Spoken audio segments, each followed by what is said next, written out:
Chapter 442. When I was young, when Count Lisban told me about it, I always thought it was just a legend.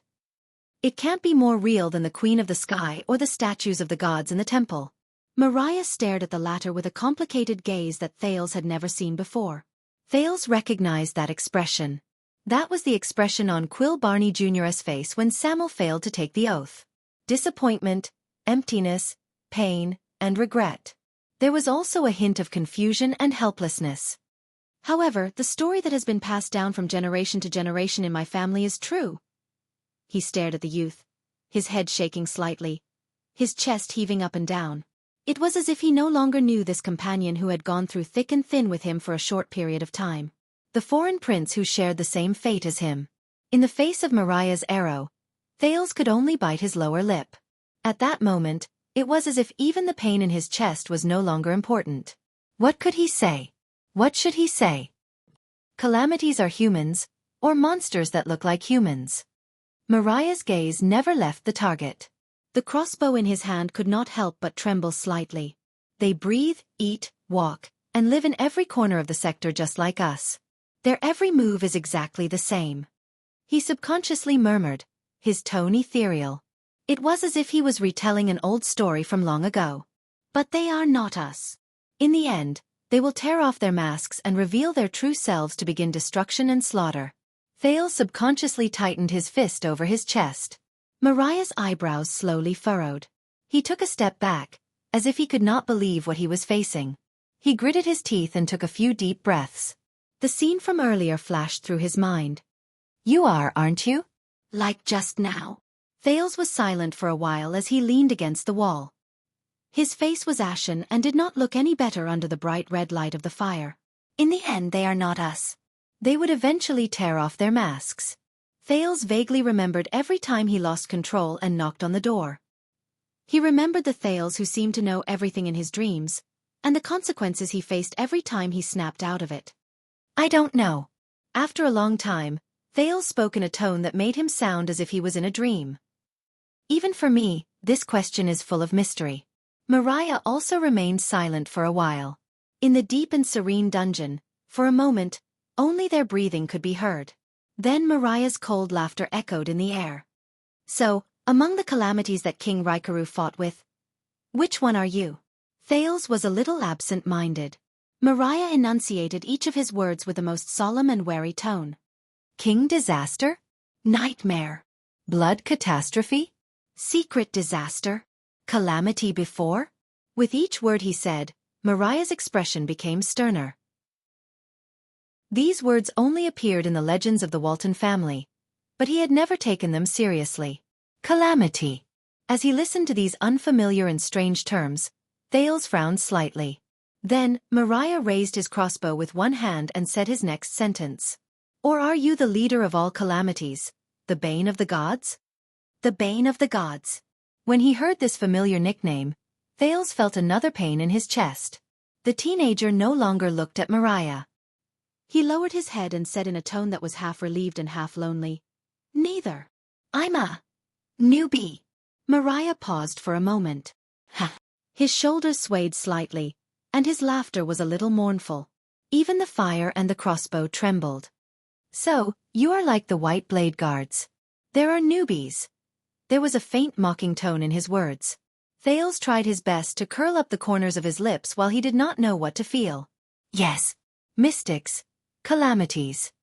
As he thought about it, his mind wandered a little, and his tone was dejected. Everything is like a nightmare. No matter how much you force a smile or how much courage you muster. But in the dead of night, when you wake up from your dreams at midnight, it will always return to you. Mariah's crossbow trembled slightly. Enough. Calamity. He interrupted Thales and stared at the latter. His gaze was unfamiliar. His lips were cold, and the veins on his hands bulged. Do you know that no matter which temple it is, no matter how dilapidated or how weak the church is, they all warn every king of At that the calamity that destroys the world will return and destroy us like how it destroyed the final empire? Thales did not look at him. He just closed his eyes. But Mariah was not prepared to let him answer. Nuvan's son clenched his teeth and spoke. His fingers tightened on the crossbow's arm as he forcefully suppressed the complicated emotions that he had nowhere to vent. Do you know what kind of terror, despair, sacrifices, and casualties Raikuru and his peers endured in the Battle of Eradication to miraculously turn the situation around, defeat the crazy and evil calamities, and build At?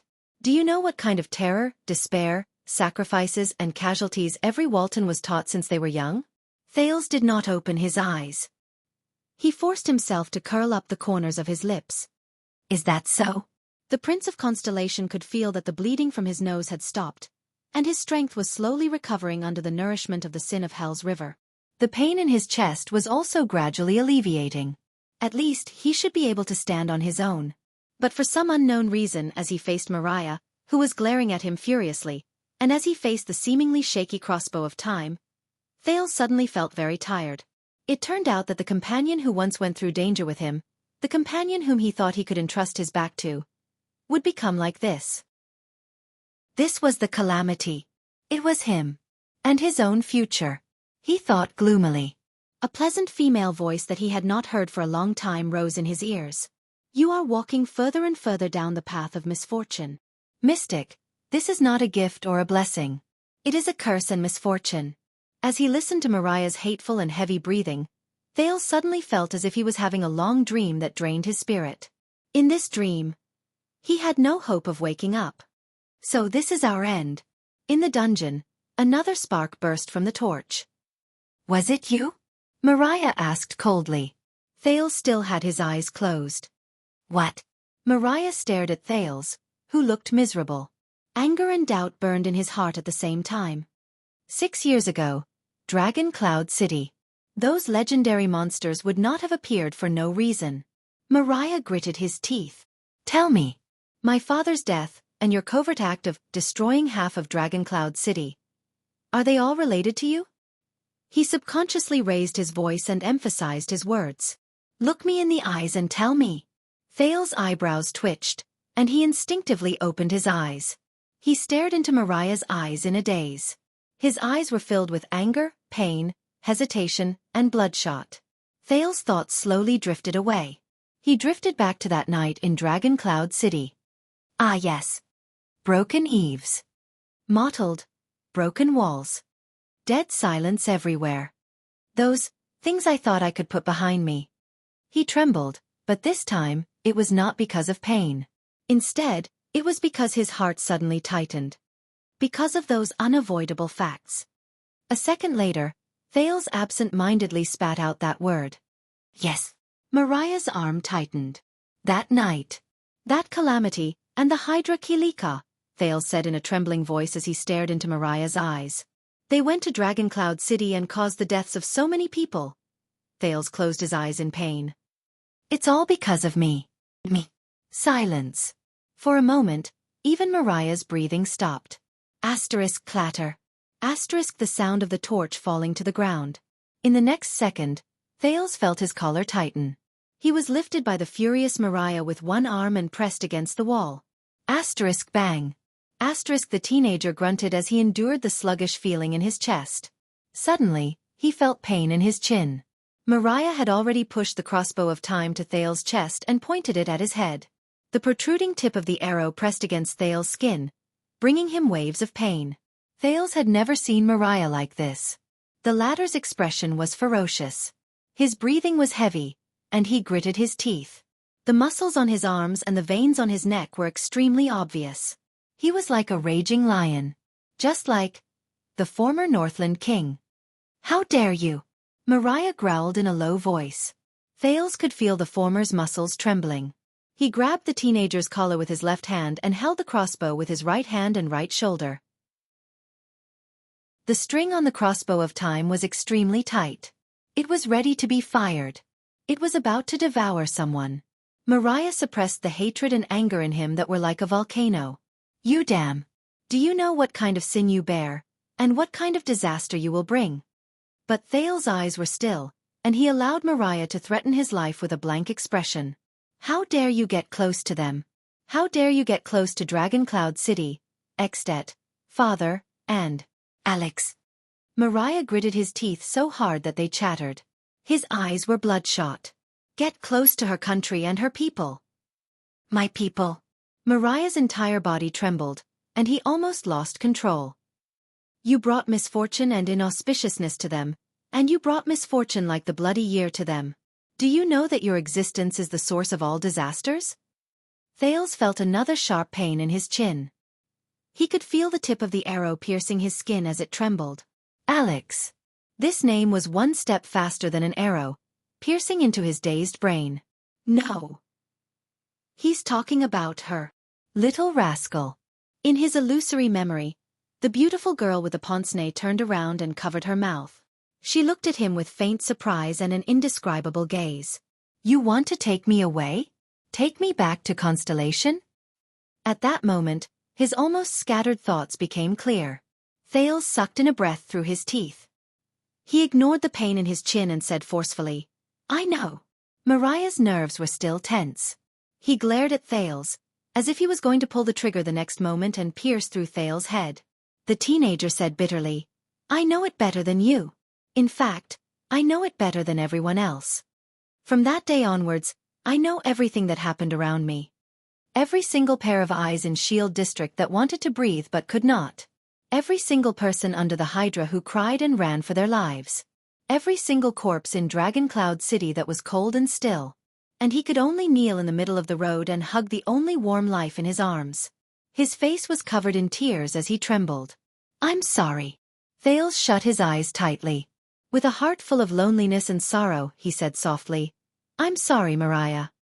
He clenched his fists. All those things happened around me. Blood debt. It's the consequence of him. It's something he had to face.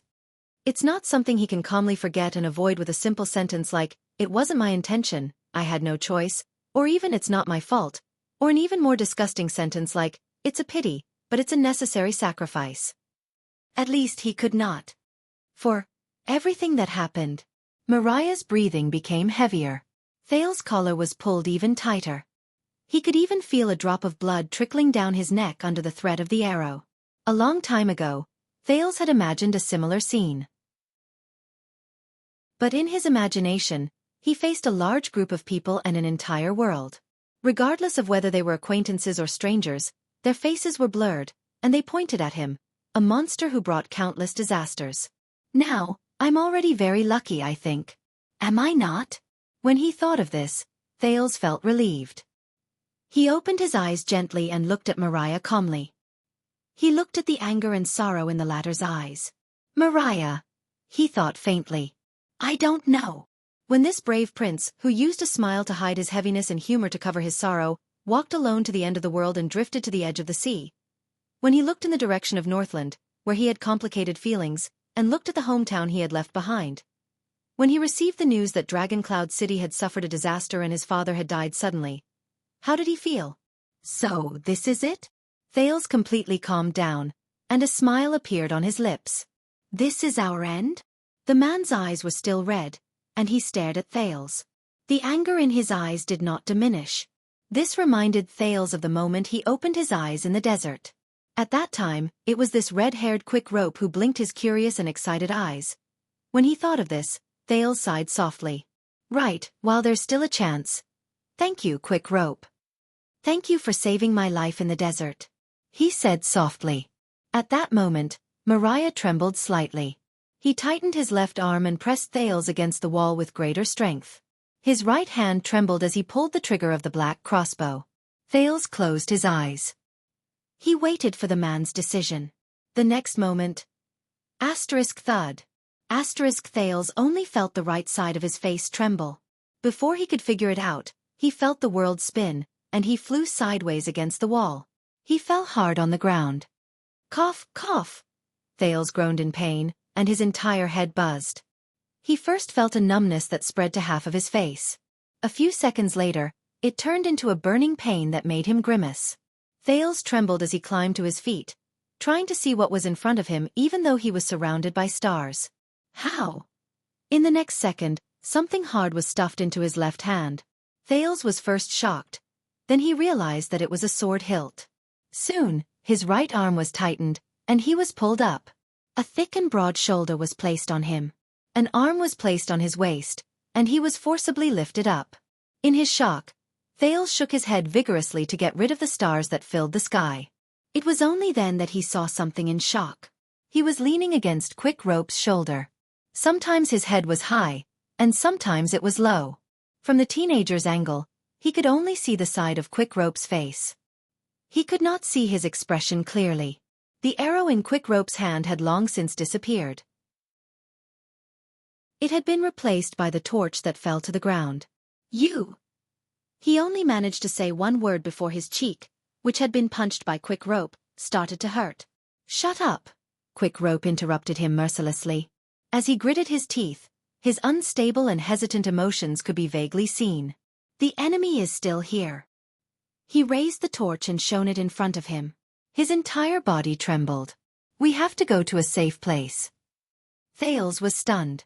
"But..." "Shut up!" Quick Rope turned his head around. His eyes were red as he glared at Thales fiercely. His tone was filled with the boorishness and roughness unique to Northlanders. "Don't force me to hit you again. I still remember those 2 slaps." After he finished speaking, he did not even look at Thales. He turned his head away, and his breathing betrayed his complicated emotions. Thales stared at the side of his face in a daze. The torch swayed, and the air was quiet. An indescribable feeling rose in his heart. The prince lowered his head and gritted his teeth. He dragged his weak body, leaned against Quick Rope's shoulder, and caught up with Quick Rope. The two of them left the unconscious Marina behind. Their breathing alternated between fast and slow, rapid and slow. They were not fast, but they were steady. The two of them moved forward in silence for a distance.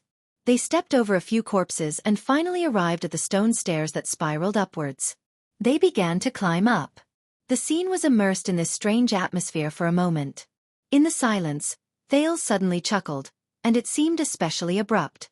Quick Rope's footsteps came to a halt. Thales continued to chuckle. "Shut up!" Quick Rope retorted rudely. His tone was heavy, and his attitude was malicious. It gave Thales the illusion that he had returned to Northland. "What's so funny?" Quick Rope raised the torch high, turned a corner and gritted his teeth. "It's nothing." The exhausted Thales shook his head. "I'm just very happy." He paused for a moment, and with a heart full of grief, he punched Quick Rope's chest. "I'm very happy that you're still the same."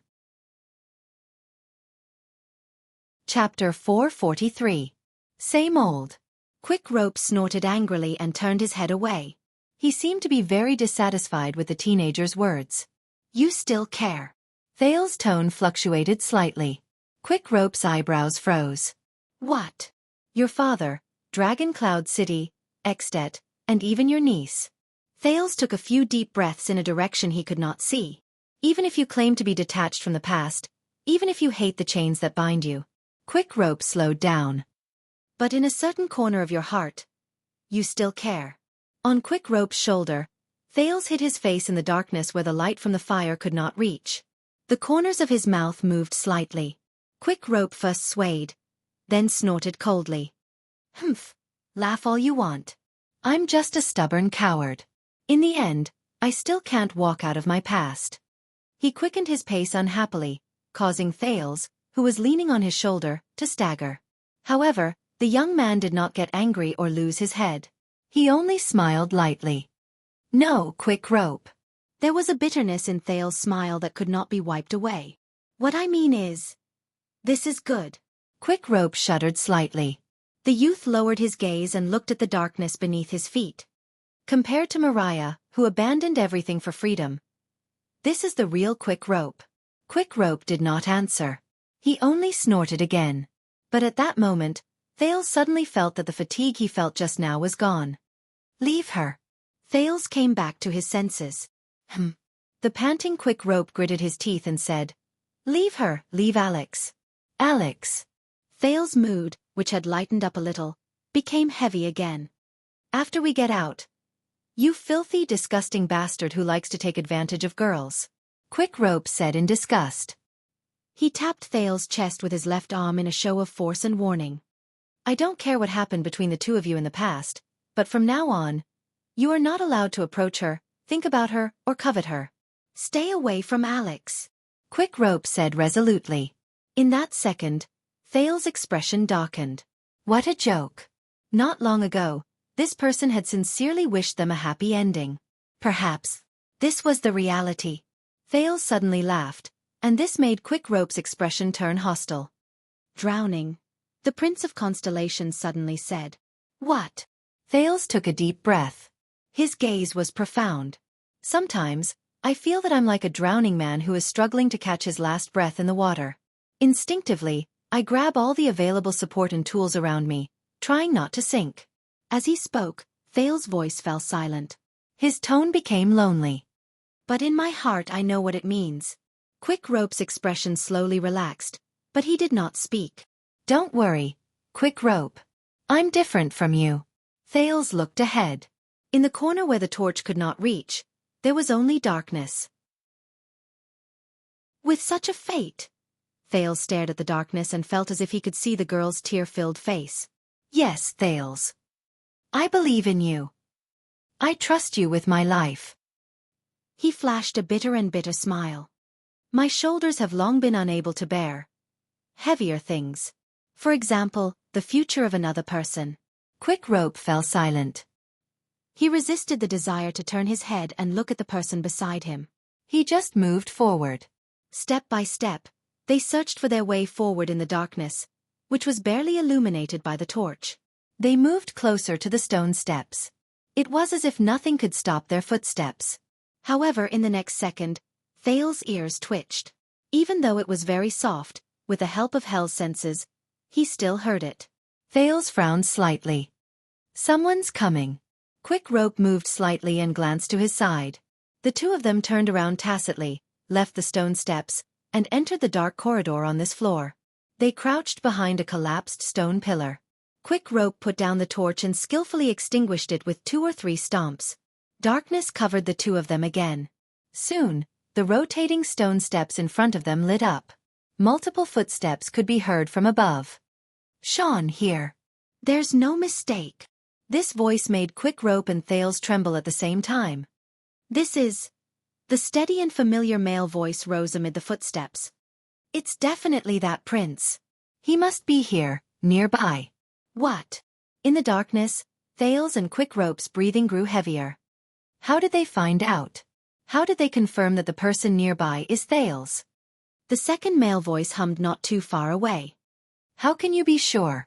We've already searched the second floor. The first voice rose again.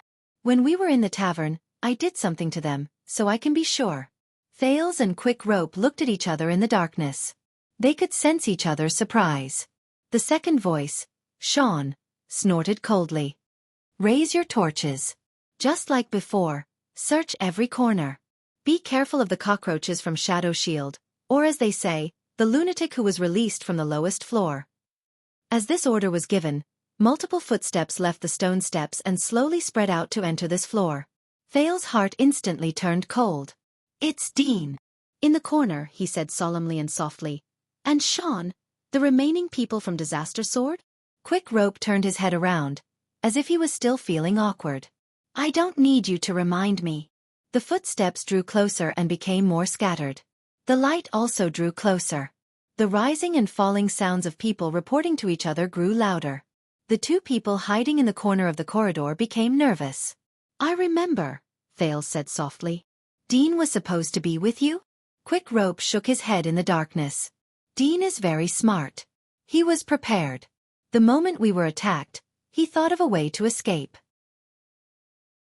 Quick Rope lowered his voice and whispered in Thales' ear. He wanted to get me out with him, but stakes people. He did not continue. Soon, Sean the mercenary's voice rose again from the other end of the corridor. Hey, secret room. I'll say it again. You know, the Prince of Constellation is ours. This is the condition of our cooperation. Thales frowned. It seems like even though the people from Disaster Sword lost their leader, they still have the numbers, and they're still the most difficult party to deal with in Black Prison. And Dean. Dean's voice rose again. Yes, I know. But according to the agreement, I want revenge. He sounded like he was gritting his teeth. That man, the so-called Wayakaso, the person who defeated me, Dean said coldly, he must pay the price. And I want him alive. Quick Rope sighed in a barely noticeable manner. Is that so? In the distance, Sean snorted coldly. You're really not a magnanimous person, are you? Dean did not answer him. He only continued searching. Thales took a deep breath, but when he heard the enemy bend down to check under the stone table, he was immediately shocked. *T. They didn't even spare a single corner. Are they certain that their target is on this floor? The light from the fire was getting closer and reflected on the stone pillar where they were. Under the dim light, Quick Rope and Thales saw each other's faces at the same time. It was the same solemnity and tension. And shock. The situation is bad. As he listened to the approaching footsteps, Thales gritted his teeth and whispered, "They've made up their mind to turn this place upside down." There was no need for him to remind him.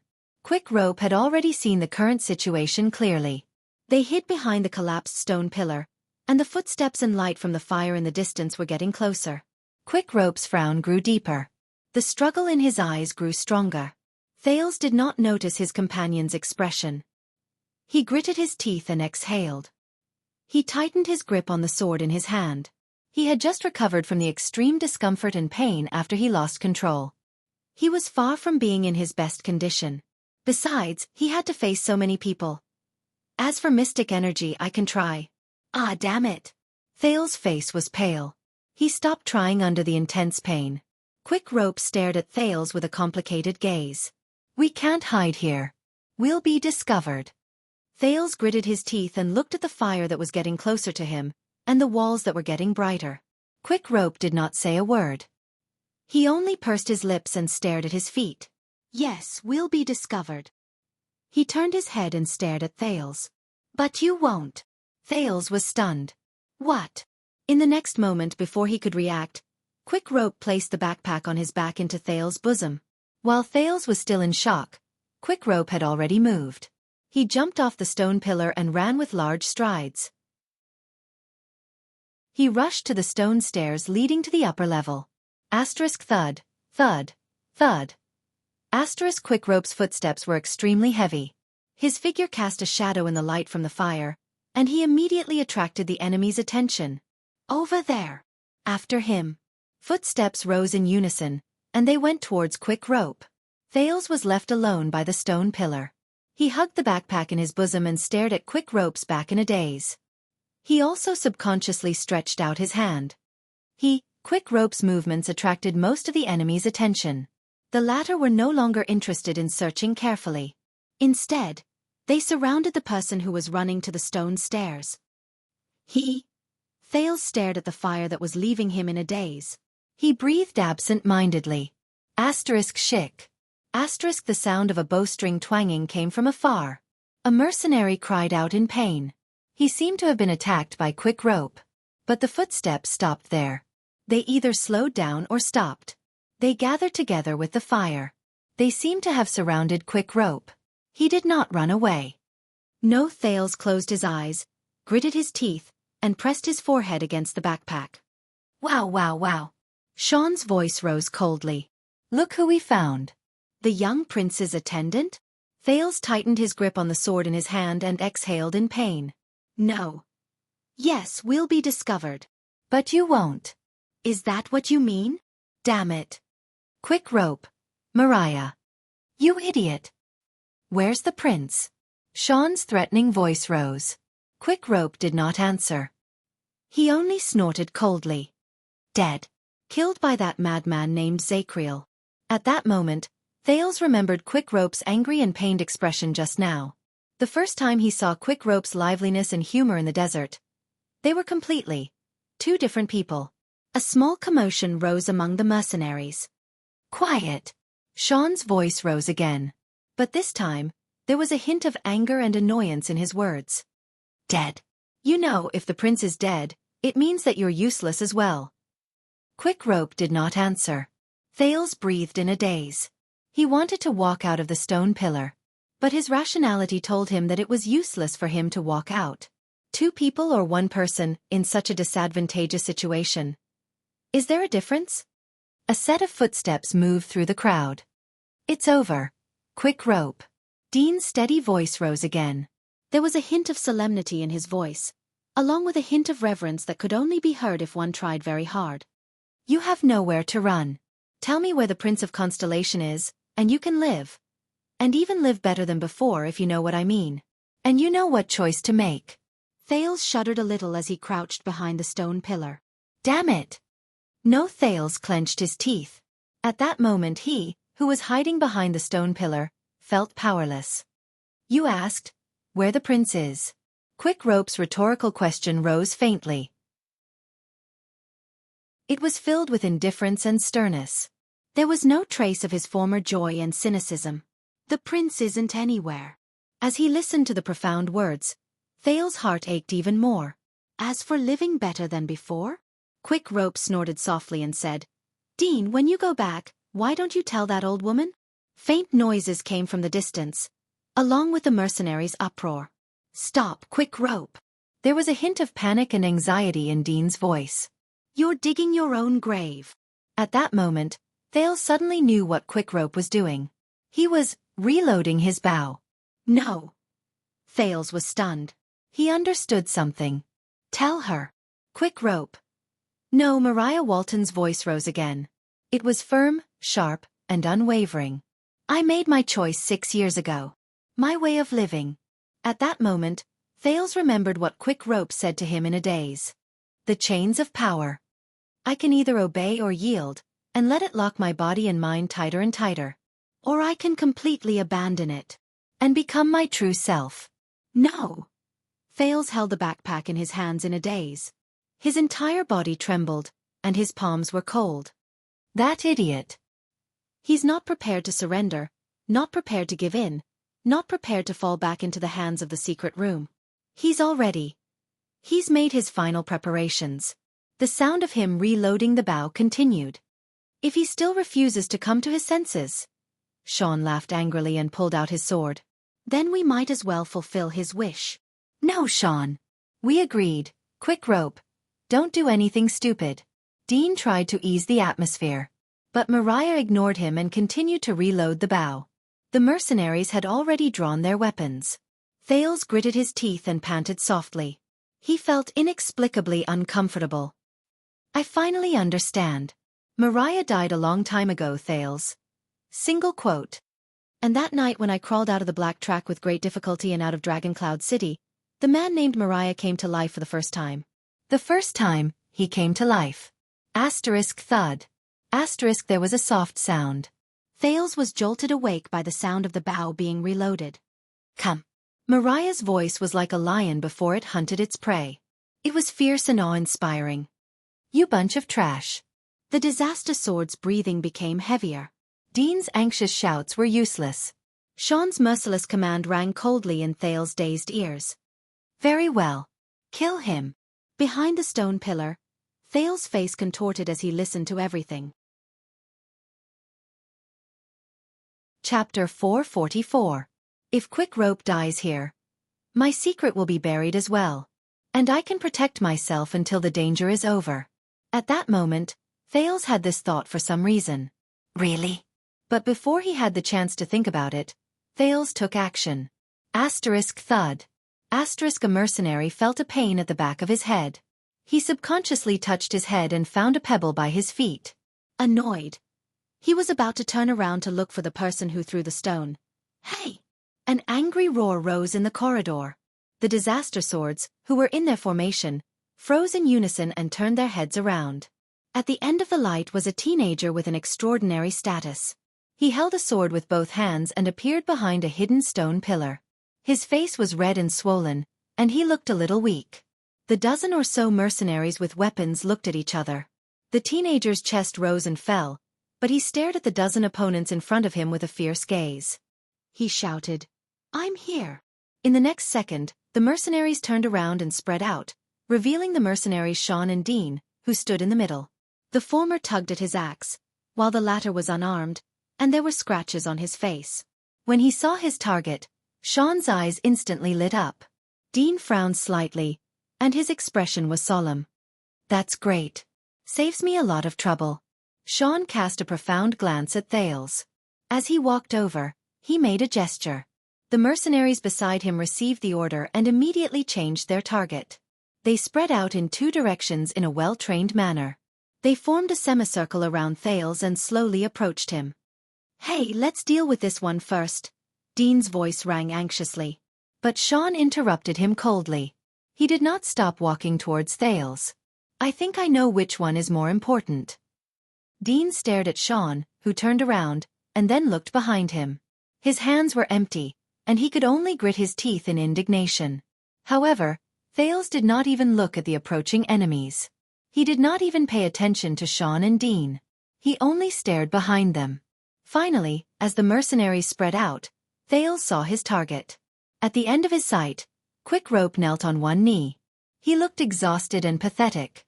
The crossbow of time trembled in his hand. He looked at Thales from afar with a surprised expression that said, "What are you doing?"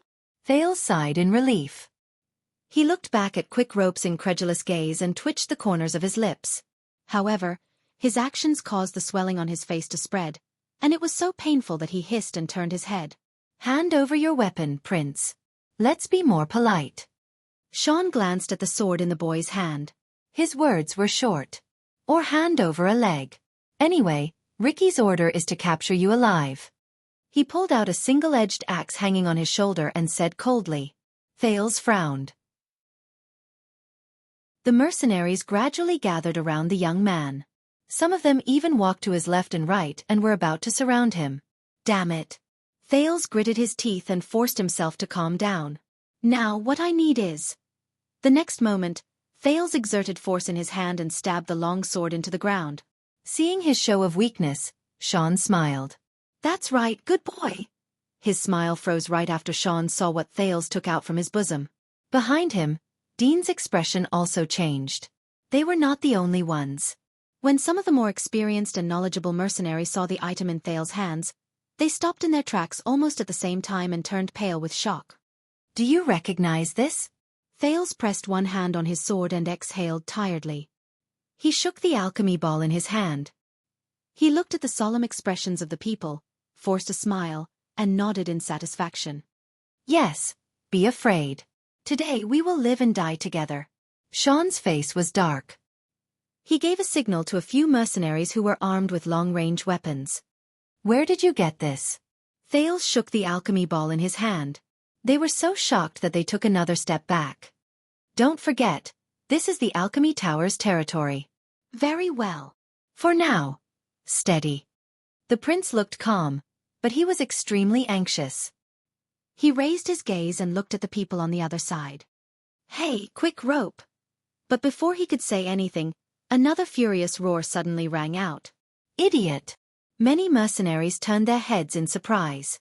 Behind them, Quick Rope knelt on the ground. His face was filled with anger. He scolded loudly. "Did you jump out at this time to save the world?" He glared at Thales with gritted teeth and swung his fist, as if the latter was the enemy who killed his father. "Would it kill you to hide properly? Do you even have king brain?" His voice was like a lion's roar, and it was soul-stirring. Even Sean and Dean were stunned. The smile on Thales' face immediately froze. "This..." He looked at the alchemy ball in his hand, shut his mouth, and his expression turned cold. "Damn it!" Sean raised his eyebrows. He was constantly paying attention to the dangerous item in Thales' hand, and he shrugged. "Wow, what a brotherhood, it's so touching." "You shut up." Sean choked a little. He widened his eyes and realized that the one who interrupted him was the cold-faced Thales. "Ha!" The next second, in front of the stunned mercenaries, the Prince of Constellation put down his hand that was pointing at Sean, took a deep breath and puffed out his chest. "Get the *CK out of here." Thales' face was fierce. He roared back at Quick Rope on the other side without showing any sign of weakness. "This is the 18th underground floor. Use your rotten brain." Thales pressed the alchemy ball against his chest, waved his hand around, and scolded without caring about his image. "Where the *CK can I hide? Where can I hide?" Thales fiercely pounded his own chest and continued to ask, as if he had not vented his anger. He continued to ask, still angry. "Where? Where? Where?" His voice was deafening, and it echoed in the air. Thales's accusatory look shocked Quick Rope, who was originally angry, so much so that he was stunned for a moment. The latter instinctively shrank back, scratched his head, and blinked in a daze. As he shouted back and forth, the mercenaries, including Xian, looked at each other in surprise. Is this an internal conflict? Calm down, Prince. Xian gritted his teeth and stared at the alchemy ball in Thales' arms. He was afraid that the emotional Thales would make a mistake. Don't let your hand slip. Only Dean stared at Thales with furrowed brows. But Thales still glared at Quick Rope with burning eyes. He stroked his chest and panted. He was still trying to calm down the anger he felt after shouting just now. You damn bastard! The next moment, Quick Rope suddenly raised his eyebrows. His voice became softer, and he sounded a little submissive. All right, it does seem like there's really no other place to hide. But as Quick Rope spoke, he seemed to have thought of something. He became confident and aggressive again. But I have no other choice. Quick Rope's face turned fierce. He waved his fist at Thales. Have you forgotten? I'm just a lousy thief who can't even pry open a door. Thales bit his lip and stared at Quick Rope with a frown. His gaze was as sharp as a knife, as if he was angered. It made Quick Rope feel diffident. As they listened to the lousy internal conflict, the mercenaries looked at one side, then the other. Many of them paid attention to Thales' alchemy ball, and they were incredibly wary. Xian coughed, but he still remembered what he had to do. All right, the farce ends here. But in the next second, they saw the muscles on Thales' face tighten. The teenager suddenly bent down, picked up a stone by his feet, and threw it in front of him with a ferocious look on his face. A few mercenaries who stood close to him were shocked. They subconsciously raised their shields or raised their hands to block the stone. Then they noticed that under the dim light, the stone flew over their heads with an aggressive momentum, grazed the ceiling, and flew in a parabola before it landed on Quick Rope's head. Asterisk thud. Asterisk Quick Rope shuddered violently as a muffled sound rose. He immediately pressed his hand against his forehead and screamed. Asterisk ow. Asterisk hiss. You hit me. Before the mercenaries' dumbfounded expressions, Quick Rope covered the side of his forehead, which was bleeding from the stone. He pointed at Thales in disbelief. You brat, how dare you hit me with a stone? But the furious Thales interrupted him again. I'm teaching you a lesson on behalf of your father.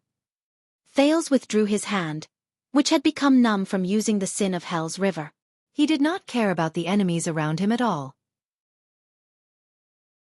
He shouted angrily as if he was venting his anger. Stop being a thief in the dark. He closed his eyes, and with all his strength, he shouted at the pitiful Quick Rope across him. Be a righteous robber who breaks down doors and robbers. Quick Rope choked on his words.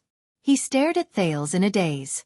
During the intense argument, the mercenaries broke out in cold sweat. Their gazes followed Thales' hand as he held the alchemy ball. In the next second, robber? Quick Rope was obviously very angry. The first thing he did when he regained his senses was to grit his teeth and retort. Easy for you to say. I don't know how to be a robber. Don't know. The argument between Thales and Quick Rope became more and more intense. If you don't know, can't you King ask? Quick Rope paused for a moment. Ask if I don't know? He stared at Thales in a daze. In the next second, Quick Rope took a deep breath and jumped up from the ground. He turned around and ran towards the stairs in the distance. He was so fast that the two mercenaries who were staring at him could not react in time. They could only watch him disappear down the stone stairs. Before Quick Rope left, he did not forget to leave a sentence. CKU. Thales listened to the echoes in his ears. When he saw that Quick Rope was out of danger, he breathed a sigh of relief. At least I succeeded. He abandoned you just like that? Xian narrowed his eyes and looked in the direction where Quick Rope disappeared. Loyalty isn't worth anything, is it? Hey, catch him. The empty-handed Dean became anxious. He first followed Quick Rope's footsteps and chased after him. Then, he realized that he did not have any weapons, so he quickly turned around and urged Xian. Don't let him escape. But Xian just waved his hand. His gaze never left Thales. Stay calm, he can't run far. The prince is our priority. The mercenaries pressed their weapons against the ground again and blocked off the prince's escape route. Thales' heart tensed. He quickly curled up the corners of his lips and shook the alchemy ball in his hand. But Dean could not wait any longer.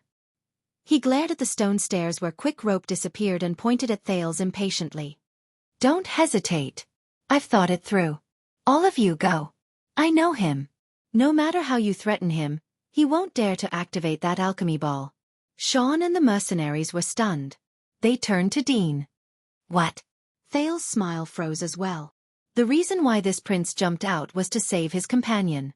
Dean gritted his teeth and said, "If this alchemy ball isn't handled properly, it can blow up the surroundings and bury everyone underground, including that guy just now. Then, what's the point of him jumping out?" His words were like a ray of light that broke through a blind spot. It made Sean slightly stunned. The mercenaries turned their heads and looked suspiciously at the chip in Thales' hand. Thales gulped and smiled at Dean, who had a displeased expression on his face. However, he felt that his smile was a little stiff.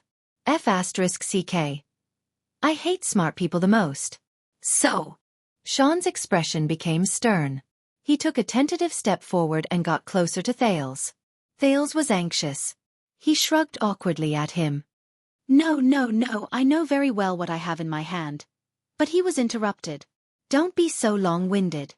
Just take him down," Dean said hatefully. "Then go after the other one." With deep suspicion, Sean took another step forward. He was now 2 swords away from Thales. But before Thales could move, his smile disappeared from his face. *T. I've been seen through." Dean continued coldly. "Don't forget, the longer this drags on, the more disadvantageous it will be for us. There's no difference between being blown up by the alchemy ball and being hanged by the constellations." His words made the group of mercenaries frown.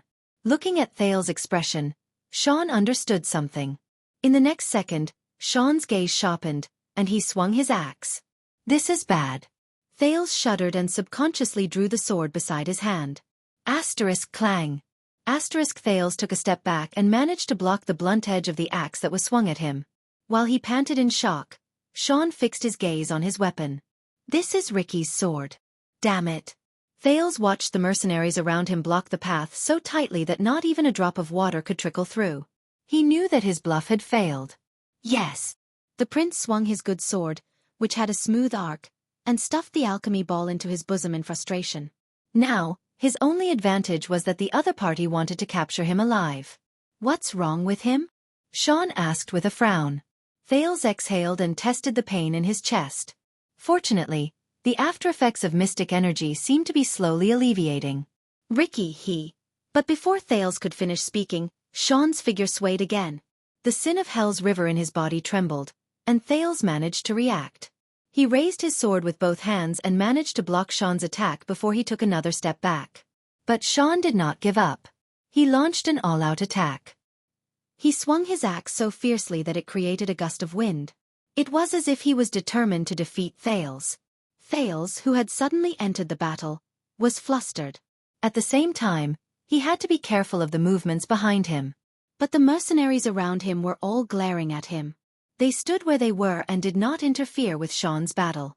It looked like Sean wanted to take him down personally to avoid unnecessary casualties, whether it was Thales or the disaster swords. Whoosh. Sean's axe came swinging through the air. The sin of hell's river surged to his arms and waist. Thales gritted his teeth and prepared to receive the blow, but he subconsciously froze. That's not right. Sure enough, in the next second, Sean stopped his feint of slashing horizontally. He held the axe handle with both hands and swung it at Thales' abdomen. His momentum was like thunder. Thales sucked in a sharp breath and withdrew his long sword in time to block the axe handle. He then used his shoulder to collide head-on with his opponent. Thud. The two of them separated again. Sean stared at Thales, who was panting. He was slightly puzzled. "You." He mumbled, but he gave up halfway and gritted his teeth. Thales, who was not as fast as his opponent, took 2 steps back. He had just steadied himself when Sean pounced on him again and roared furiously. Clang. As the steel clashed, Thales gritted his teeth and exerted his strength. He used the full strength he used to fend off the orcs in the desert. He planted his feet firmly on the ground and blocked his opponent's powerful axe strike.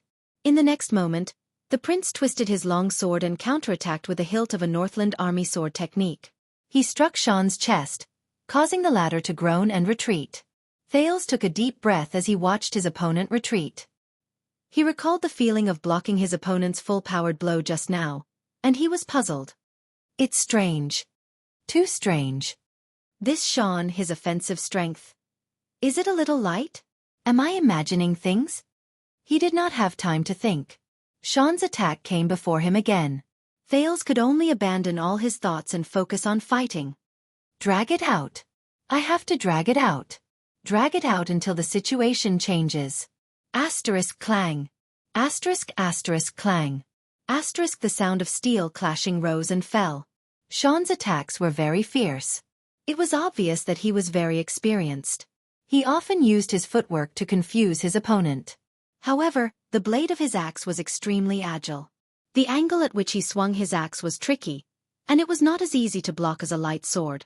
Thales had to use all his skills to resolve a few dangerous situations and avoid being captured. Asterisk whoosh. Asterisk the wind howled. Once again, Xian's 3 consecutive slashes came one after another. It seemed like it was his ultimate trump card. Thales was shocked. Fortunately, the surging sin of Hell's River did not disappoint him. Amid the loud, muffled sound of metal clashing, Thales retreated steadily. He deflected the attack, blocked the killing move, and received the 3 attacks in a routine manner. Xian's attack failed.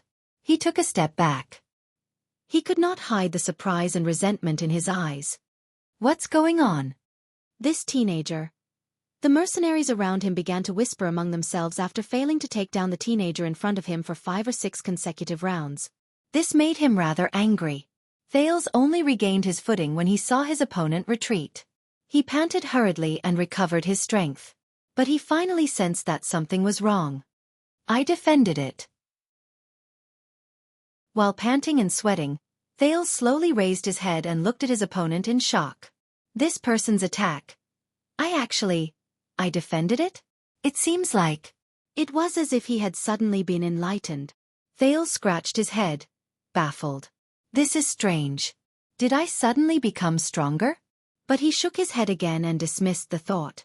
Impossible.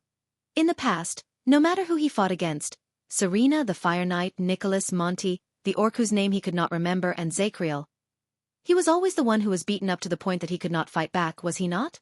Wait a minute. Thales sized up the opponent before him again. This. Xian.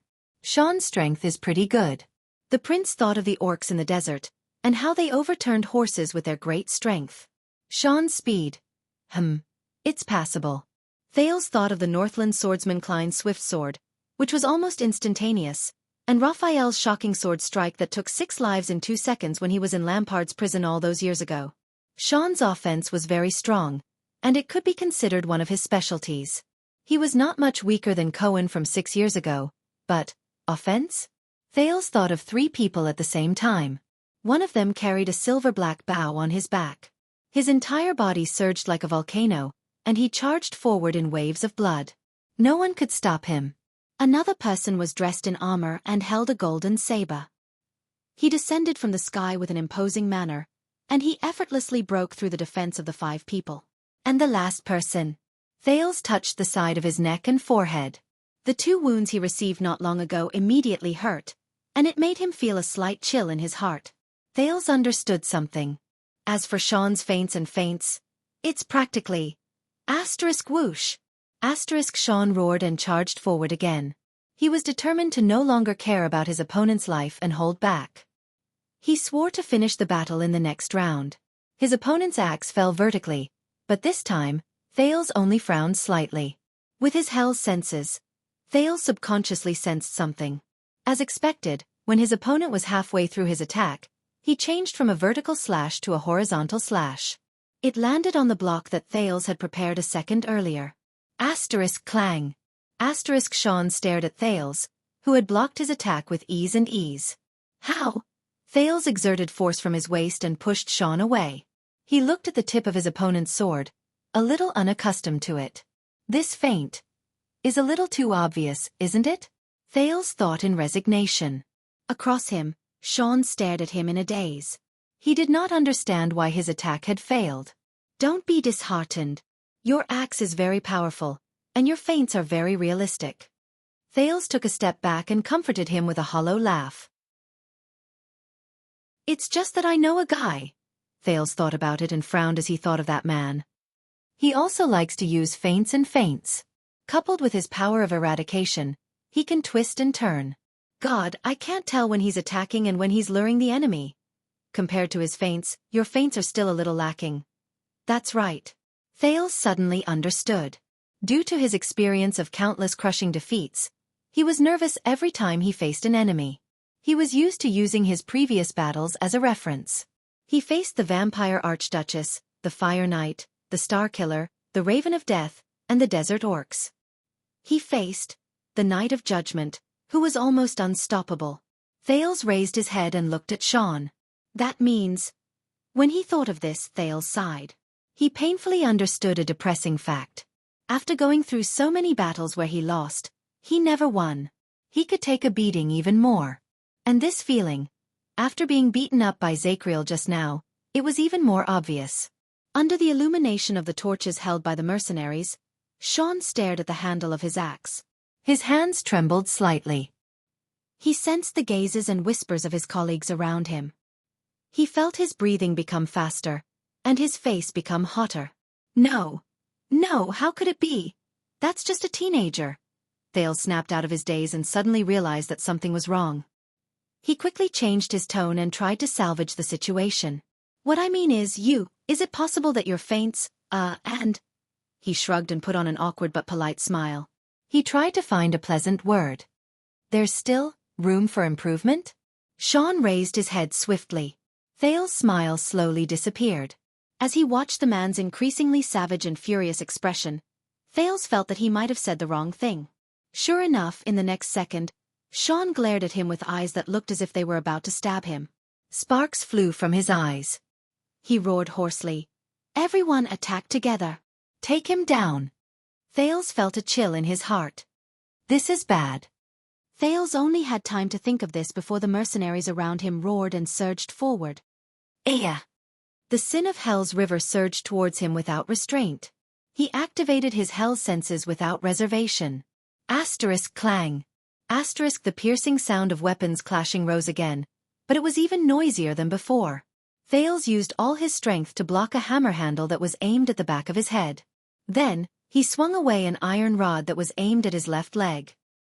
He had no choice but to roll and dodge the other three weapons that he could not block in a flustered manner.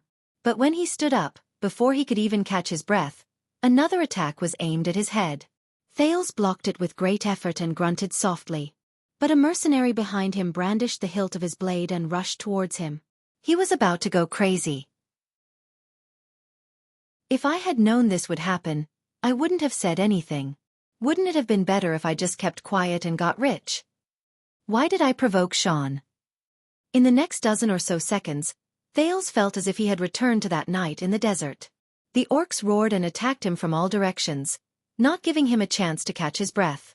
If the orcs had not wanted to capture him alive, he would have long since. Asterisk swoosh. Asterisk Thales felt pain in his back. He was struck by the handle of an axe while he was out of shape. Damn it! One wrong step led to many wrong steps. The sharp pain in his back caused Thales' next line of defense to change as well. His abdomen was struck violently. Enduring the pain and sweat, Thales grunted and rolled on the ground, avoiding the three figures that were about to pounce on him. It's over. It's over. After a long high-intensity battle, his body finally swayed, and he was about to close his eyes. But at this moment, a terrifying roar that did not sound human came from the other end. The mercenaries were all shocked. But before they could snap out of their daze, a strong figure rushed into the crowd without any resistance. Asterisk bang. Asterisk. Hey aha! The strong intruder roared and sent two mercenaries flying. Before the third person could turn around and attack him with his weapon, he stretched his arm and lifted his opponent into the air. Cries of surprise rose. Thales shuddered and immediately lowered his head. He felt a chill run down his spine. Asterisk boom. Asterisk the mercenary who was lifted flew over his head. He screamed as he continued to fly for another 10 meters and knocked down 5 or 6 people. A few torches dimmed, and the scene instantly became chaotic. No. Sean's exasperated voice rose. Intruder! Thales was stunned. Before he could react, one of the disaster swords beside him turned around, roared, and clashed with the newcomer's weapon. Asterisk clang. Asterisk the sounds of battle shook the sky. Thales almost thought that he had returned to the battlefield. Kill, kill, kill. A desolate and trembling voice rose. As the disaster swords retreated, the intruder laughed brokenly and swung his sword. The feeling of returning to the battlefield is wonderful. Blood splattered everywhere. The mercenary's head tilted to the side and his body was only connected by a bit of skin and flesh. Although my skills have become quite lacking, the killer did not even look at Thales. He went to his next opponent. It's him. Ahak. Thales took a deep breath. Just as he stood up with the support of his sword, the muscular intruder roared and ran past him, as if he was stirring up a hurricane. He was like a giant bear, fearlessly crashing into the crowd. The scene became more chaotic. Take it easy, Bruley. A lackadaisical voice rose, and it sounded a little resigned. It's been more than 10 years. Remember to warm up first. Thales turned his head and saw a man in rags standing in front of a mercenary. He avoided an axe strike and nimbly extended his leg to hook the mercenary. Asterisk thud. Asterisk the mercenary no longer had the chance to fight back. The man swiftly extended his hand and crushed his throat. The lackadaisical man picked up the axe that the enemy dropped and raised his head. His hair and beard were long, and he grinned at Thales. He looked rather ferocious. The prince stared blankly at the 3 people who had suddenly entered the battlefield. Then, Sean's furious roar rose behind him. You damned! Thales instinctively turned around and raised his sword. But long before he could seize Sean, another thin figure appeared behind Thales, as cold as the wind. Asterisk clang. Asterisk the cold figure raised a sword and blocked Sean's fatal axe strike. He snorted in disdain. Sean frowned and gritted his teeth. You!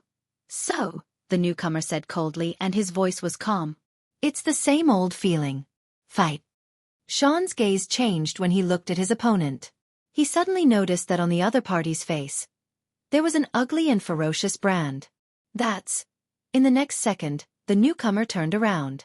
He did not care that his opponent's axe had torn a wound on his shoulder. He slammed his forehead against Sean's nose. Asterisk thud. Asterisk as Sean cried out in pain, the newcomer turned his body sideways and struck him with his long sword. Asterisk rip. Asterisk the sound of flesh being torn rose. Sean's expression froze, and it was like a frozen stream. A second later, the newcomer closed Sean's eyes. He had died with a grievance and pushed the corpse away from the bloody long sword. Sean's corpse fell on the ground, facing Thales. Thales stared at the newcomer in a daze. He recognized the person's movements. That's iron body style? The newcomer turned to Thales. His gaze was as firm as steel, and he extended his hand to him gently. Thales was stunned for a second. Then he held the other party's calloused palm and used it to get up. When facing the ancient orcs, humans relied on fierce attacks that risked their lives instead of defending with shields to protect themselves. This is why there are only 3 defensive styles, but 7 offensive styles. His voice was steady, and his tone was cold. He's talking to me? Thales immediately shuddered. Do not misunderstand, Prince whom I do not know. I am not targeting you. I am just very curious. The unkempt figure with the brand lowered his head. His eyes shone with a cold light under his almost ungroomed beard and hair. Which cowardly sissy from Renaissance Palace is it? The newcomer let go of Thales. He ignored the intense fight around him and picked up a shield from the ground. That's why your Northland military sword style. He stared coldly at the almost stunned Thales and said sternly, Have you been taught to be like this? Amid the sounds of fighting, Thales stared at him in a daze. In the next second, the former chief vanguard of the Royal Guards, Quill Barney Jr., adopted a battle stance, and walked past Thales without turning his head to face the enemy. Thales took a deep breath. He slowly turned to the direction of the stairs. Sure enough, there was a young man bending over and pressing his hands on his knees. He was panting heavily as he stared at Thales with gritted teeth. Thales smiled. The young man raised his hand and threw a long dark green key back to Thales. He pointed at the red and swollen part of his forehead, which had been smashed, and showed a fierce expression. F***CKU, Quick Rope said fiercely.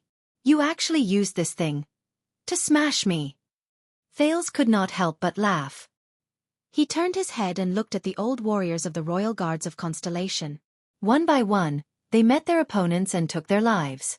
But that was no longer important. Thales curled his lips, turned his head, and pointed his middle finger at Quick Rope without showing any sign of weakness. That lousy thief who can't even open a chain. Finally. Chapter 445. A few unkempt figures appeared one after another. They moved past the panting Thales and glanced at the prince curiously or with complicated expressions. Then, without hesitation, they went to meet their enemies. They isolated the prince from the battlefield. Thales held his long sword and smiled. Never get lost. This was one of the most precious gifts Thales received after he escaped from Dragon Cloud City. Even in Black Prison, Thales could clearly sense that they were on the 18th underground floor. There was still a distance between them and the lowest level of Zachriel's prison, but they were not far away from another group of prisoners. That group was the most unique, and also the most regrettable. When Thales cursed Quick Rope in a seemingly flustered and exasperated manner, the teenager actually doubted whether Quick Rope could understand him. F***CK off. This is the 18th underground floor. Use your rotten brain. Where else can I hide? Where else can someone hide in the 18th underground floor? As it turned out, Quick Rope, who had been fighting outside alone for 6 years, was quick-witted and had a strong desire to survive. He reacted quickly and understood Thales' secret signal. But I have no other choice. Have you forgotten? I'm just a shoddy thief who can't even open a door. The prison cell where the group of Royal Guards prisoners are hidden? But I can't open the cell door. After the first step of communication was completed, Thales could throw the strange-looking key to the alchemy tower at Quick Rope without any worries. Their conversation, which was hidden in a few words, also came to a logical conclusion. Don't be a thief in the dark anymore. Be a righteous robber who breaks down doors and robbers. Don't worry about the door. Take this key and open it. Robber? Easy for you to say. I don't know how to be a robber. But how do I use this key? You don't know? If you don't know, can't you King ask? Ask the prisoners inside. Idiot. When he recalled the dangerous situation just now, Thales shook his head in a self-deprecating manner. The situation in the field gradually got rid of the sudden chaos and became clear. Bang. The strong prisoner who had entered the battlefield first blocked a machete and grunted inexplicably. He exerted strength in his feet and knocked the enemy away in a head-on collision. He seemed to have never stopped moving. With the weapon he snatched, he charged left and right among the mercenaries. Wherever he went, the disaster swords were thrown off their feet. But Thales noticed that he was very particular about the angle at which he charged. Every time, he would pay the smallest price in exchange for the greatest results. The mercenaries who were caught off guard roared in anger, but their formation was disrupted by him, and they could not form a decent line of defense. That's Saul Brie, the youngest son of Viscount Brie. He looks like he's regressed quite a bit. He used to be a lot stronger. The lazy voice from before sounded again, as if it had nothing to do. He used to belong to the guard division and followed Tony to ensure the safety of His Highness. Guard wing? Thales turned his head around curiously, and saw that it was the person who had smiled at him just now. He stood beside Thales and played with a sword he had just seized. He seemed to have made up his mind not to go anywhere. But the prisoners of the royal guards were all sloppy, and the prince could not remember who he was at that moment. In the distance, the strong Saul Brie once again roared and knocked over a mercenary who wanted to ambush him, at the cost of a cut on his shoulder. But as you can see, Brie is like a bear when he's angry. We all thought that he should go to the Vanguard division, but when the second prince went north, he brought Sharp Blade Souza with him. Maybe he thought that Brie talked too much. The lazy voice continued amid the sounds of intense fighting. Thales suddenly remembered. This voice seems to belong to the one who sang in the prison. Rapid footsteps. The prince's eyebrows twitched. A figure closed in on the speaker and rushed towards them. Little. But before Thales could anxiously remind him, The lazy person lowered his shoulders and turned around, as if he had eyes on his back. He dodged a knife that came at him from the side just in time. He parried the enemy's second attack and kicked the man's knee cleanly. The moment the mercenary lost his balance, he swung his sword. Blood gushed out of the man's neck in the air. Thales choked on his reminder. The lazy man turned around and wiped off the blood on his chin. He bared his front teeth at Thales as if nothing had happened to him. "Nice to meet you, Your Highness. I am Tai Nalji, the honorary Count of Eternal Star City, son of Devon Nalji." Nalji pointed at himself. His expression was lazy, and even the brand of sin on his left chin did not look as ferocious as before. "Your Highness, you must be familiar with me. If possible, it would be best." Thales was stunned as he listened, but he was interrupted by another sharp and mean voice. Tai Nalji, the most bored idler in the defense division. It was another man. He walked past the two of them and revealed a pair of sharp and ghastly eyes under his long hair. He stared at Nalji fiercely, and he looked rather terrifying. "You will be unlucky if you stay with him for too long." Nalji stopped talking and touched his nose with a resigned expression. Thales quirked his eyebrows. He saw the mean man holding a dart that came from nowhere. He was very careful when he faced a disaster sword with a shield raised. He did not attack until the other party charged at him fiercely. Then he nimbly dodged to the side. The shield-raising mercenary brushed past him. Then, his neck tilted, and he fell like a collapsing mountain. Thud. The mercenary fell to the ground, exhausted. His breathing gradually stopped. He stared at the mean man in front of him, and his eyes were wide open in disbelief. Thales was shocked. It was only then that he realized that there was a dart stuck in the dead man's neck at some point in time. The mean man who threw the dart squatted down and quickly took away the enemy's leather armor and weapon. He threw them to the other unarmed companions far away. He did not even let go of the dart that was stuck in the corpse. "Speaking of which, idler Nalji, why don't you come and help us?" Nalji shrugged without any self-awareness and spoke eloquently. "My duty is to protect you." The mean man glared at Nalji fiercely. He threw the dart in his hand again and got rid of an enemy behind Bruli, who was charging at the front. When he saw the other party turn around and join the battle, idler Nalji frowned. He raised his hand to cover his mouth and whispered to Thales in a complaining tone. "That's Sazel Nair, the damn second logistics officer. Look at the way he kills people. He's filled with the stingy demeanor of the logistics division. When we went out to the field in the past, he would always find us the worst hotel. Do you understand? It's the kind of place where beer tastes like horse piss, bards sing like pigs, beds are like chopping boards when they sleep, and girls touch big birds." Thales could only raise his eyebrows. Amid the noise, the chaotic battle lasted for less than 10 seconds. The mercenaries were ambushed and lost their leader. But they were experienced, and they quickly adjusted themselves.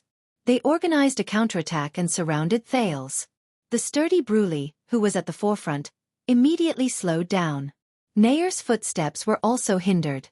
But this amount of time was enough for the other prisoners to get their weapons and arm themselves.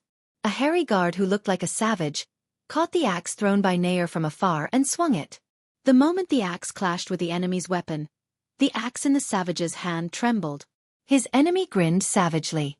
This is their unique power of eradication. As long as... Thales was shocked when he saw this. He then remembered something important. Be careful, their power of eradication. But before Thales could speak, the savage pounced fiercely and crashed into the enemy's arms. Under the enemy's gaze, which was filled with grievances even after he died, the savage cut him down at the risk of being injured. He then stood up and used the handle of his axe to knock another person back. His fearlessness and unyielding methods made Thales' worried words choke in his throat. "Pay attention," the savage roared and reminded his companions. "There's something wrong with their power of eradication. It's the traitors of the Tower of Eradication. Disaster swords." The mercenaries were shocked. They seemed to be a little surprised that their secrets had been exposed. Don't get entangled with them. Attack their vitals and knock them down with one strike. As the other prisoners responded one after another, the fierce and unyielding savage faced the next enemy. Oh, this unbelievably tough guy, Luton Belden. Beside Thales, Nalji, who was calm and composed, started chattering again. A distant branch descendant of the famous Belden family. Hey, he used to be a good person. He fooled around with us and waited for death. Used to be? Until the old captain unexpectedly promoted him to replace Zakriel as the chief of the discipline division. When he heard that name, Thales's heart sank. Nalji stared at Belden, who stood in front of the enemy like a wild beast with a fierce gaze. He shook his head as if he was singing. There will always be a kind of person who will quietly rise to the top when he says that he will be a piece of *T, leaving you to continue to die alone. As he spoke, Nalji's expression suddenly changed. He retreated and pounced on Thales, pushing the prince to the ground. Swoosh. Thales coughed hurriedly and propped himself up on the ground. In his shock, he saw a hand axe fly over their heads and hit the wall. Don't worry, Your Highness. Nalji climbed up from the prince's body indifferently and patted the dust off his body. He did not seem to be aware that he had been attacked by a flying axe. We have a specialist who is in charge of dealing with ambushes like this. Before he finished speaking, Thales saw from afar that the mercenary who threw the axe at them widened his eyes, and a sharp blade pierced through his chest. While he was still trembling and touching his chest, a pair of thin and frail arms stretched out from behind him and dragged him, who was certain to die, to a corner. Thales saw the prisoner from the royal guards who stabbed him in the back. He was the so-called specialist. Even though he was very skilled in dragging the corpse, he had a cowering expression on his face. His eyes were filled with fear, and his body was hunched. He looked around sneakily and quietly, as if he was afraid of being discovered. Thales recognized that terrified face. It was the prisoner from the royal guards who recognized Shadow Shield's footsteps in the dark. That skinny monkey is Jonah Cannon, a cavalry scout from the Vanguard Division. He is in charge of gathering information, sending messages, and detecting threats. Nalji smiled and pulled the prince up from the ground. He gestured at the cowering prisoner with his chin. He was born in the private army of the Jade Star family. His family is just a lord, but if you look down on him because of this, he can slit your throat in the middle of the night. If he hadn't caught a sudden cold, that man would have joined the Starlight Brigade and followed Duke John to quell the rebellion. There was a slight lament in Nalji's words. Thales stared at the skinny and hunched Cannon in surprise. He took off his opponent's knife and threw it to the next person. Another figure caught the knife Cannon handed to him and entered Thales' line of sight. Ha ha ha ha. The desolate laughter from before rose again. The last time I swung my sword like this figure was very strange. He held a knife in his left hand and a sword in his right. The knife in his left hand shone fiercely, and the sword in his right hand was awe-inspiring. His attacks alternated back and forth, dazzling and overwhelming. And he's still in Renaissance Palace. Blood splattered everywhere. The laughing prisoner put away his knife and sword. His two opponents could not even launch a proper counterattack. They covered the fatal wounds on their thighs and necks respectively and fell slowly. He turned around and searched for his next target in a frenzy. The one who attacked while laughing crazily is Gudi Tardin. The Tardin family is an aristocrat in Central Territory. They are one of the 7 Jade Star attendants, just like the Belden family. His great-grandmother was even a princess. You can tell from his gorgeous moves. Nalji looked at Tardin, who was looking for a fight everywhere with a knife and sword in his hand. But unfortunately, Argudi Tardin rejected his father's evil scheme, and in the end, he avoided the tragic fate of inheriting the family business and becoming a happy worm. For the sake of noble love, he came to become a guard. Love. Thales frowned. Yes, everyone knows that he was bewitched by Princess Constance. Don't waste my breath, Nalji. Tardin seemed to have excellent hearing during the battle. He shouted without turning his head around. I will be happy to help you tidy up your kidneys. Nalji flashed his front teeth. He first smiled innocently at Tardin, and when Tardin was not paying attention, he gave Thales an expression that said, "Did you see that?" Thales averted his gaze from the former royal guards. Bruley the Black Bear, who rampaged about and disrupted the formation, Nair the stingy logistics officer, who carefully threw darts to kill, Belden, who tore apart his opponents like a beast, Cannon the cavalier scout, who wandered around the corners, Tardin, who swung his knife and sword, and Nalji the lazy man, who stood guard by his side. These 6 people, who had different skills and styles, worked together to kill the disaster swords, who were 3 times the number of their own. They were so scattered that they could not form a team. Thales frowned. These are the royal guards of Constellation 18 years ago? We have regressed a lot. In the past, when the royal guards formed a formation. Ah, there's Jerky. Nalji pursed his lips and rummaged through a corpse on the ground. He let out a happy moan. Thales turned his gaze and looked at the seventh person. He was the calmest, most composed, and the most unique man in the field. He only held a sword and a shield as he slowly walked through the center of the battlefield. He was like a cold block of ice. He did not move in the face of danger, but when he passed by a pair of people who were fighting, he would suddenly erupt. His sword and shield were thrown out like an avalanche. The man passed by an enemy who was wrestling with Bruley. He swung his shield down and hit the enemy's knee. The latter retreated in pain, and his sternum was immediately crushed by Bruley's hammer. The third offensive style. Cold attack. Thales thought quietly. The man passed by Belden, who was fighting against two people. He suddenly charged into the battle. He used his shield to block an enemy's blade, and his long sword drew blood on another person's neck. The third defensive style. Counterattack. Thales clenched his fists.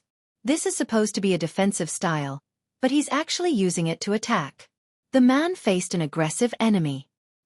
He skillfully deflected his shield and caused the enemy to stagger. Then, Nayer's dart came out of nowhere and slit the enemy's throat. The first defensive style. Iron body. Thales pursed his lips tightly. This was the first style he learned. The man passed by a sturdy enemy.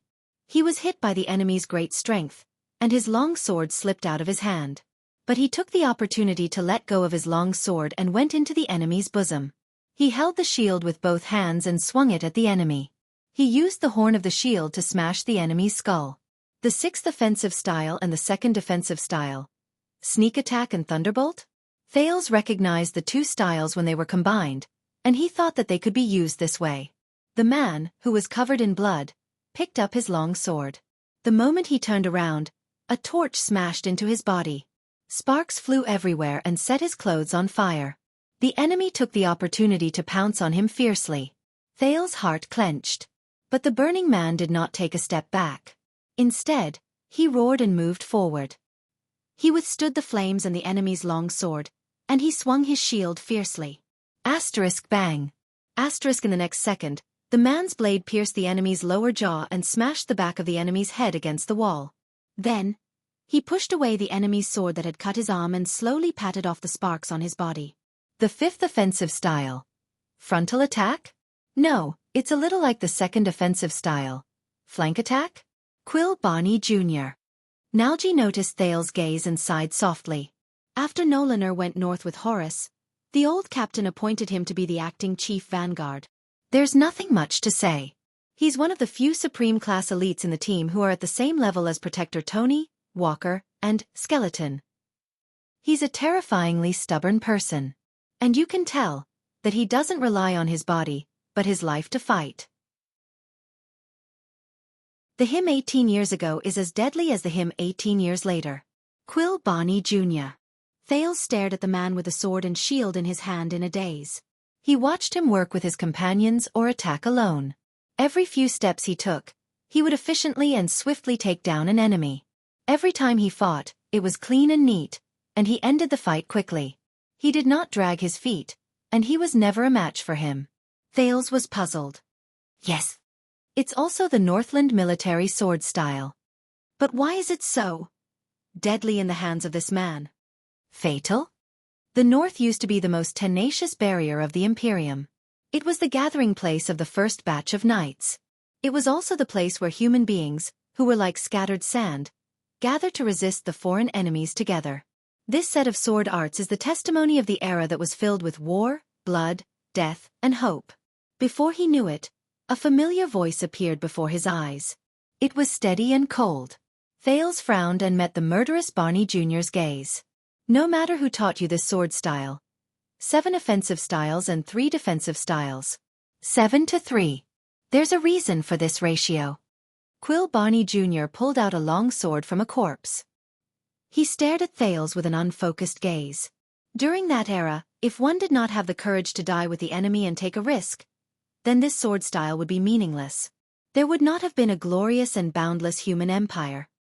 At that moment, against the bloody background, Barney Jr.'s gaze was aggressive. The most primitive way of fighting is not to compare the number of people you have, nor is it to compare the speed of your attacks. There is no such thing as attacking or defending. Barney Jr. stared at him fiercely. It's to exchange lives for lives. If you bet your life, you might not win. Thales listened to Barney Jr.'s firm words in a daze. But if you are not willing to bet your life, you will definitely lose. If you don't lose this time, you will lose the next time. A prince I have never met. I made some changes to the first few chapters. I can go back and read them. Chapter 446. Thales furrowed his eyebrows and stared at Barney Jr. After a while, he nodded. Nalji looked at Thales, then at the vanguard. He seemed to want to say something, but in the end, he did not. About your question just now. Thales coughed softly amidst the indescribable awkwardness. The person who taught me the sword was Xianxia, the king's lover. At that moment, Barney Jr.'s expression changed drastically. Thales noticed it. Hey, isn't it that B** starred from Western City Police Station? Nalji slapped his head. His eyes lit up and he blurted out. But when he saw Barney Jr.'s expression, he shuddered and immediately changed his words. Cough, cough, cough. Oh, so it's the famous talented and good-looking police officer of limited time. Nalji suddenly became serious. Thales was puzzled when he saw their expressions. Nalji tugged at the collar that did not exist. Nothing, Your Highness. I was thinking, Vanguard Barney, what he meant just now was, even if it's the same set of swordsmanship, there are different styles, different understandings and different habits. This is very normal. Nalji patted his chest in a magnanimous manner. He ignored Barney's increasingly unpleasant expression and spoke to himself. Even if it's the Northland military sword style, we cannot be satisfied with a single style. We must be good at discovering the advantages and continuously innovate. Even if the new style does not seem to be very effective for the time being, it is still valuable. For example, Madame Jine's attempt to strengthen our defense is very inspiring. Hey, wait a minute. But before he could finish, Barney Jr. grabbed his ear with an unpleasant expression and dragged him back to the battlefield. Brother? Quill? Barney Jr.? Vanguard Barney, Your Excellency Vanguard, Sir Commander, listen to me. Cut the crap and get to work. Barney Jr. said angrily. Thales was left alone to stare at their backs in a daze. As the cries for murder grew fewer and fewer, Quick Rope walked forward slowly. He stared at the prisoners of the Royal Guards with a complicated expression. They're very powerful. Quick Rope's words brought Thales back to reality. They aren't any weaker than the White Blade Guards. Thales took a deep breath and pulled his thoughts back to the important matter at hand. He stared at the disaster swords, who were forced to retreat in defeat. He nodded. Yes. Have you thought it through? Quick Rope sighed. What should we tell them? Thales shook his head. He knew what Quick Rope wanted to ask, but he did not know the answer. Quick Rope was silent for a while before he laughed. Really? Quick Rope sneered. If I had known this would happen. Why couldn't you hide just now? Why did you have to jump out yourself? Thales was silent for a moment. He snorted and shook the key in his hand. Then your method is very brilliant. Distract the pursuers and then die in their hands? Quick Rope was stunned for a moment, and he seemed to be puzzled. Died in? Who said I'm going to die in? The next second, he raised his hands and looked at Thales in disbelief. Wait, do you really think that I'm going to sacrifice myself to protect you? Thales felt like he was about to choke. What? But you're clearly unafraid of death and ready to fight to the end. Quick Rope frowned. Treating death as nothing. Have you read too many night novels? Thales opened his mouth and stared at him in a daze. Ha! Oh, it's a big misunderstanding. Quick Rope understood something. He blinked and raised the corners of his lips in surprise. I was signaling Dean with my eyes, asking him to cooperate and knock me out. Thales was stunned. Signaling? Cooperate? So? He asked tentatively. Quick Rope pointed at Dean, who was in the crowd in the distance. He did not know whether to laugh or cry, and he had a look that said, "Are you stupid?" "That's right, I got in touch with Dean and prepared to put on a show. Until you jumped out." Thales stared at him in a daze. "What? What did he say?" Thales stared into the distance in a daze and met Dean's gaze, who was staring at him with hatred and gritted teeth. You. Dean's expression was fierce. At that moment Thales, who had been a little touched, understood what was going on, and he froze on the spot. Quick Rope shrugged with an innocent look on his face. As he stared at Quick Rope, who was completely unaware, the prince felt a little embarrassed. **T. I think. Did I do something unnecessary again?" Thales averted his gaze awkwardly, and a faint sense of shame surged in his heart. He tried hard to cast aside his shameful anger and thought seriously. "Speaking of which, there is another very important thing. I wonder what the weather is like today." But at that moment, "Hey!" Quick Rope snorted softly and turned his head. "Still, thank you. Even though I won't die. I won't be happy if I fall into the hands of the secret room." Thales exhaled deeply. He could not hide his embarrassment. "Is that so?" "Yes, it seems like it's a sunny day today." Quick Rope sighed softly. His eyes sparkled, and countless emotions surged in his eyes. "Maybe we were wrong." Thales raised his eyebrows slightly and snapped out of his daze. Quick Rope crossed his arms and looked at him quietly. He said softly, "I was thinking about the myths about the calamities from King Raikaru and the others. Maybe they were wrong." Thales was stunned. He turned around and stared at Quick Rope blankly. Quick Rope watched the fight in front of him and shook his head. "Last night, you didn't attack Dean without hesitation, and you didn't attack me either." Thales' heart tensed. "You racked your brains just to save someone you don't even know like Marina, from Stake's hands." Quick Rope sighed deeply. What kind of cruel, bloodthirsty, crazy, and evil existence would do such a thing? Thales fell silent. He suddenly remembered that night in Dragon Cloud City, and that night with Asda and Giza. He remembered the feeling that he was no longer himself when he evolved uncontrollably and knocked on the door. He remembered the calm and rational self he had when he lost control. But before he could finish, Quick Rope interrupted him again. "If you ask me what my greatest growth over the years is, Thales," Quick Rope tapped his forehead, and he seemed to be sentimental, "that is to understand the world through my own eyes, not my ears." Thales fell silent. "That's it?" Quick Rope raised his eyebrows.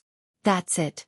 He raised the crossbow of time in his hand and scrutinized it for a few seconds before he slowly put it down. Quick Rope sighed softly. "To hell with the myths. To hell with the calamities." Quick Rope raised his arm and punched Thales in the chest. Bang. Thales felt a tightness in his chest, and he bent over in pain. "You are Thales, and I am Quick Rope. I saved your life once, and you also saved me once." Quick Rope smiled stiffly. "And now we are even." He laughed out loud as he looked at the disheveled Thales. Thales, who had difficulty breathing, finally managed to catch his breath. He raised his head in pain and looked at Quick Rope, gritting his teeth. "Even my foot. Stake killed me once, and just now, he did it again. I saved you twice, and it's 2-1. You still owe me one. Who taught this guy how to count? Nicholas?" Quick Rope's expression instantly turned cold. He put his arm around Thales' shoulders, gritted his teeth and whispered, "By the way, stay away from her. Stay away from her. I'm serious." Thales' face froze. At this moment, "Hey, you two, are you done with your mushy words of love?" Thales and Quick Rope were shocked, and they subconsciously looked up. The battlefield had long since quieted down. The 7 prisoners seemed to have easily wiped out more than 10 disaster swords in the mess on the ground. Their gazes were filled with curiosity as they stared at Thales and Roland. Thales and Quick Rope subconsciously let go of each other and smiled at the same time. Only then did the prisoners return to normal. They cleaned up the battlefield with different expressions on their faces. Cannon was still hiding in the corner and shivering. He talked to himself from time to time. Belden, on the other hand, did not say anything. He just quietly wiped his weapon with a cold expression. But the others were not so quiet. "Don't move, Bruley, or else I can't bandage your wound." "Hey, I said don't move, I didn't touch that area. Even if I did, I didn't do it on purpose. This was Nalji, who was bandaging the wound on his but for the grimacing Bruley, but the two of them looked like they were engaged in a fierce brawl. Come here, come here. Distribute the supplies and weapons, or do you really want to fight in your underwear? The second logistics officer, Nair, rummaged through the corpses on the ground. He dutifully threw the weapons and equipment that fit him and his hands to his companions while he said hatefully, "They're not that good, but their equipment is pretty good. Hey, Tardin, why did you eat them? Don't you know that you have to hand over the seized items?" This is great. Tardin sat on the ground in a daze. He grabbed an enemy's waterskin and tore at the dry food he found somewhere. He laughed madly. We're out, we're out. We don't have to F***ck the wall anymore. As the person with the highest status, Vanguard Barney Jr. had his arms crossed over his chest. He looked at Thales with a frown, as if he was thinking about what to do next. In this strange and chaotic atmosphere, Thales and Quick Rope looked at each other and saw the wariness in each other's eyes. This group of former royal guards killed people the moment they got out of prison. By the looks of it, they are as dangerous as the former members of the royal guards. Are they reliable? Most importantly, what's the next step? What did you say when you let them out? Thales avoided Barney Jr.'s gaze, lowered his head, and quietly bit Quick Rope's ear. What else could I say? Quick Rope's face was filled with anxiety. He whispered, "Of course the attendant Casso asked them for help for the prince who was in danger. By the way, that crazy laughing man even tiptoed and touched my head. He said, 'Wow, Waya, you're so tall now. How are your parents?' So I could only chuckle." Thales did not finish listening to the second half of his sentence, because in the next second, all the royal guards in the area fell silent, as if a cold wave had suddenly swept over them. Cannon no longer trembled. He widened his eyes and opened his mouth. Tardin spat out the dry food in his mouth and touched the swords beside him. Bruley let out an uneasy growl. Nalji threw away the bandage in his hand. Nair coldly distributed the last piece of leather armor to Belden. The latter narrowed his eyes and exuded a murderous aura. Barney Jr.'s expression did not change. He gently picked up a torch from the ground. All of them stopped what they were doing and stood up in tacit agreement. Their gazes were solemn as they faced one direction. It was the stone steps. The stone steps in Black Prison. Asterisk thud. Thud. Thud. Asterisk the sound of heavy footsteps rose slowly. Every step felt like they were stepping on people's hearts. Asterisk thud. Thud. Thud. Asterisk finally, a figure they had not seen for a long time appeared at the top of the stairs. He entered the area illuminated by the fire. When they saw the person clearly, Thales and Quick Rope looked at each other and sucked in a sharp breath in their hearts. The breathing of the former royal guards quickened in unison. The person carried a heavy object and stood in front of the fire. He faced the crowd. There was silence. The person slowly turned his gaze and swept his gaze over the unkempt group in front of him. He spoke softly. Chief Vanguard Barney. Chief Penal Officer Belden. Second Logistics Officer Nair. No matter how many years had passed and how many changes he had gone through, he could still recognize everyone as if they were his family treasures. It was as if he was examining a weapon that belonged solely to him. Barney's face was tense, Belden's expression was complicated, and Nair's was filled with hostility. Cannon. Tardin. Bruley. Oh, and you, Nalji the Idler? The person called out the names one by one. His tone was calm, but there was an oppressive force that made people hold their breaths for no apparent reason. Thales swore that he heard it clearly. Nalji subconsciously gulped. It was very strange. The prisoners of the royal guards did not speak at that moment. They only watched the person nervously. It was as if they were animals who had seen their natural enemy. The person smiled and threw the heavy object on his shoulder to the ground. Asterisk thud. Asterisk Thales and Quick Rope's pupils shrank. It was a corpse. The real leader of Dante's greatsword, the hidden spy of the secret room, the mercenary Dean, was lying on the ground, covered in blood. Under the light of the fire, his lifeless eyes were wide open, and his non-breathing mouth and nose were open. He stared at the empty ceiling. He did not move. His face was filled with the shock of death. All of you missed one. The person grinned and shook his head, revealing the brand of sin on his forehead. He extended his hand and gestured at the corpse on the ground. "You're welcome." His tone was gentle. It was like the most ordinary greeting. Everyone frowned. And then, the former watchman of the royal guards, Knight of Judgment Zacriel, revealed a gentle smile. His gaze pierced through the crowd and went straight to Thales, whose mind was in turmoil.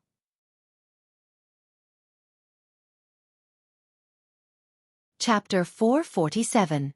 At that moment, Thales smelled the thick stench of blood with a heavy heart. A strange scene was reflected in his pupils. In the dark and gloomy black prison, the cold corpses of the mercenaries were spread all over the floor between the two walls. The blood around them was warm, and it almost formed a puddle. Under the stingy and trembling torches, the scene before him gave off a strange feeling that was a mixture of red and gray. With Barney Jr. in the lead, 7 ragged but tall men stood tall on the floor. They were like stubborn reefs that parted the red and black waves. They looked at the other side of the tunnel without saying a word. There, the Knight of Judgment faced them quietly. His eyes reflected the light from the fire, and the brand on his forehead was faintly discernible. In the narrow black prison, his body was like a towering mountain at the end of the horizon. His presence was imposing, awe-inspiring, and dignified. But he could not touch him. Zacriel's gaze swept across the area slowly. He did not point at anyone in particular, but everyone in his line of sight tensed up. They felt as if he was sizing them up, and they subconsciously tensed up. They were like soldiers undergoing inspection. But their expressions became even more solemn. It was as if darkness had truly arrived in Black Prison at that moment. Thales became even more nervous. He wanted to speak a few times to interrupt Zacriel, but he was forced into silence by the current atmosphere. Countless ideas flashed through his mind, but none of them were suitable for the current situation. Thales could only ignore the meaningful glances Quick Rope gave him and try to force himself to calm down. "Don't be nervous. I'm not here to carry out the punishment." As he watched his former colleagues tense up, Zacriel chuckled. There was a hint of sadness in his voice, which was as dull as ever. "I will never do it again. Carry out the punishment." Once he said that, the 7 prisoners who also had brands on their faces seemed to have their memories stirred up. The sturdy Bruley let out a low snort. Tardin looked at the ground and twitched the corners of his lips. The others did the same. Their postures relaxed, and their nervous expressions softened a little. Only Barney Jr. remained like a rock that stood proudly in the cold wind. He stared at Zacriel coldly. The silence lasted for a few seconds. A few figures swayed continuously under the firelight. Thales and Quick Rope exchanged a worried glance. What's going on? He knew that they knew Zacriel, and he was worried that they might work together to harm him. But why are they in this state when we meet? More importantly, what was he going to do? The strange atmosphere made Thales even more anxious. Then, the former penal officer Belden sighed and broke the ice. "It has been a long time."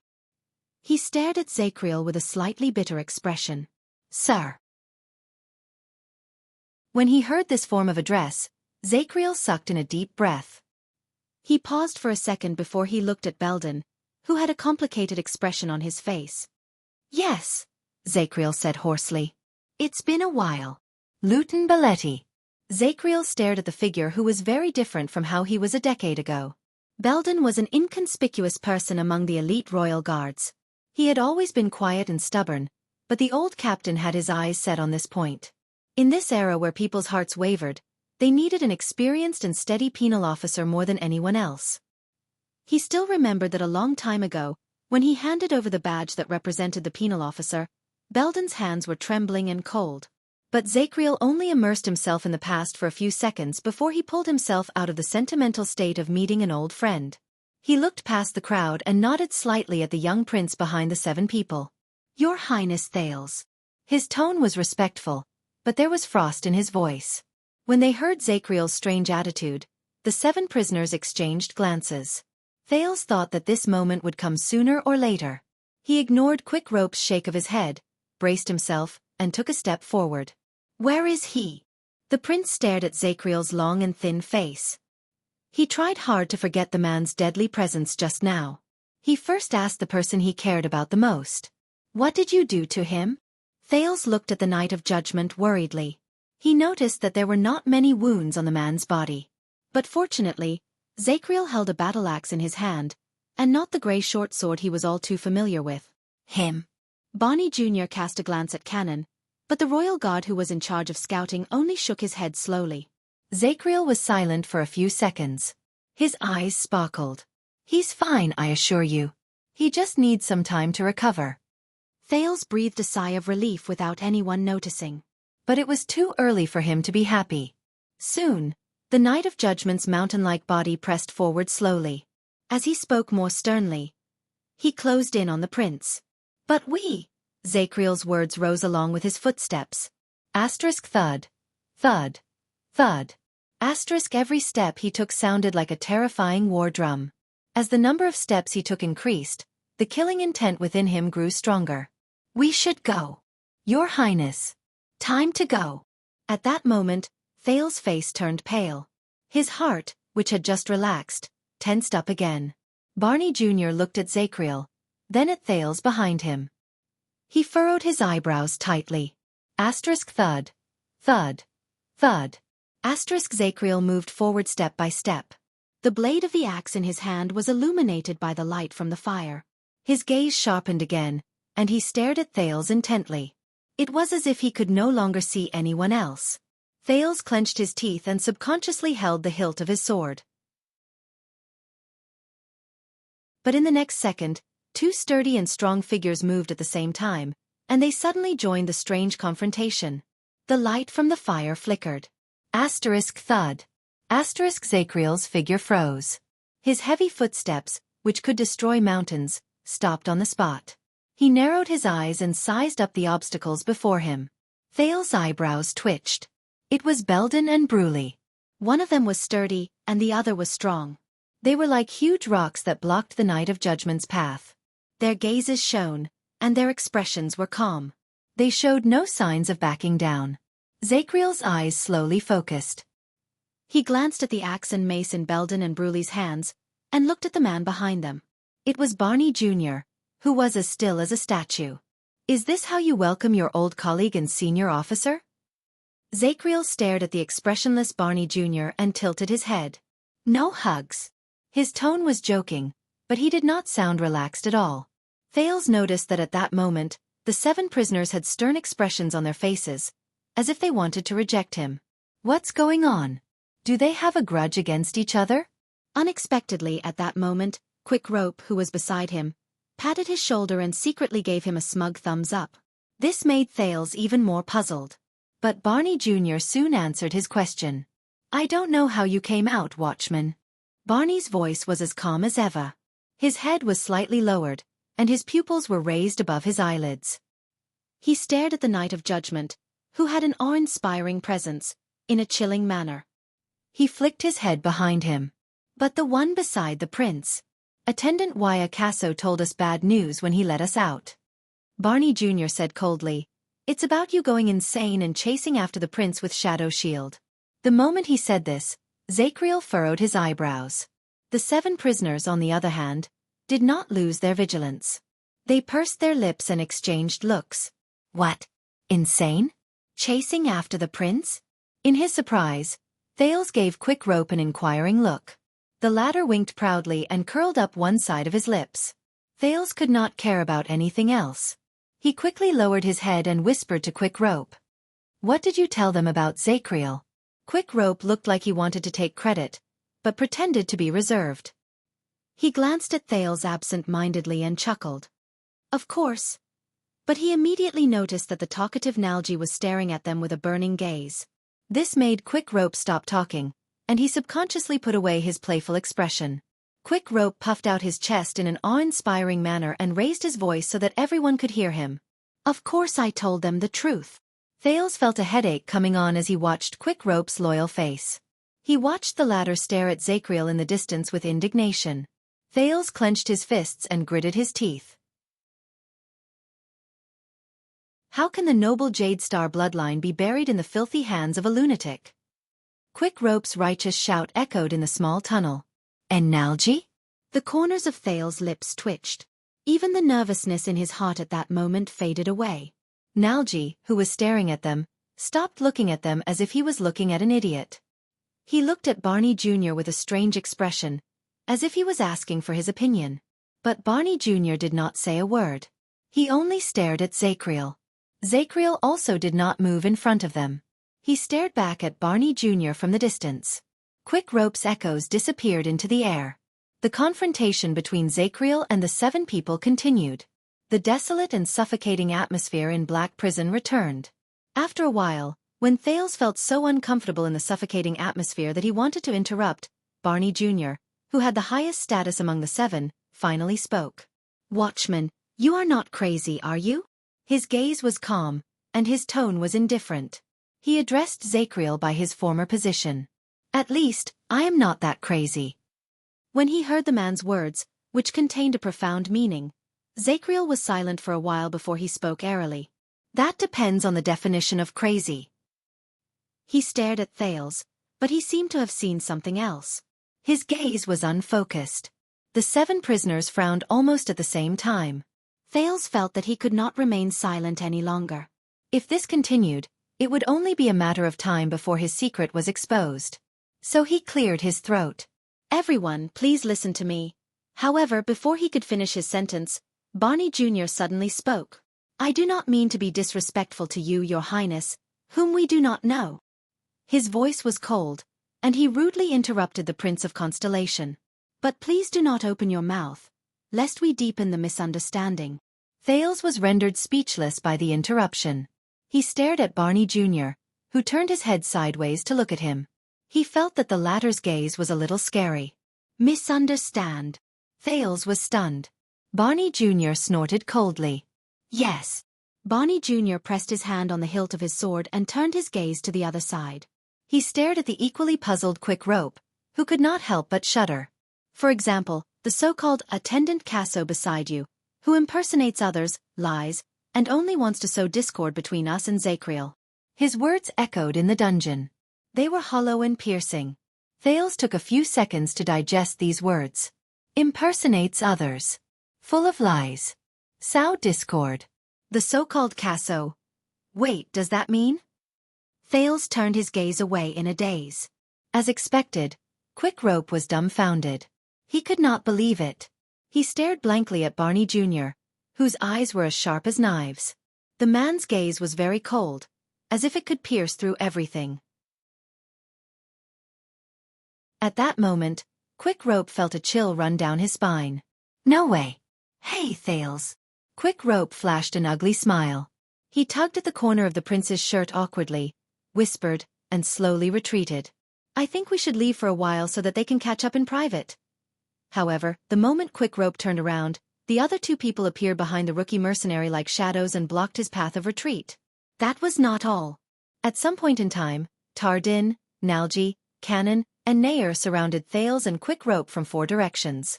2 of them were in front, and the other 2 were behind. They had more people than the number of people who intercepted Zacriel. The 4 of them sized up Quick Rope, whose smile was even uglier than his crying face, with vigilant and scrutinizing gazes. The sudden incident caused Thales to be unable to help but be thrown into disarray. "How?" "Please stay where you are. Do not act rashly, Attendant Casso." Tardin held a knife in one hand and a sword in the other. There was a mocking tone in his voice as he looked at Quick Rope, who had an unpleasant expression on his face. "By the way, Wuxia." Tardin shook his head in contempt. His gaze was hostile. "Your mother, Viscountess Gilbert Casso, is my sister." "What?" Quick Rope's eyelids immediately twitched, and his heart sank. "She died 18 years ago, and it was precisely because she protected her young son during the turmoil in Eternal Star City." Tardin's gaze flickered slightly. He slowly raised the weapon in his hand, and Quick Rope was so frightened that he took a step back. "That is you, Wuxia Casso, my dear nephew." "Nephew?" Quick Rope's face became even paler and more unpleasant. Even Thales was stunned. "Tardin is Wuxia's uncle? Obviously, your mother is not as healthy as you said, and she is definitely not, he. Tardin stared coldly at his nephew. "Also, liar, next time, remember to change your Camian accent. Constellations do not speak like this." The moment he finished speaking, the 7 prisoners stared at him in an extremely hostile manner. At that moment, Quick Rope's smile completely froze. As he endured the scrutinizing gazes of the prisoners and was exposed, he cast an innocent and awkward look at Thales, asking for help. Are we going to be unlucky? But even Thales could only sigh silently in his heart. He wanted to slap himself on the head, or Quick Rope's face. This bastard who thinks he's smart. *T. Thales sensed the 7 men's doubtful and unfamiliar gazes again, and he instantly felt a great deal of pressure. Just now, the unfriendly atmosphere between the 7 men and Zacriel had made him feel slightly lucky. But now, after Quick Rope was exposed, he had lost the trust of the 7 men, and he had fallen back into the most dangerous situation possible. On the other side, Zacriel watched Thales, who was surrounded from afar. He did not say a word. Barney Jr. snorted softly and shifted the topic of the conversation back to the opposite side. As you can see, Zacriel, everything that happened today is full of suspicious points. Barney Jr. gestured with his chin. For example, this strange and mysterious prince, his attendant who is full of lies, and you, who are behaving abnormally now. His words brought everyone's attention back to the present. We believe in you, Zacriel. You never do meaningless crazy things. Barney Jr. glanced at Thales and said softly, So what is the reason why this so-called prince must die? Why did you target him the moment you were released from prison? Why did you target the last bloodline of the royal family? Is that why you targeted him, the last bloodline of the royal family, the moment you were released from prison? The reason why he must die. He seemed to be immersed in his own thoughts as he muttered and repeated. At that moment, Thales' face turned pale with rage, and his heart was filled with bitterness. At that moment, Thales' face was livid, and his heart was filled with bitterness. The reason why he must die. The reason why he must die. Even Quick Rope realized that they seemed to be facing imminent disaster. The 7 prisoners stood quietly in their spots. 2 of them stood in front of the Night of Judgment, for surrounded the prince and Quick Rope, and Barney Jr. stood in the middle, waiting for Zacriel's answer with a composed expression. Zacriel snapped out of his daze and glanced at Thales again. The meaning behind his gaze was indescribable. Thales' heart was gloomy. With a sorrowful expression, he watched Zacriel clench the battle axe in his hand. The wrinkles on his face rose and fell.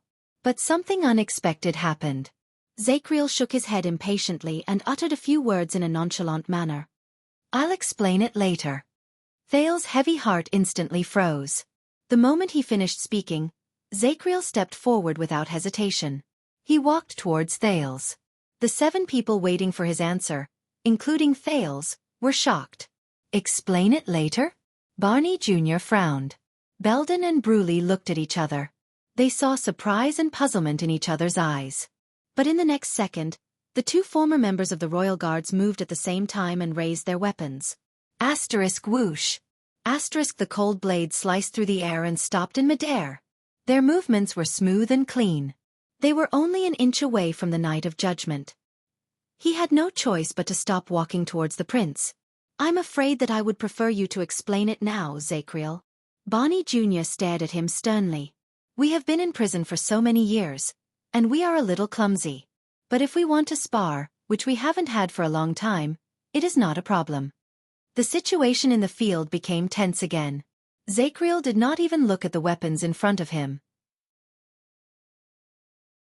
He only lowered his head, took a deep breath, and curled up the corners of his lips.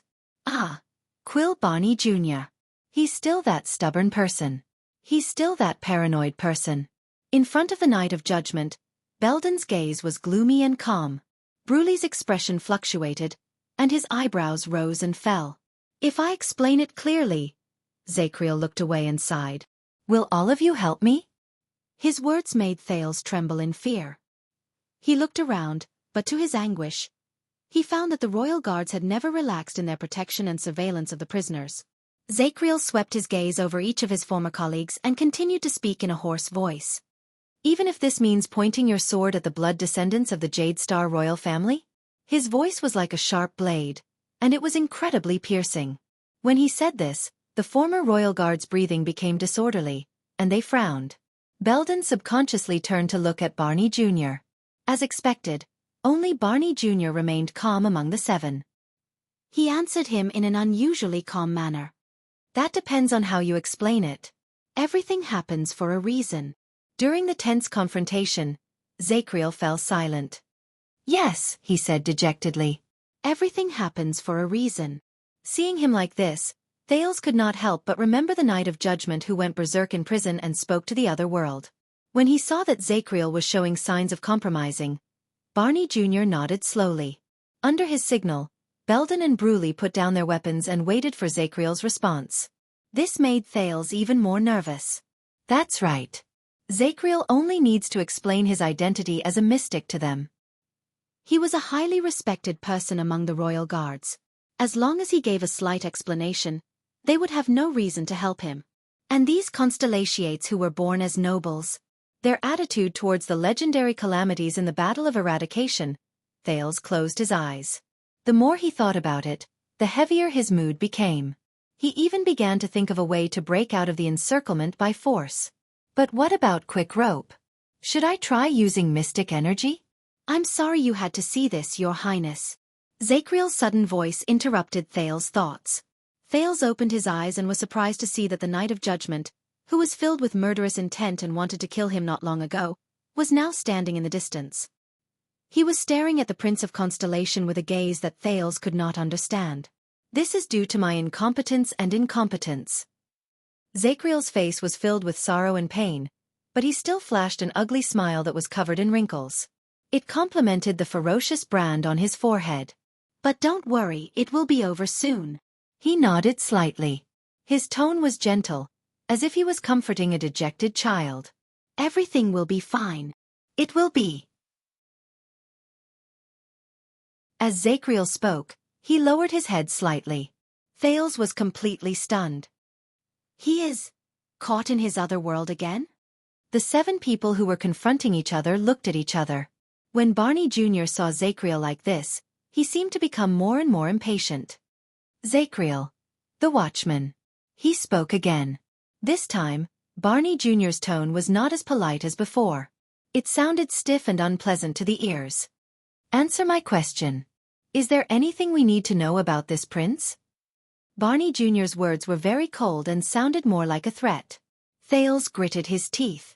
Even Quick Rope, who was beside him, tightened his grip on his crossbow in fear. 1 second. 2 seconds. In the small tunnel, the light from the torches waned, and figures could be seen everywhere. Finally, Zacriel raised his head slowly. He flashed a cold smile and uttered the word that surprised everyone. No. The Knight of Judgment swept his gaze over everyone in front of him coldly. You have nothing to know, Chief Vanguard Barney. You only need to know that I have to do this. That is enough.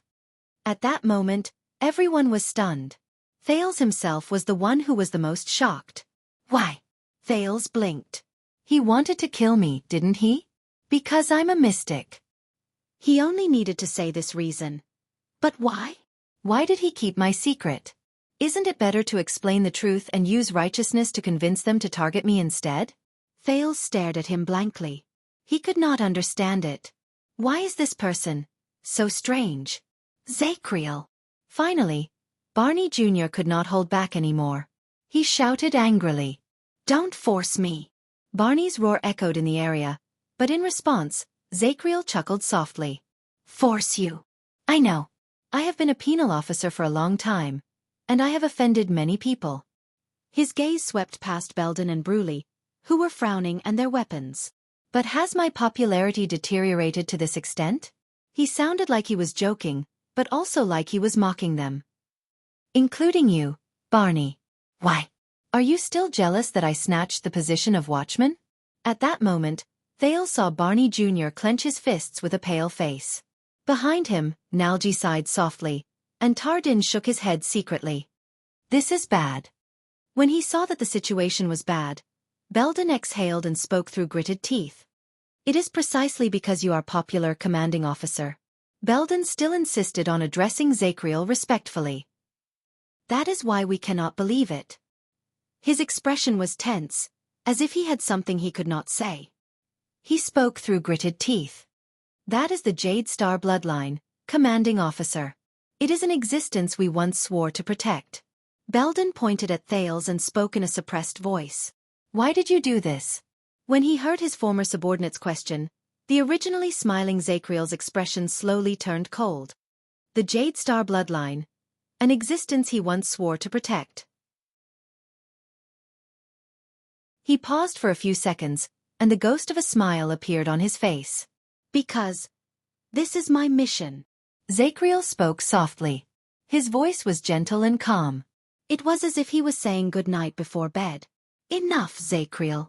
Barney Jr.'s angry shout interrupted Belden, who was about to speak again. I am not in the mood to beat around the bush with you. When he heard Barney Jr.'s angry rebuke, Zachriel did not react. Instead, he snorted softly, as if he was sleepwalking, and nodded. This made Barney Jr. even more resentful. I don't know what you are hiding, but if you think that you can brush it off by being vague. The atmosphere began to change. But as he listened to them arguing about his secret, Thales, who was the center of the conversation, suddenly had a feeling. No, they are not talking about me. At least, it's not just me. When he saw that the conflict was becoming more intense, Nalji, who stood at the back, coughed violently. Barney? Chief Zachriel? He extended a hand to both sides, forced a smile, and tried his best to ease the conflict. If you ask me, we should all calm down. But Nalji misjudged the situation. In the next second, Thales felt his hair stand on end, and a figure flashed before his eyes. Asterisk whoosh. Asterisk the wind howled, and the light from the fire trembled. No! Barney Jr. roared in exasperation. Asterisk thud. Asterisk Thales tried his best to open his eyes. But the next scene he saw was Belden and Bruley. The two strong warriors grunted and fell to the sides under the heavy blows until they crashed into the wall. And the opponent who knocked them down, Zachriel, who had been calm and composed just now, had long since turned into the Knight of Judgment with a fierce expression and murderous intent. He broke through the two people in an instant, and with an aggressive momentum, he charged forward like he could destroy mountains.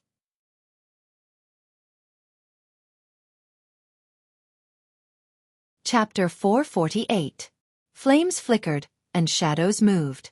Zachriel's ambush brought with it a strong gust of wind, and it was accompanied by Barney Jr.'s shocked and angry shouts. Just when Thales' hair stood on end and he was prepared to grit his teeth and face the attack, the former royal guards reacted unexpectedly quickly. Asterisk whoosh. Whoosh. Asterisk the blade of the axe flashed, and the hammer sliced through the air. Both of them chased after Zachriel from behind. The Knight of Judgment heard the sound of the wind to his left and right behind him, and he could not help but sigh. It was Belden and Bruley. They were not knocked down by Zachriel's sudden attack. On the contrary, Belden used the recoil from the wall to charge forward, and Bruley roared as he took a firm step forward. The two of them adjusted their balance within 0.1 seconds, and before Zachriel could move past them, they jumped up and launched a counterattack. Zachriel was forced to stop moving forward. The Knight of Judgment's attacks were fierce and efficient, from Shadow Shield to Disaster Swords. Whenever he attacked, he would definitely be able to kill. It was difficult for him to meet someone who could last one round against him. Speaking of which, this was the first time Thales saw someone who could withstand the pressure with ease and quickly organize a counterattack under his attack. As he thought about it, Belden's axe was fierce and unyielding, and it brought with it a presence that could tear through everything. Bruley's strong body charged forward with an aggressive momentum, and he pressed down on Zachriel at the same time as his ferocious hammer. Thales remembered that these two were the ones who stood in front of the battlefield just now. One of them broke through the formation, and the other ruthlessly killed the Disaster Swords. As expected of my old comrade. They're really difficult to deal with. With that thought in mind, Zachriel spun around, as if he had eyes on his back. He avoided Belden's axe, and first moved to Bruley, who was behind him to his right. Asterisk clang. Asterisk with a soft sound, the battle axe in the Knight of Judgment's right hand spun in an amazing arc in his palm. It accurately jammed Bruley's hammer from the side. Bruley furrowed his eyebrows tightly. He suddenly had a bad feeling. Asterisk whoosh. Asterisk just as he expected with the sound of the wind, Zachriel closed in on him as if he was dancing face to face. He nimbly and cunningly moved past Bruley's heavy hammer, and perfectly brushed past Zachriel's aggressive body. He brushed past the imposing Bruley by a hair's breadth. They were like two gears in a clock that moved at each other, but only intersected at one point. Oh no! That was Brulee's next thought as he stared at Zakriel's expressionless face. In the next second, Brulee felt a strange force coming from his opponent's axe blade, pulling him in an uncontrollable direction. Bree was about to clench his teeth and resist when he suddenly felt a shock in his knee. Boom! Brulee immediately realized in shock that his weight-bearing leg was hit by Zakriel's sudden kick, and he lost his balance. In less than a second, all his attacks had missed. He had lost his balance in his lower body, and he could not control where he was going. All that was left of him was his sturdy body, and he was now a big sandbag in the air that Zakriel could do whatever he wanted. Thales recognized the tripping kick. Just now, he was defeated by Zakriel with the same move and narrowly escaped death. No. At that moment, Bree, who had lost her balance, understood something. Zakriel's target was not him, but, in the next moment, when he missed his attack, Belden caught up to him from the side and felt his skin crawl. He saw Brulee's bear-like figure flying towards him. *T. Right when this thought flashed in his mind, he subconsciously swung his axe horizontally to support Brulee's back. Under the tremendous weight and impact, he took a few laborious steps backwards to stabilize his body. At that moment, Belden looked over Brulee's shoulder and saw Zakriel's cold and merciless gaze. Damn it, commanding officer. Belden felt a chill run down his spine. But before he could react, the axe handle instantly shot out from under Brulee's armpit like a venomous snake hissing. It flashed like lightning, and was as swift as thunder. Boom! The surging force gathered at the end of the axe handle, and it hit Belden's left shoulder. Ugh! Belden's body swayed, and he grunted in pain. The tough man who dared to fight back against the disaster swords could no longer hold on. His limbs went limp at the same time, and he fell on his back like a landslide. He rolled on the ground with Brulee. Zakriel skillfully pulled out his axe handle. He did not seem to be sweating at all. No! Barney Jr.'s enraged shout was heard at that moment. Thales stared at Belden and Brulee in disbelief. The two men had been showing off their prowess on the battlefield just a minute ago, but after their second exchange with Zakriel, they fell to the ground pathetically, stirring up a cloud of dust. From the moment the two men counterattacked, the Knight of Judgment turned around, and the two men fell to the ground. It had only been slightly more than a second. 1 second to decide the victor. Thales was immersed in hell's senses, and countless thoughts flashed through his mind in an instant. This time, when he faced Belden and Brulee, who were even more difficult to deal with, Zakriel's agility. His positioning was ingenious, and his attacks were cunning. He was far more agile than when he fought against the Shadow Shield assassins. He fought them with speed, and no one could stop him. He turned, dodged, swung his axe, pulled them back, tripped them, and struck with his hilt. Everything was done in one go. He was like a gentle breeze that blew past him at the perfect moment. He did not need to use any strength to easily defeat the two men's aggressive joint attack. It even made Thales think that he saw Jayla, who moved and dodged, or Ida, who was agile and swift. In Thales' impression, every Supreme Class elite had something they were good at, and they could maximize their advantages in a duel. Yodel's instantaneous kill, the Blood Clan sisters' swift and elusive attacks, Aida's dreamy and swaying movements, the Kingdom's Wrath's invincible charge, the Fortress Flower's impenetrable defense, Nicholas' strange and difficult to distinguish movements, the Fire Knight's powerful attacks that collided with steel, and the Raven of Death's violent attacks that were like thunder in the silent night. But this man... Thales frowned as he stared at Zakriel. He was a bloody lion that attacked swiftly and fiercely just a moment ago, but in the next moment, he turned into a nimble and agile bird that glided across the water. What exactly is he good at? Half a second later, the sound of Zakriel's sleeves fluttering in the wind snapped Thales out of his daze. After he easily broke through the two men's interception, he did not stop moving. He attacked again. Tardin and Nalji, who were in front of him, instantly became nervous. But this time, the moment he took his next step... On the other side, another figure roared and swung his sword at Zakriel. The enemy was like a sudden avalanche. He appeared strangely in Zakriel's danger perception, bringing with him a piercing cold wind. The Knight of Judgment quickly swept his gaze over his opponent's entire body, and he found 3 flaws in his opponent's ordinary attacks. His left elbow, his lower abdomen, and the 3 spots on his opponent's sword. He just needed to act like he did in the past, act according to the situation, and seize these flaws to counterattack. Whoosh. The wind generated by the sword came charging at him. At that moment, Zacriel subconsciously tensed all his muscles, and his hair stood on end. Strange. His body, which had experienced countless battles, had a strange instinct, and it forcibly restrained his right arm, which had been itching to attack. Know what's going on? Zacriel stared incredulously at his opponent, who was getting closer and closer. He stared at the sword that was pointed straight at his heart. Is it because my movements are slow? Zacriel gritted his teeth. As he stared at his opponent's ordinary moves, he forced himself to take a step forward to face his opponent. The blade of his axe went straight for his opponent's lower abdomen. As long as I force my way in, I can adjust the strength and angle of my opponent's sword, force him to change his posture, and then launch a series of consecutive attacks. In the end, I can... Ding. Just as Zacriel expected, the blade of the axe grazed his opponent's sword. In the next second, Zacriel's nerves jumped again. No, Zacriel felt as if thunder had exploded in his heart. No. When the axe and sword clashed, he sensed the force from his opponent's sword, and he stared at his opponent's cold gaze. He suddenly came to a realization. All his opponent's flaws, gaps, and flaws are not the key. The key lies in his strongest point. Zacriel watched in astonishment as they fought at close quarters. No matter how I adjust, how I change my moves, and how I cause irreparable damage to him, he will not care.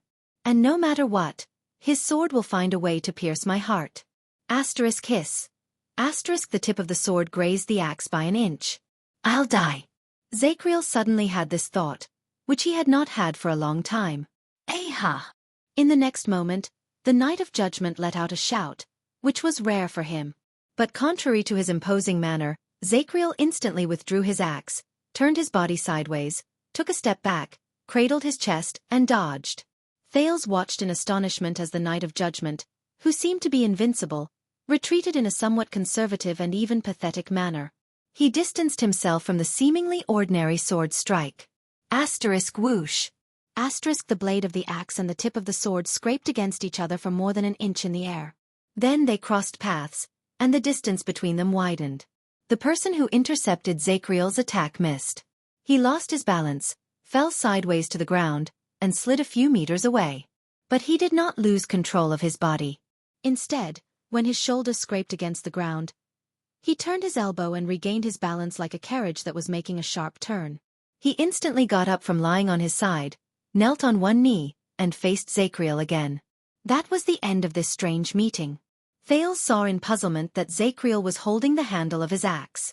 His eyes were wide open, and he was actually panting slightly.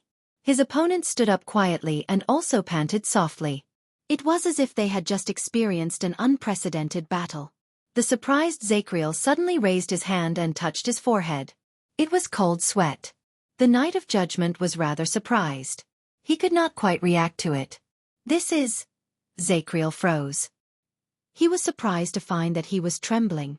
A few seconds later, Zacriel clenched his fists. The corners of his lips slowly curled up, and he looked up.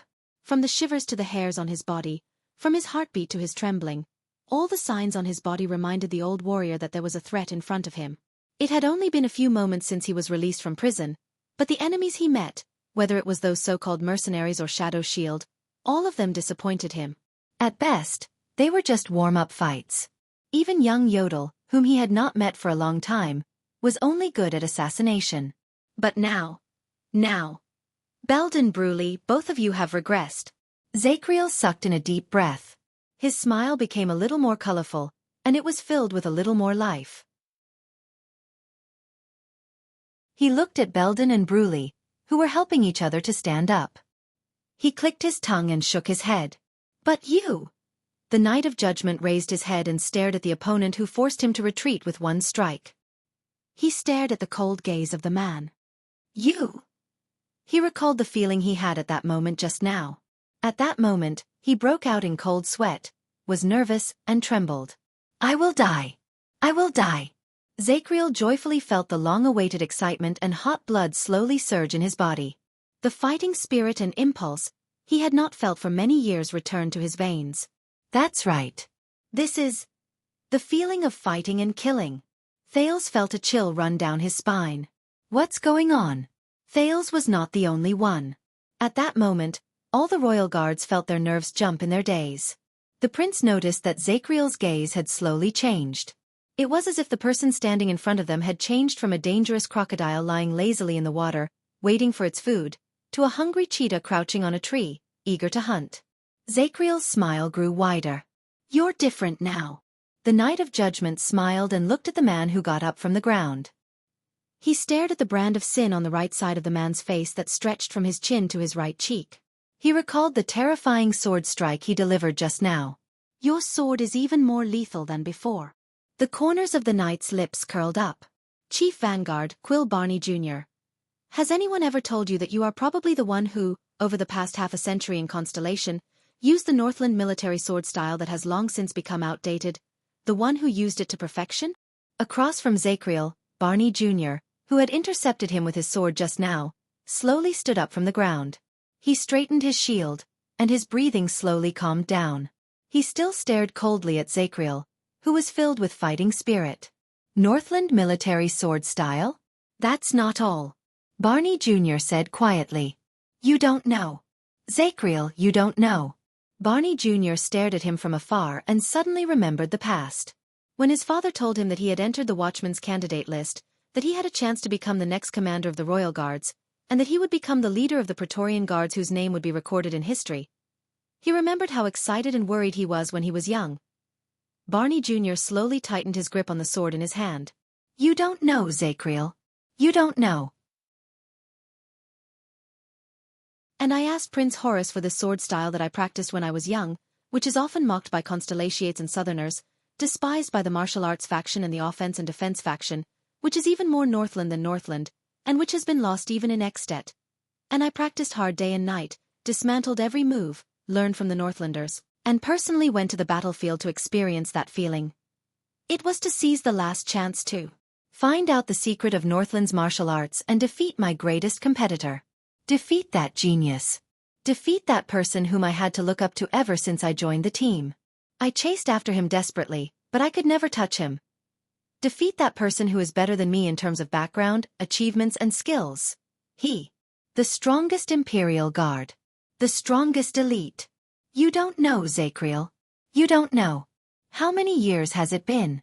No matter how many people have chased after you, you've always been that arrogant bastard who left everyone else in the dust. You'll only look up at the stars from high above. Even if there are endless waves in front of you, you'll never look behind you. You'll never look down. You'll never look back. Never. Barney Jr. clenched his nails fiercely and used the pain to pull himself back from his memories. For sunset's sake, Watchman. Barney Jr. calmed himself down. He ignored Zacriel's increasingly undisguised fighting spirit and said softly, What secret do you have that you can't tell us, your former brothers? His tone was calm, but there was a hint of desolation in it. It was a stark contrast to his previous aggressiveness. The royal guards looked at each other. This caused Zacriel to be slightly stunned. What secret? His vigorous fighting spirit cooled down a little. What exactly do you hold in your hands that you think we don't have the right to know? Barney Jr. walked forward slowly and shielded Thales behind him again. He sighed softly. What is it that you have on you that you have to carry alone? These two sentences dazed Zacriel for a moment. I have to carry. The joy of meeting an opponent slowly faded away. The light from the fire dimmed. Zacriel's gaze became unfocused. His face looked a little desolate. That's right. The Knight of Judgment looked at his battle axe and the blood-stained blade. He listened to Belden and Bruley's panting, and suddenly felt a little dispirited. Even his fighting spirit and desire just now seemed so ridiculous. That's right. So many years, so many things have happened. I'm no longer that high-spirited and confident, the Knight of Judgment. Zacriel lowered his axe gently, sighed, and flashed a faint smile. Quill Barney, why are you so stubborn? Zacriel swept his gaze over every one of his former colleagues. At that moment, it was as if he had turned back into a middle-aged man who had nothing to do with the world. All his murderous intent evaporated from his body. There was a deep melancholy in his words. Why do you insist on knowing the answer? When he said this, The royal guards shuddered at the same time when they sensed the pain and struggle in his words. Quick Rope, who did not understand, turned his head to look at Thales. He wondered whether he should look for a chance to slip away, but he was surprised to see that Thales' breathing was rapid. He was watching the situation in the field attentively. Strange.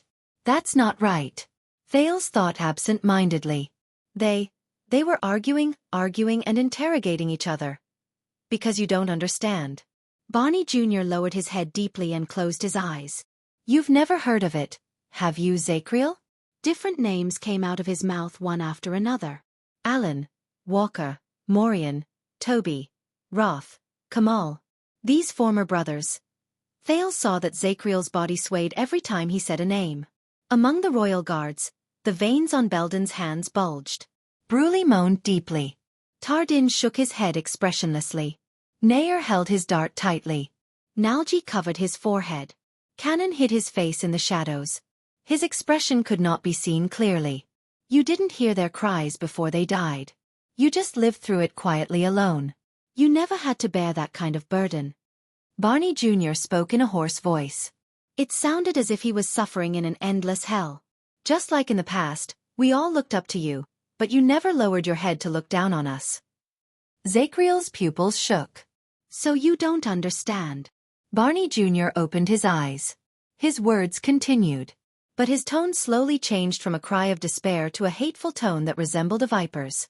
It's been 18 years. This damn stubbornness. This damn stubbornness of wanting to know the answer, even if you can never touch it. And this. Barney Jr. extended his trembling hand and touched the brand on the right side of his face. He immediately withdrew his hand, as if it was boiling lava.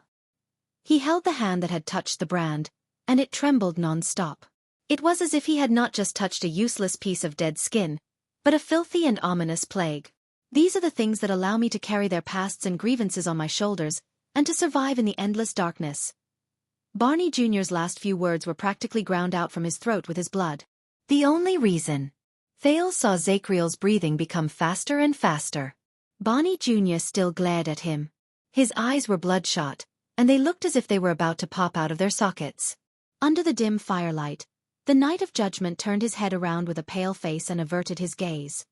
I'm sorry, Quill. His tongue trembled slightly. Yes, I'm sorry. Thud. Barney Jr. took a step forward in an imposing manner and shouted angrily, I don't need your apology. The vanguard was filled with a piercing chill again. Barney lowered his voice, but it was difficult for him to suppress his anger. I need answers. He gritted his teeth on the last word. Answers. Thales breathed quietly. At that moment, he suddenly understood something. The fire in Nalji's hand slowly extinguished, and the entire tunnel became darker. Xing. Tardin picked up another torch, and after a few tries, he lit it up expressionlessly. The fire was lit up again. Thales noticed that Zacriel's entire body had relaxed. He was expressionless, but he stared at Barney Jr. with disdain in his eyes. Sometimes, the answer is not as pleasant as the question. Thales could not hold it in anymore. What are you talking about? The teenager's voice rose loudly, and it echoed in the underground prison, attracting everyone's attention. Quick Rope stared at the bold Thales in shock. He did not understand why he did this, but all his attempts to slap Thales' face disappeared into thin air. There was no response. Thales ignored Tardin and Nalji, who stood in front of him. He took a step forward, unable to suppress his anger. Since just now, all of you have been talking too much nonsense. The former royal guards exchanged glances quietly and frowned at the same time. Then, Thales coldly said his next sentence. But in the end I heard it. What, you're not that crazy, are you? What, the reason why you must die? What about targeting the bloodline of the royal family, pointing the sword at the Jade Star bloodline? Everything has a reason. What existence that I swore to protect? What unspeakable secret? What answer? With every sentence the prince said, some of the guards' faces turned paler. Your Highness. Nalji interrupted him with a troubled expression, but he was interrupted by Thales' voice, which had become louder again. From the beginning to the end, all of this. You're not talking about me at all. Not the King Thales Jadestar. Thales was a little agitated.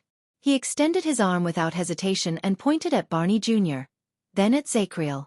But both of them had unpleasant expressions because of what he pointed at. You're questioning him, and he's avoiding something else. Is that so? Thales' last question echoed in the darkness, and it was faintly audible.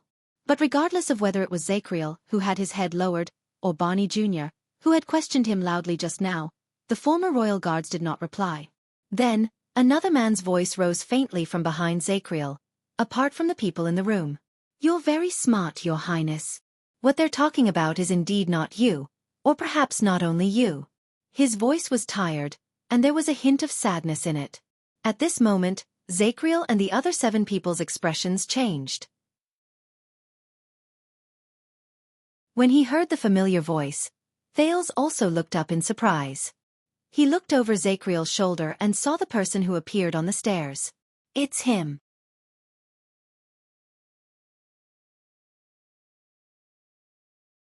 Chapter 449.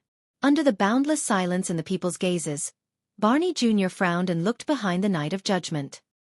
He stared at the man who suddenly appeared with a scabbard and a brand on his face. It's you, Barney Jr. said softly with faint disdain. Finally, Zacriel, who had been listening quietly, sighed and turned around slowly. He flashed a weak smile at the person behind him. I'm glad you're all right. Samuel. Colin Samuel, the former vice flag-bearer of the Royal Guards, the culprit who brought the disaster swords to this place, and the person who was knocked unconscious by Yodel just now, widened his cold eyes and stood behind Zacriel. Thales suddenly sighed a little. 18 years had passed, and the remaining 9 former Royal Guards were reunited in the deepest, darkest, gloomiest, filthiest, and sunless prison of bones with 9 ugly brands that they could never get rid of. When they saw Samuel, many people's expressions were a little complicated. Wow, everyone's here. Nalji's voice entered the room at an inopportune moment. His smile was very forced, but Thales could tell that he was trying his best to ease the atmosphere. Barney, Zacriel, and of course you. Samuel, I really think that old friends like us should sit down. But Samuel did not care about them. He just pointed at Zacriel and interrupted Nalji. And him. The respected Zacriel kept his mouth shut and did not say a word, and would rather respond with force. Because that matter is related to the dirtiest and darkest secret in the depths of his heart.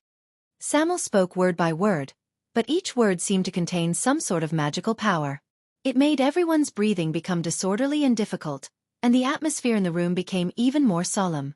Thales frowned and looked at Samuel. The latter sneered and swept his gaze over the 7 prisoners before he continued to speak. And when they asked, they were secretive and hesitant. Because that is also the most terrifying nightmare in their hearts, isn't it? The 7 prisoners outside Zacriel exchanged glances, but Thales could sense panic and avoidance in their eyes. Barney Jr. even closed his eyes. It's not just Zacriel. Samuel's words were as sharp as a knife. Inch by inch, he cut open the seemingly indifferent expressions of his former comrades. In fact, all of them are running away from it. They are unwilling to face it. They don't dare to believe it. They are unwilling to reveal it. Because of that secret. Samuel roared angrily and raised his arm to point at Thales. The secret that drove Zacriel to harm this child and Prince Thales. Coincidentally explains the past, doesn't it? Thales felt his heart skip a beat. The past. In the next second, Barney Jr. suddenly opened his eyes. You have no right to speak here, Samuel. He looked at Samuel angrily. You're just someone who betrayed the guards. But as if he wanted to return all the anger he felt during the confrontation, Samuel also widened his eyes and retorted with a voice that was even louder than Barney Jr.'s. And that secret, Samuel said fiercely, when the chief flag-bearer went south, it was Zacriel, whom we respected the most, who took over part of the flag-bearer's duties. And our watchman happened to be the person who was closest to the crown prince and could come into contact with his warrant every day, Thales said with a smile. When he said this, it was as if someone had turned off the sound. Everyone's breathing, footsteps, grinding of teeth, and the rustling of clothes disappeared without a trace. Only Samuel's words could be heard through gritted teeth. Zacriel was the one who brought you, me, him, most of the Defense Division and Vanguard Division to Renaissance Palace, along with the most elite members of the guards to provide reinforcements. They fought bloody battles against the assassins and the rioters, but they were still one step too late. They were powerless to reverse the situation, and could only watch as the late king and crown prince met with misfortune. Thales breathed in a daze. The guards trembled as they breathed, and Zacriel breathed in a daze. Including *clang. Barney Jr. could not take it anymore. He slashed the wall with his sword and shouted amid the piercing noise. Enough! Shut up, traitor and coward who ran away. Samuel shuddered. He instinctively gritted his teeth and shut his mouth. Barney Jr. pointed his sword at Samuel. This is a conversation between us and Zacriel. A traitor like you has no right to speak. Samuel was silent for a moment before he chuckled. Ha ha ha ha. He lowered his head before he raised it again. He pointed at Barney Jr. with his scabbard and mocked him. Did you know, Barney? Just now I was the same as you. Barney Jr.'s pupils shrank even more. Until I saw myself clearly. Samuel spread his arms and sneered, as if he wanted to embrace all the darkness in the underground prison. What are you afraid of? Thales felt that Samuel seemed to have changed into a different person. After his colleagues turned against him and Ricky died, he appeared in front of everyone again like an evil god who could bewitch people's hearts. Are you afraid of the past, afraid of the truth, afraid of the answer, or afraid of your incompetent, cowardly, ostrich-like self? What happened to the unquestionable courage and resolution you had when you accused me just now? What happened to your smug attitude of, I have suffered so much, so I have the right to scold all of you? Where did it all go? Quill Barney Jr.? Samuel's smile was huge. Every word he said seemed to pierce deeply into the guards' hearts, and the thickest of blood flowed from them. In the name of the chief vanguard. Barney Jr.'s voice trembled along with the tip of his sword. The murderous intent in his eyes burned. I'm saying this for the last time. Shut up your stinking mouth. Samuel's smile became even brighter, like the fireworks that were about to disappear in the next moment. He raised his hand and shook his head. There was a provocative look in his eyes. Before the situation in the hall started to go out of control, Nalji's words cut in again. But this time, he was especially careful. Barney, Samuel, I think maybe we shouldn't be so rash. Barney Jr. turned his head swiftly. You shut up too, Nalji. This is the vanguard's order. Nalji was rendered speechless, and his expression instantly turned unpleasant. Barney Jr. tried his best to regulate his breathing and looked away. A shameful traitor is accusing you, Zacriel. Barney Jr. stared coldly at the silent night of judgment. Because 18 years ago, you were loyal and devoted to your duty, but 18 years later, you went berserk, and suddenly pointed your finger at the bloodline you once swore to protect. And don't you have anything to say for yourself? Quick Rope was so frightened that he glanced at Thales. Barney paused for a moment and took a deep breath, as if what he was doing at that moment was an incredibly difficult task. For example, you know some secret that we don't, and it's related to this prince, so you have to find him?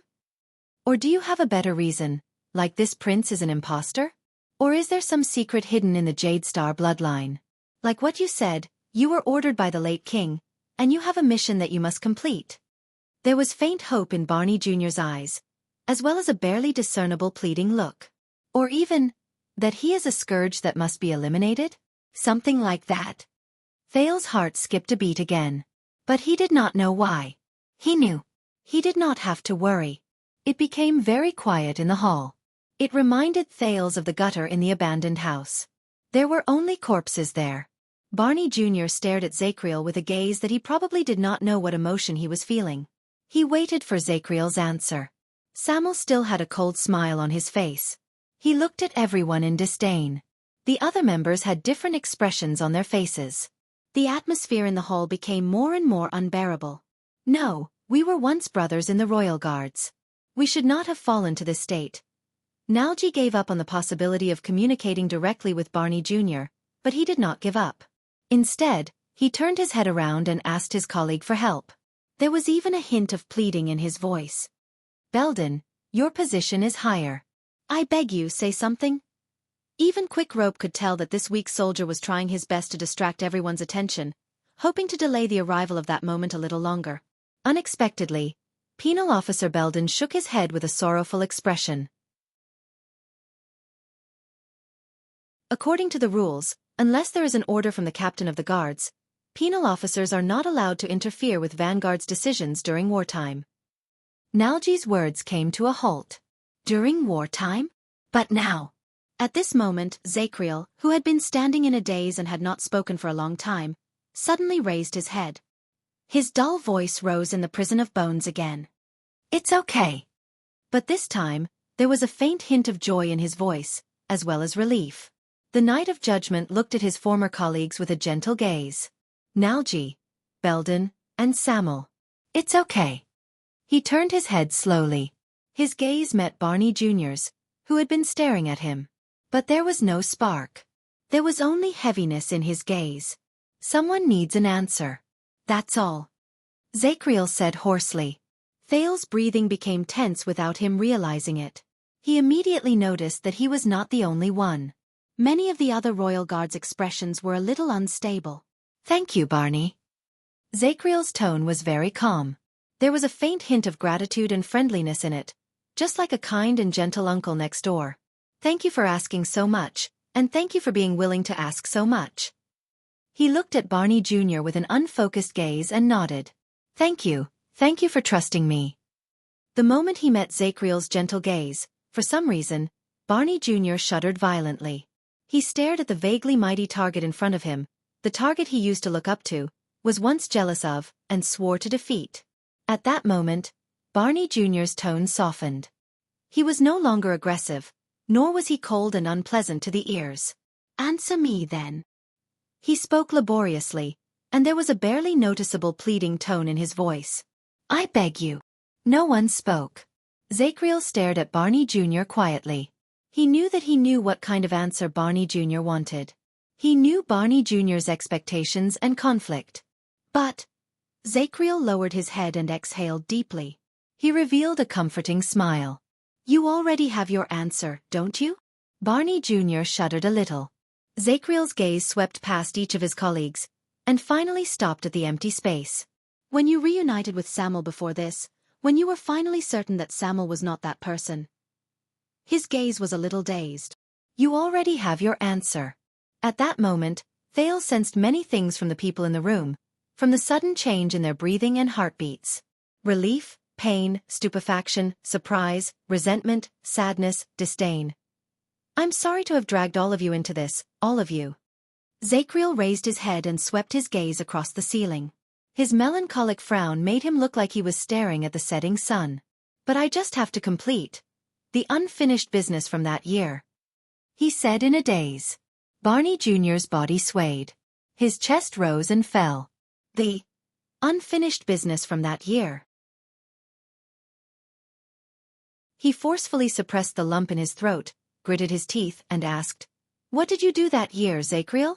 What does it have to do with this child? In Thales's eyes, Zakriel was still staring at the dark ceiling, as if his exit was there. The corners of his lips curled up wider and wider. He raised his hand gently and touched his forehead. He squeezed out a clumsy smile that looked like it was made by hand. In his daze, there was a kind of forlorn smile with tears in it. That's right. Zakriel opened his mouth faintly, as if he was telling a bedtime story. Barney, the answer you have been searching for years, is right here. Thales frowned and stared at the Knight of Judgment. If that's the case, under everyone's complicated and profound gazes, Zakriel first took a deep breath before he slowly exhaled. 18 years ago. Thales tensed up. The person who forged the Crown Prince's warrant in Renaissance Palace and deliberately transferred all of you away from the Hall of Stars to create an opening, so that Shadow Shield and Charlton could assassinate the late king's men, and the person who deliberately led the team away from the palace gates and left the Crown Prince to the assassins. The Knight of Judgment slowly pulled back his palm and combed his fringe to the top of his head and the back of his head, exposing the ugly brand on his forehead to the air. He lowered his head and looked at each of them. Without the fringe covering his face, the facial features of the Knight of Judgment became sharper and more threatening. While everyone waited in fear, his words became colder and colder. The key figure in that great rebellion betrayed the royal guards, betrayed the Crown Prince, betrayed His Majesty the late king, caused the destruction of the Jade Star family, the bloodline of the entire royal family to wither, and the kingdom to descend into chaos. Every word and sentence was incomparably calm and lukewarm, like the sounds of sutras being chanted in temples that made people drowsy. But it made everyone in the hall tense up. The night of judgment continued faintly. The person who should have been charged with colluding with the enemy, but despicably hid the truth for 18 years.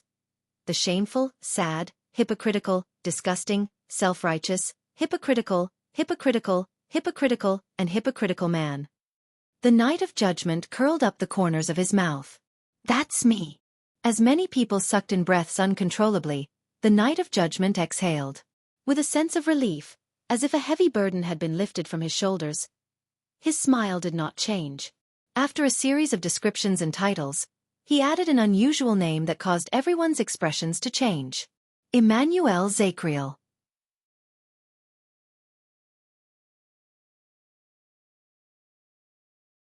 Chapter 450. Zacriel's voice faded away. The entire tunnel instantly fell silent. Thales could not describe the atmosphere at that moment. But he could clearly see that the prisoners had different reactions. Bruley looked as if he had been struck by lightning. He shuddered and whimpered. Tardin closed his eyes in anguish. His expression was one of anguish. Cannon and Nayer's gazes were wooden, as if they had expected it. Barney Jr. stared at the ground in a daze. He did not move. So, you still said it in the end. Samuel sneered. He seemed to have vented the resentment he had been holding in for a long time. Zacriel, you. Zacriel did not say a word. No. Belden raised and put down his weapon a few times. He seemed to be in disbelief. It's really you, sir? His eyebrows furrowed. He looked indignant, and he wanted to ask for help from his companions. Nalji stared back at him in a daze and shook his head subconsciously. Quick Rope seemed to be quite shocked as well. He whispered to Thales, "My God. They're right. You Constellations really have a lot of thoughts in your heads. The White Blade Guards don't have so many thoughts." Thales twitched the corners of his mouth stiffly. He ignored him. Obviously, when I questioned him earlier, he wasn't in the right state. Samuel interrupted coldly. There was an inexplicable bitterness in his voice. And now? Does anyone still doubt me? The prisoners were silent for a while. As he watched all this, Thales suddenly understood. When Quick Rope let Barney Jr. and the others out, the 7 prisoners had already seen through the imposter Wuxia. But these 7 ruthless people did not choose to immediately get rid of this lousy liar, because Quick Rope, who thought himself to be smart, provided another piece of information that he embellished. Zacriel is chasing after the prince. It was ironic. To a certain extent, Quick Rope's blabbermouth had saved his life. Hence, the 7 prisoners followed Quick Rope with a different mindset. It was not just to fulfill their previous oath to protect the Jade Star bloodline. It was also to confirm their suspicions. To confirm whether the nightmare that had tortured them for more than 10 years was in Zacriel's body. Now, they finally got what they wanted. Nayer's harsh voice rose. Turn yourself in, Zacriel. Whatever your reason, come with us to His Majesty. Whoever it is, turn yourself in. The logistics officer seemed to be trying very hard to control himself. When he said the word His Majesty, his face darkened. Go and clarify the truth for our brothers in the guards who have been tainted for 18 years, whether they are alive or not, and clear their names. Then receive your judgment and punishment. He bit out the last word. As the center of attention, the night of judgment appeared to be unusually calm. After listening to Nai's words, he paused for a moment before silently speaking. I can't. The faces of the guards changed. Some of them even instinctively reached for their weapons. Zacriel's face was shrouded in darkness and could not be seen clearly. Only the brand of a sinner on his forehead was exposed under the firelight, and it looked very strange. His eyes reflected the faint light of the fire as he looked at Thales, causing the latter to feel uncomfortable. As I said, I have to finish what I have yet to finish. Unfinished business. Samuel snorted. Looks like violence is the only way. But Zacriel did not move. It was as if he had sunk into a bottomless abyss. He did not hear anything, much less answer. This made the already anxious Thales even more uneasy. Tardin, who had his head lowered, could no longer take it. He took a step forward and roared. What bullshit unfinished business? Watchman Zacriel. Tardin's roar echoed in the tunnel. In the face of such a calm night of judgment, Tardin seemed to be enraged. He was exceptionally irritable. Do you really know what you are doing? Did you go mad 18 years ago? Zacriel moved a little. Did I go mad 18 years ago? He raised his head. Under the light, his face was as calm as still water. His gaze drifted to the empty space. Perhaps. He curled his lips into the ghost of a smile, as if he was talking to an invisible person. I have to do this. I have to. When Tardin saw this, he became even angrier. You bastard. However, a calm order interrupted everyone's thoughts. Quiet. It was Barney Jr. The royal guards turned their heads around. They were either indignant, tired, or in pain as they waited for their chief vanguard to speak. The latter's gaze was unfocused. He stared at the ground numbly and without moving. Only the rising and falling of his chest proved that he was awake. Zacriel. Barney Jr. raised his head slowly. His voice was numb and hollow. Do you remember how the old captain died in battle in the Hall of Stars? Zacriel's breathing froze a little. Old captain. When they heard this name, all the royal guards, including Samuel, fell into a strange silence. Thales sensed a faint hint of sorrow in it. Do you remember how Tony died of exhaustion? Do you remember my father? Do you remember how he faced multiple enemies? Barney Jr. paused, as if he could not continue. Zacriel was silent for a long time. His heavy breathing could be heard clearly. A few seconds later, Barney Jr. spoke in a hoarse voice. And the others, many people. Those who lived and died with us, who thought that they could entrust their lives and wealth to us, all died in the past. They died because of your betrayal. Zacriel loosened his grip on the axe handle gently. The axe landed heavily on the ground. Asterisk thud. Asterisk he leaned his entire weight on the axe. His chest rose and fell slightly. Of course I remember. The Knight of Judgment's shoulders trembled slightly. I remember everything. Barney Jr. stared at him in a daze. His face slowly contorted. You remember. He stared at Zacriel in disbelief. And you simply admitted to it, the traitor Zacriel? Barney Jr.'s voice trembled a little, but as he spoke, the corners of his lips curled up into a smile. Sunset Goddess, you look like you're saying, yes, I stole your lunch. Zacriel opened his mouth to speak, but as Barney Jr. spoke, he bent down deeply, as if he had thought of something interesting. He laughed hoarsely. Stole your lunch? Ha ha ha. His laughter was unpleasant and piercing to the ears. It echoed in the walls around them. But Zacriel did not laugh. The royal guards did not laugh either. Ha ha ha. Thales could feel the atmosphere around them and Barney Jr.'s laughter. It was incredibly bitter. Barney Jr. finally had enough of laughing. He slowly straightened his back. The smile that seemed to have been forced out was still on his face. When you look like this, you make me feel. Oh my God, it's as if the 18 years we spent in prison, the 37 guards who passed away, and even Samuel. It's as if the pain and torture they went through were all meaningless. The royal guards looked sorrowful. Nalji even covered his forehead in pain. Barney Jr.'s smile became chilling. Because to you, this is just something you mention in passing after you've had your fill, right? Zacriel pursed his lips. Barney Jr. took a step forward. His smile remained, but his words were laced with deep sorrow. You should have been our role model, Zacriel, controlling punishment and protecting the legacy. How many young royal guards treated you as their idol and spread your deeds by word of mouth? How many people wanted to chase after you, defeat you, and surpass you? Belden stared at Zacriel sadly and shook his head slowly. The Knight of Judgment was dazed for a moment. His face turned paler.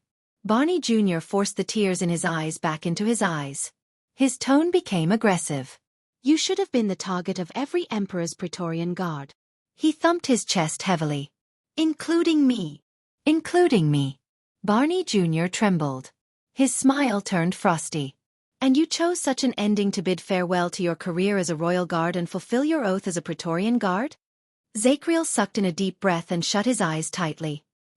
He seemed to be afraid of what he would see when he opened his eyes. That's not all. Barney Jr. took a step forward. His voice was stern. You pushed His Majesty into a trap of death, and he will never be able to escape. You pushed the kingdom into the abyss of chaos, and he will never be able to rise again. You pushed your companions into the dark, filthy abyss, and he will never be able to escape. You stepped on the Praetorian Guard's oath, which we engraved for our entire lives, and threw it away like a pair of worn-out shoes. Thales watched the confrontation between the two highest-ranking former royal guards with a complicated expression. But the questions in his heart only increased. Zachriel's shoulders sank lower and lower.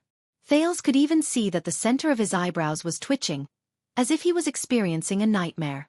Barney Jr. looked at him in disgust. "Tell me, Zachriel, how do you sleep every night?" "Especially when your hands are stained with your companion's blood, your shoulders bear the debt of the king's blood, and your mind is filled with the blood of the past. Every time you breathe, don't you find the stench of blood on your body pungent?"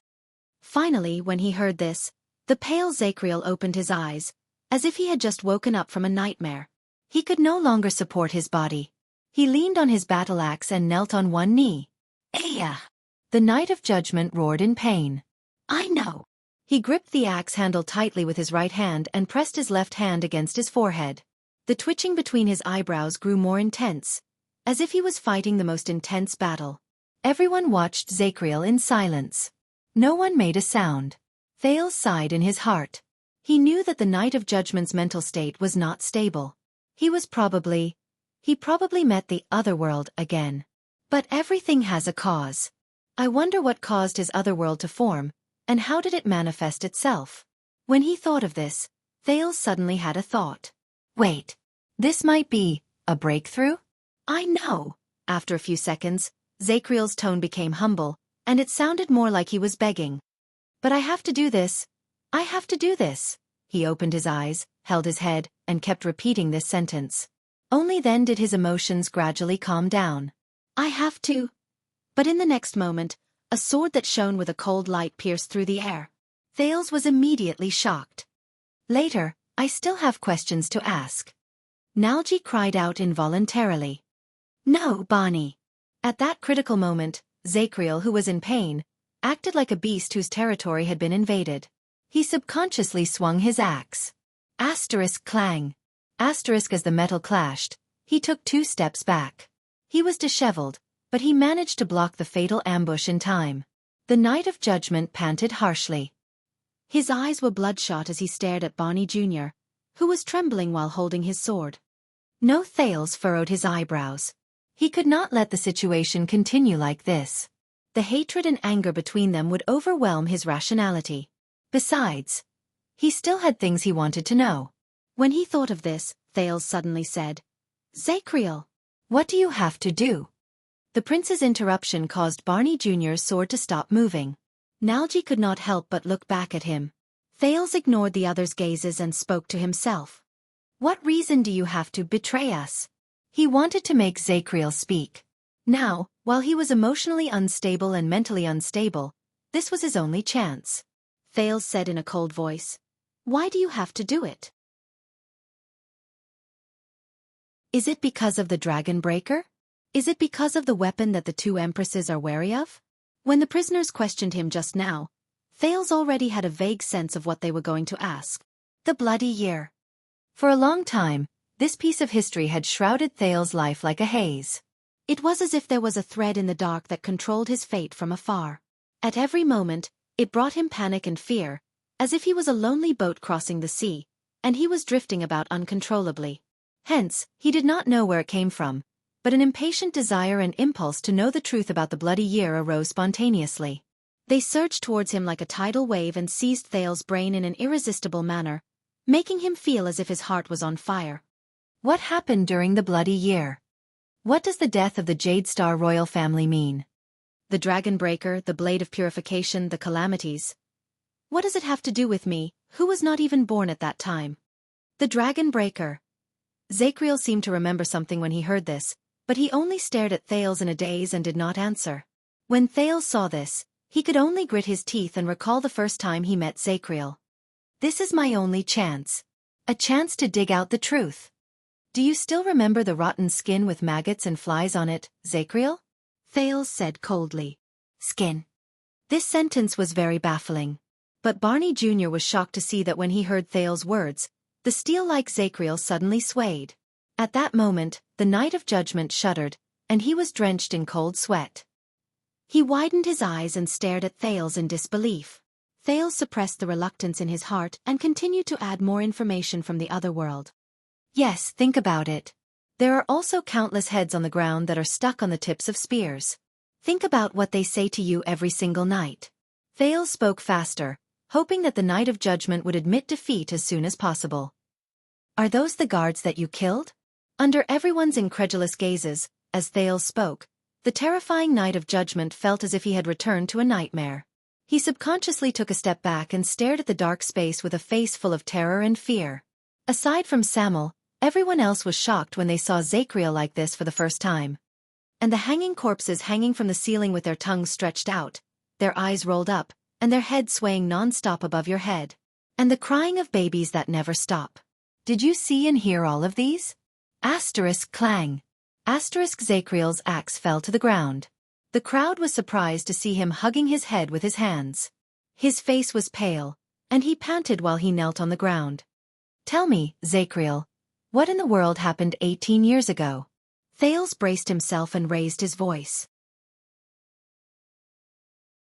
What made you have to betray the late king's trust, slaughter the Jade Star bloodline, kill your own colleagues, sacrifice innocent blood, tarnish your own honor, and experience this terrifying life where you have to face these faces, heads, hanging corpses, and endless crying of babies every single day and night? In the next moment, Zacriel seemed to be unable to take it anymore. He covered his head and roared in pain.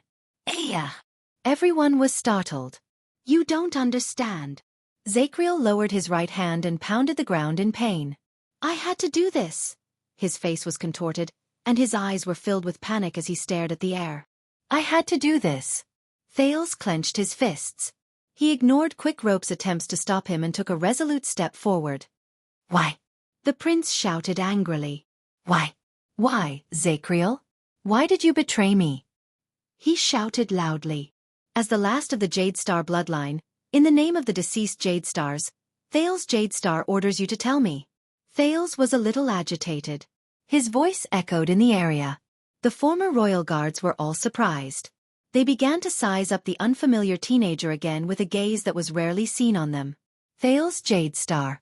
When he heard the familiar family name, Zacriel, who was on the verge of a mental breakdown, trembled violently. He raised his head in a daze and stared at Thales. His gaze was helpless and desolate, and it made Thales feel terrible. But the teenager's strategy seemed to be effective. I had to do this, Zacriel said absent-mindedly. It was because of the late king, At. At this moment, everyone in the area, including the royal guards, Thales, and Quick Rope, were stunned. What? The late king? The late king, At II? Greatly shocked, Thales felt that he had grasped something. He probed further. He asked tentatively, Did the late king order you to do what you did? Zacriel trembled violently again. No, because of the late king. He shook his head absent-mindedly. Because the late king was no longer the late king. Thales was stunned again. This sentence was still very confusing and puzzling. What do you mean? Barney Jr. stared suspiciously at Zacriel, who was obviously not in a normal state. What kind of crazy things are you talking about? A few seconds passed. Zacriel's panting slowly died down. The pain and madness in his eyes also slowly disappeared.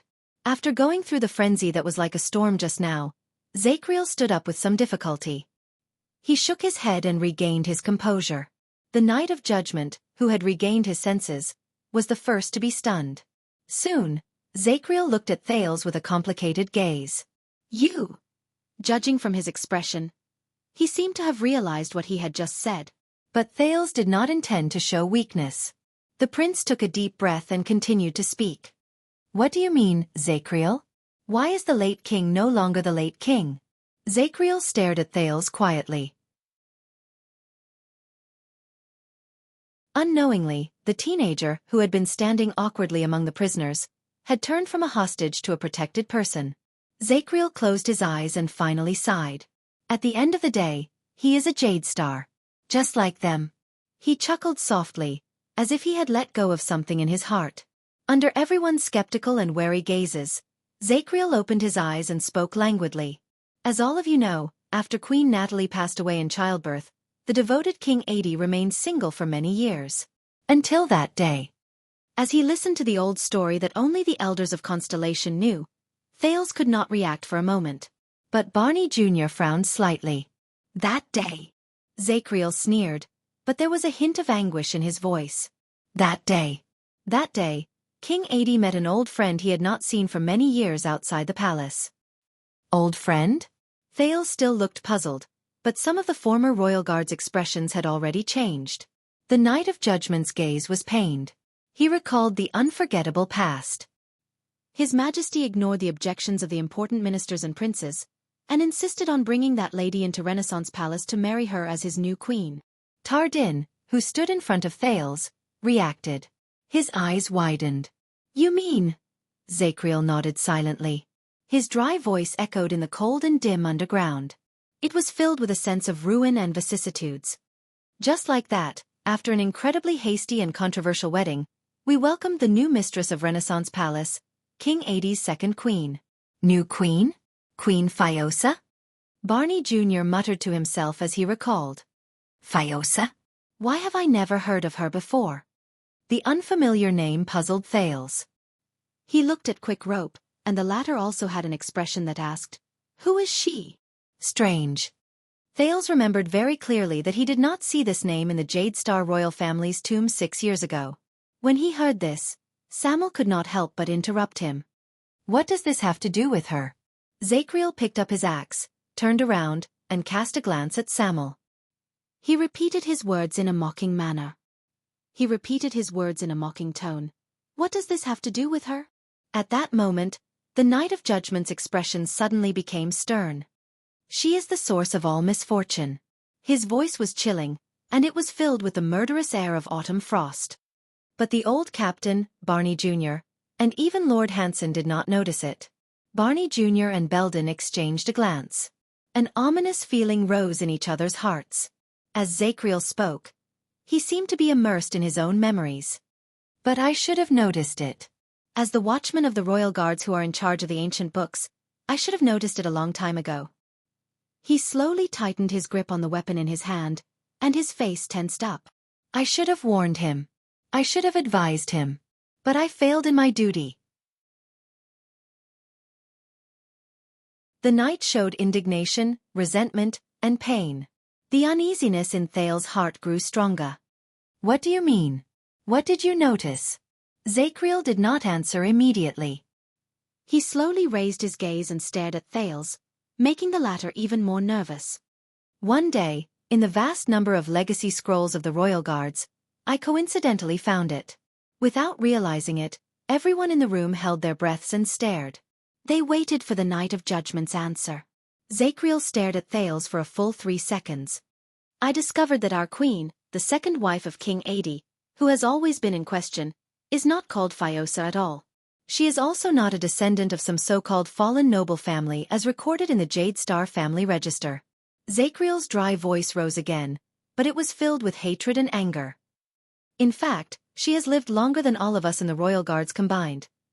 As early as 1,000 years ago, before the empire collapsed, she was already famous for being good at manipulating people's hearts and creating illusions. At that moment, the expressions of the people who were listening changed. What? 1,000 years ago?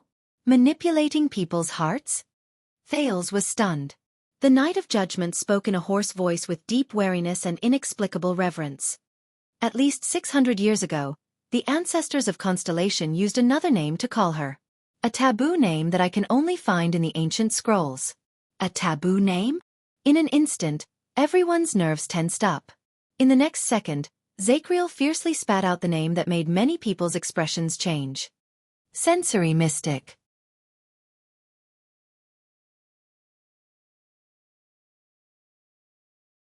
Chapter 451. Zacriel's words rang in Thales' ears.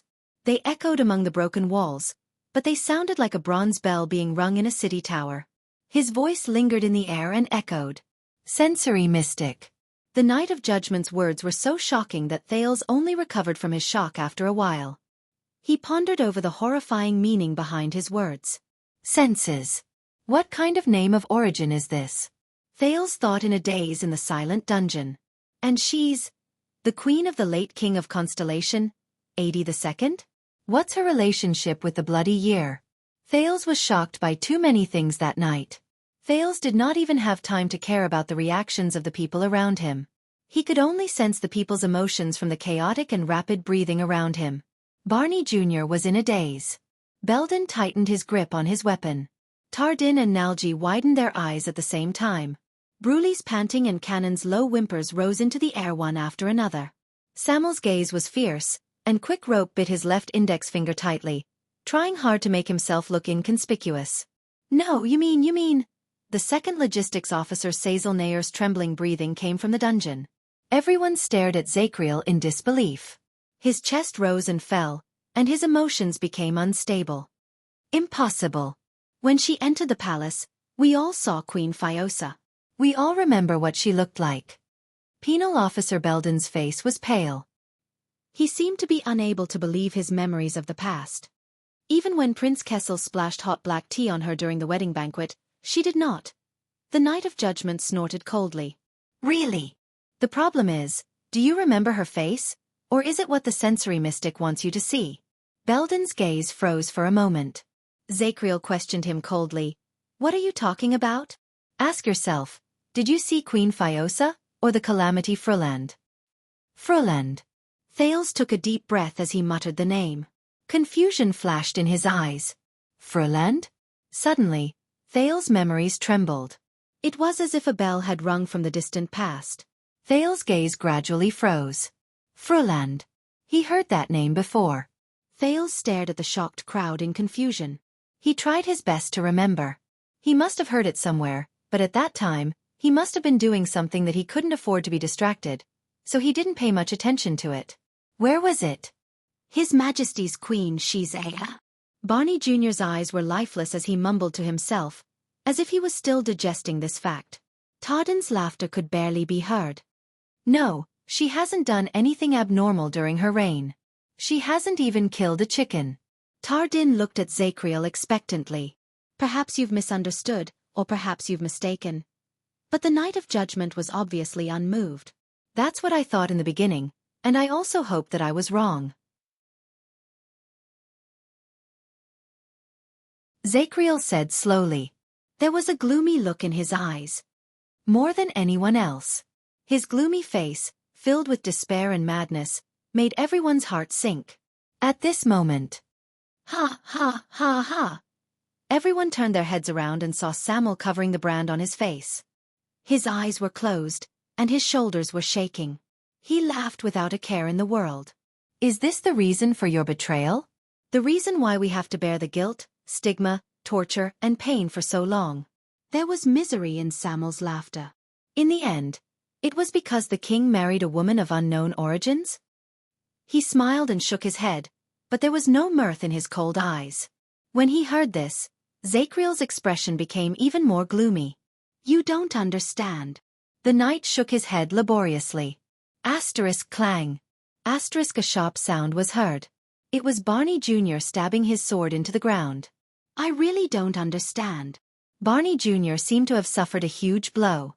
He used all his strength to squeeze out a few intermittent sentences. Regardless of who the king wants to marry, be it a calamity, a great dragon, or even an elf or an orc, no matter how absurd, strange, illogical, or unbearable it is, Barney Jr. paused for a moment. His cheeks twitched and he said resolutely, but that is His Majesty's decision. If you are dissatisfied, if you have doubts, then protest and remonstrate with him in a dignified manner. The more he spoke, the angrier he became. That should not be an excuse for you to participate in the rebellion and collude with the enemy to kill the king. No one knew which word stimulated Zakriel's sensitive and unstable nerves. He grunted in pain and also slammed his battle axe into the ground. Asterisk thud. Asterisk. I did it. Zakriel was like an enraged beast. The veins on his neck bulged, and his hair stood on end. His fierce gaze swept through the area like a blade. Everyone was shocked by him. I tried to remonstrate with His Majesty and warn him of the threat that came from his bedside, but he always brushed it off with a smile. I tried to contact the nobles who were still loyal to the royal family and trusted by the king, hoping that they could influence His Majesty. The Knight of Judgment paused between each sentence. His voice was filled with resentment. I tried to ask for help from the Crown Prince and Lord Hanson of the Secret Intelligence Department, but it was useless. When he said this, Zachriel showed a pained expression and shook his head while he trembled. It's too late. Everyone looked at each other. Among them, Barney Jr. and Samuel's gazes were the coldest and most unforgiving. The Knight of Judgment lowered his head. His tense shoulders and tone softened at the same time. There was helplessness and despair in his voice. I don't know when it started. His Majesty seemed to have changed into a different person.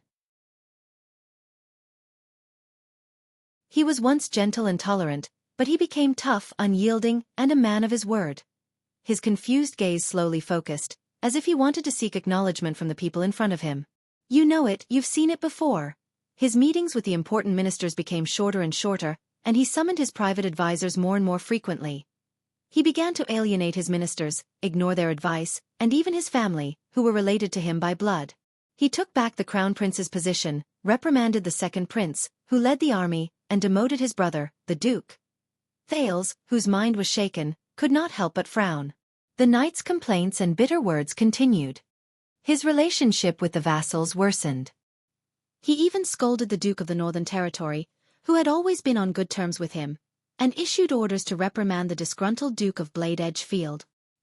He issued royal decrees in a domineering manner, and even convened the High Nobles' Parliament to punish the loyal nobles, investigate the dissenting ministers, and believe in the deceitful and delusional people who incited national politics.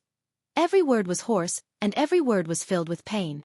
He ordered to increase taxes, expand the army, borrow money, and get rid of officials. Every order challenged the patience of every subject in the kingdom, be it those who were loyal to him or those who were disgruntled. As they listened to Zachriel's words, many of the former royal guards had melancholy and indistinct looks in their eyes. Until the people in the kingdom had no way of making a living. Emotions surged, the ministers and subordinates were divided, and rebellions rose everywhere. It destroyed his good reputation of eternal rule, which he had built up for decades. When he said this, Zachriel's shoulders twitched. Like a terrified child, he said in a trembling voice, "At that time, I knew. Our beloved King Adi, the former king of eternal rule, was no longer our king." The audience around him had different expressions. Some were angry, some were sad, some were hesitant, and some were sad. But all of them remained silent, as if Zachriel's words had poked at their weakness. He is no longer our king. Thales listened to these words in a daze, but he had a strange feeling. Their original king Adi. How was he? Or should I say, how should he be? Zachriel's voice grew deeper. He has been bewitched, coerced, and controlled by the most evil existence in the world. His voice became downcast, and his eyes became dull. He was like a weak traveler who had been trudging through the desert and had drunk his last drop of water before he finally fell before the mirage where his hopes were extinguished. While the crowd panted in silence, Nalji put down the torch. Zachriel's body drew a long shadow on the wall. Bewitched? By the queen? By the calamities? After a long while, Barney Jr. squeezed out a sentence from his dry throat. How did you know? You judged the queen's crimes and sentenced the late king to death based on a few words dug out from a pile of yellowed old papers? Zachriel snapped out of his daze and chuckled. How would I know? That night. His gaze drifted about, as if memories had been evoked. That terrifying, rainy night. The Knight of Judgment forced these words out of his mouth, and it sent chills down everyone's spine. Rainy night? His Majesty dismissed all his followers, servants, and guards in the name of meditation, including the old captain and Barney Jr., who were in charge of the Supreme Shield and the Judgment Spear. And he held his new queen's hand alone and went to attend that unbelievable invitation. The royal guards felt their hearts tense. What invitation?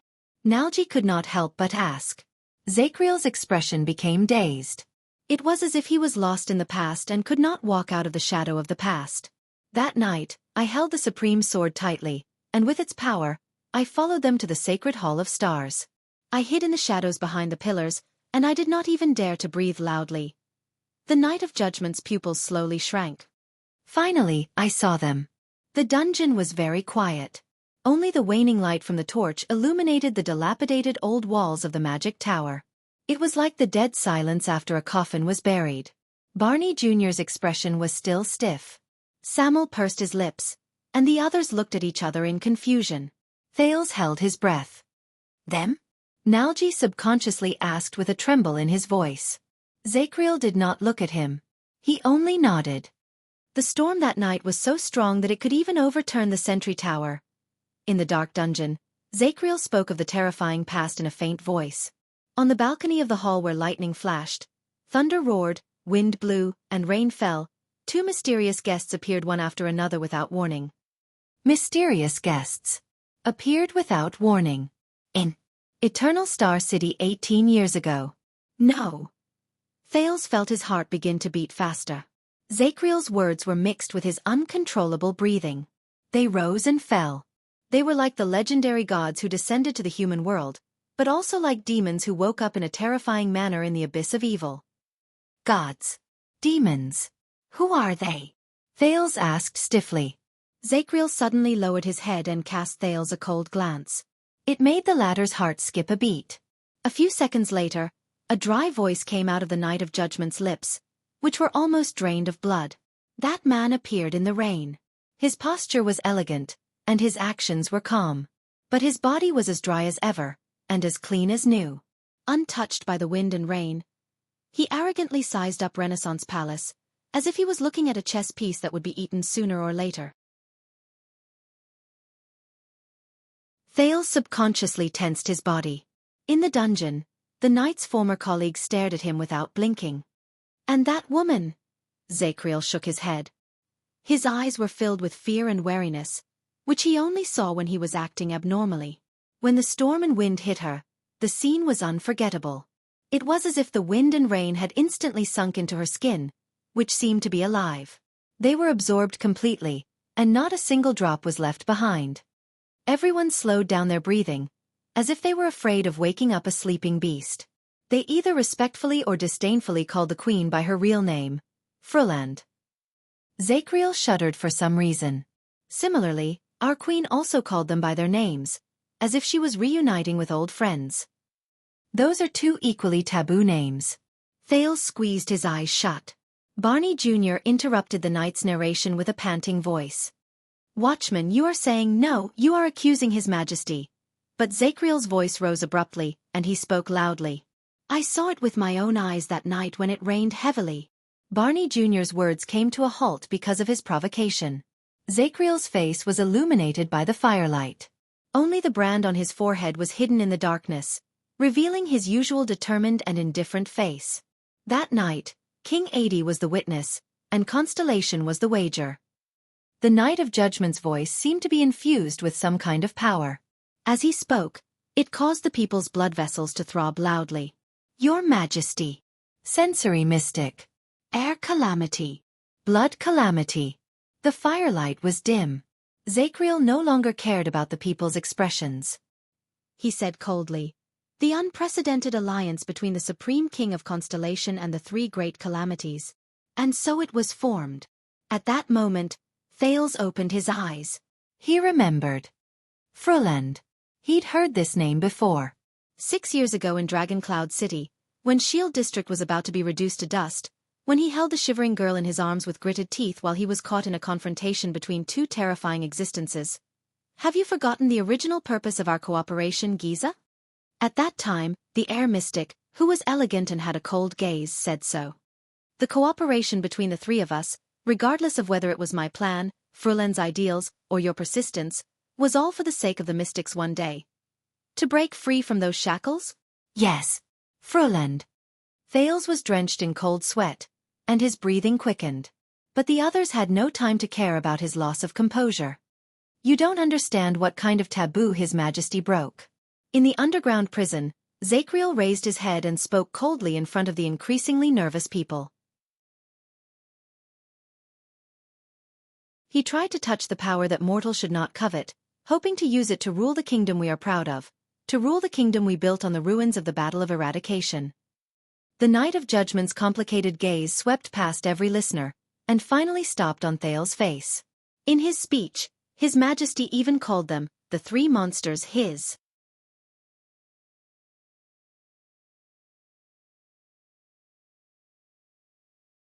Chapter 452. Many people had the same thought, that mystics could coexist peacefully with other races, and even help each other. At that moment, a conversation from a long time ago flashed in Thales's mind. It was in Dragon Cloud City 6 years ago. Giza had just disappeared under the blade of purification. Amidst the ashes that filled the sky, when Thales vowed to search for a new future for the mystics, the scholarly and elegant Asda spoke to him casually, intentionally or otherwise.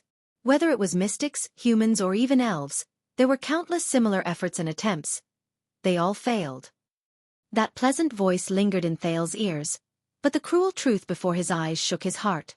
They all failed. Thales stared at Zacriel solemnly, but he was thinking about another figure. Asda, how many things have you hidden from me? 18 years ago you and Giza, and what did you do? In the extreme silence, Tardin spoke in disbelief. His Majesty formed an alliance with the Calamities? Aura and Blood? Oh, I still remember Blood Bottle Gang, right? Nair, who seemed to be deep in thought. Their voices broke the silence, and the shocked people began to speak. In the midst of the uproar, Barney Jr. suddenly took a step forward and shouted, "Silence!" The noisy underground prison instantly quietened down. Barney Jr.'s expression was still stiff, but Thales could see that there were surging emotions hidden under his calm exterior. Barney Jr. said coldly, "That's it? The alliance of three calamities?" Across him, the Knight of Judgment withdrew his gaze from Thales, as though he was immersed in his own world. He murmured, "Those calamities, they did not have good intentions. They did not care about Constellation's future. On the contrary, they only wanted to use the kingdom to achieve their goals, regardless of the misfortune and disaster they would leave behind for us. And that was just the beginning." Zacriel's dry and hoarse voice rose into the air, as though he was disillusioned from a dream. It was as if the kingdom was struck by endless natural disasters overnight. Grain harvests failed, goods were blocked, sea routes were blocked, the trade and agriculture in the kingdom were in chaos. All industries were abandoned, conflicts broke out, and rebellions rose one after another. The situation deteriorated, and it was out of control. Everyone's faces sank when they heard this. At this time, when we are busy suppressing rebellions and trying to pacify the country, the entire world seems to have received a certain order at the same time. The Knight of Judgment stared blankly at the air. Our allies and companions are strangely and coincidentally silent. Whether it is the three kingdoms of the Mystery Sea, the Sacred Tree Court, the Hall of Kings Chronicles, or even Taishan Palace on the other side of the sea, they are all very secretive about aiding Constellation. Our enemies and opponents are united like never before. From Camus Union's trade boycott to the Great Desert's military invasion, the Kasai's plunder at sea, Hanbal's blockade of the sea route, Extet's provocation in the north, even the rebels seem to have endless support behind them. It's as if they have agreed to attack together. He recalled the history of the bloody year bit by bit, and the sorrow in his words infected the atmosphere, causing the expressions of the royal guards to become more and more unsightly. Thales frowned without realizing it. Unfortunately, the source of the mystic guns purchased from the Empire has been cut off for no reason. The eternal oil and crystal drop ores can't keep up with the demand. It has become extremely difficult to obtain conventional weapons and military supplies. Zacriel continued to speak. His voice grew tighter, as if he was slowly suffocating. We did not just lose the war. The king and his vassals were at odds with each other. The nobles' protests rose one after another. The relationship between the three great temples and Renaissance Palace fell to a freezing point. The shameless Tower of Eradication even sent a letter to criticize His Majesty's rule. Everything came together and turned into the most disadvantageous situation for us. His eyes were filled with pain and sorrow. And what you can see is the number of our brothers in the Royal Guards dwindling. For duty and honor, they abandoned their wives and children to follow the Jade Stars. One by one, they set out for the battlefield. They would either reply with a letter every half a month to inform us that they are safe, or they would never be heard from again. At that moment, the Royal Guards, including Samuel, did not speak. But each of them had their own reactions. They either lowered their heads or averted their gazes in an unnatural manner. Cannon even whimpered softly. But do you think that everything that happened that year was really just a coincidence? Zacriel stared at the firelight in Nalji's hand in a daze. As he recalled, his words slowly became savage. I know. I know why. I know why we have become the target of public criticism. No matter what His Majesty's original intentions were, walking with the calamities is the origin and beginning of our disaster. It caused Constellation to fall into an unprecedented predicament and turned the entire world into our enemy. F***CK. Nalji slapped his thigh and cursed. No one knew whether it was for King Adi or for Zacriel. The entire world will become our enemy. Thales's breathing became disordered without his knowledge. Why? When he heard this, Barney Jr. interrupted Zacriel coldly. If you think that this is the source and reason, why didn't you tell us at that time? Why didn't you ask for help from the old captain, or even my father? They must have a way. Why did you make the decision on your own? Zacriel's gaze moved. The knight slowly swept his gaze over the royal guards. Thales noticed that quite a number of people subconsciously avoided his gaze, which was as sharp as a knife. A few seconds later, Zacriel chuckled in a mocking manner and lowered his head. You don't understand. By the time I really wanted to do something, it was already too late. He shuddered slightly.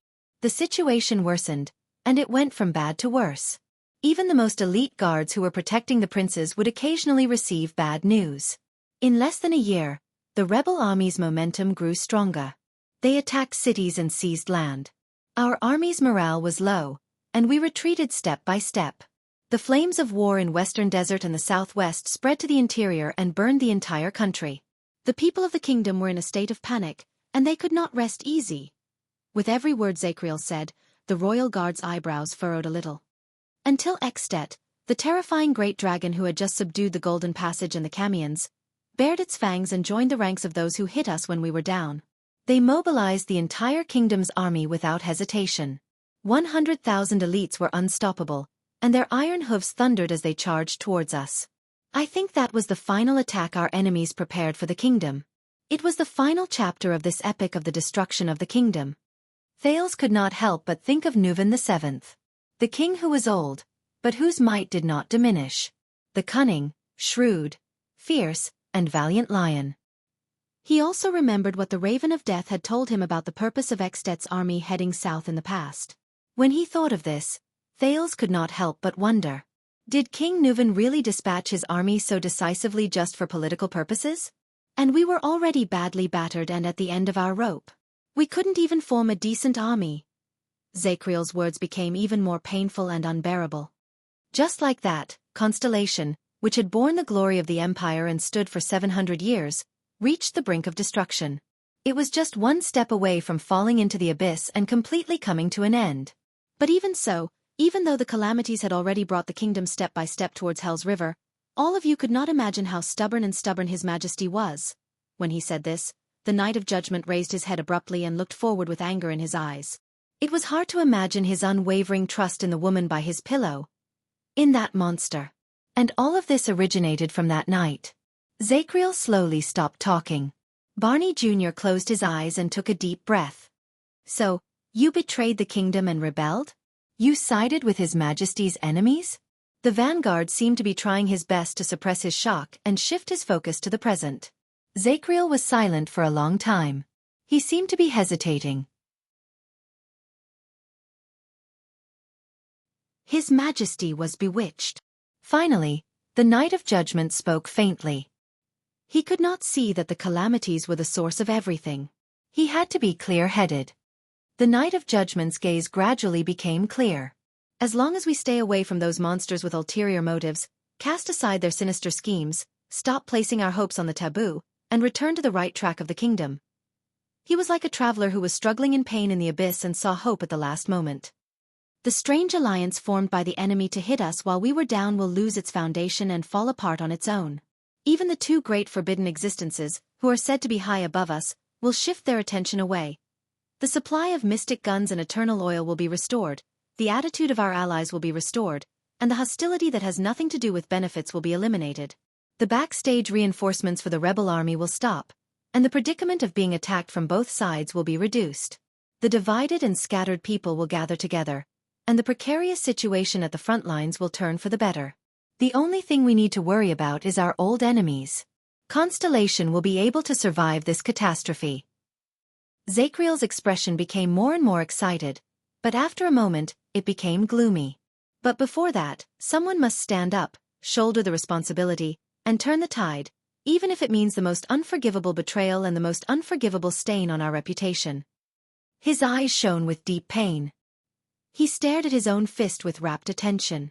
Someone must save us, before His Majesty turns the whole world into an enemy and brings the whole kingdom into the abyss.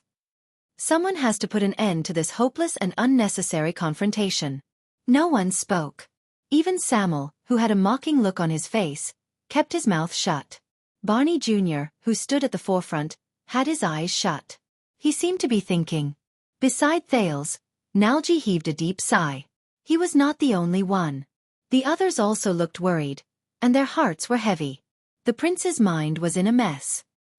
He recalled the time in Mindy's hall when Yodel had a showdown with him regarding the matter of the mystics. Yodel had encouraged him hesitantly in private. I have seen those calamities more than once. From the moment your family was born, they were destined to be entangled with those calamities. More than once. That was definitely not just for Asda. Perhaps it also included Fruland, and even Giza. Speaking of Yodel, he remembered the secret intelligence department and the Black Prophet. What role did they play in that calamity?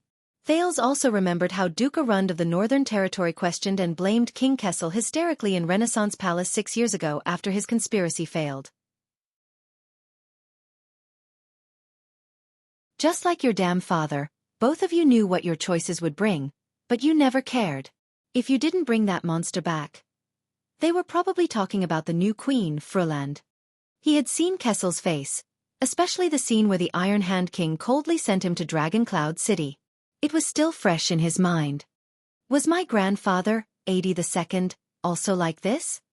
Thales also remembered Archduke Poffert's evaluation of Ad II inadvertently revealed in the Hall of Heroes in Heroic Spirit Palace after losing the duel.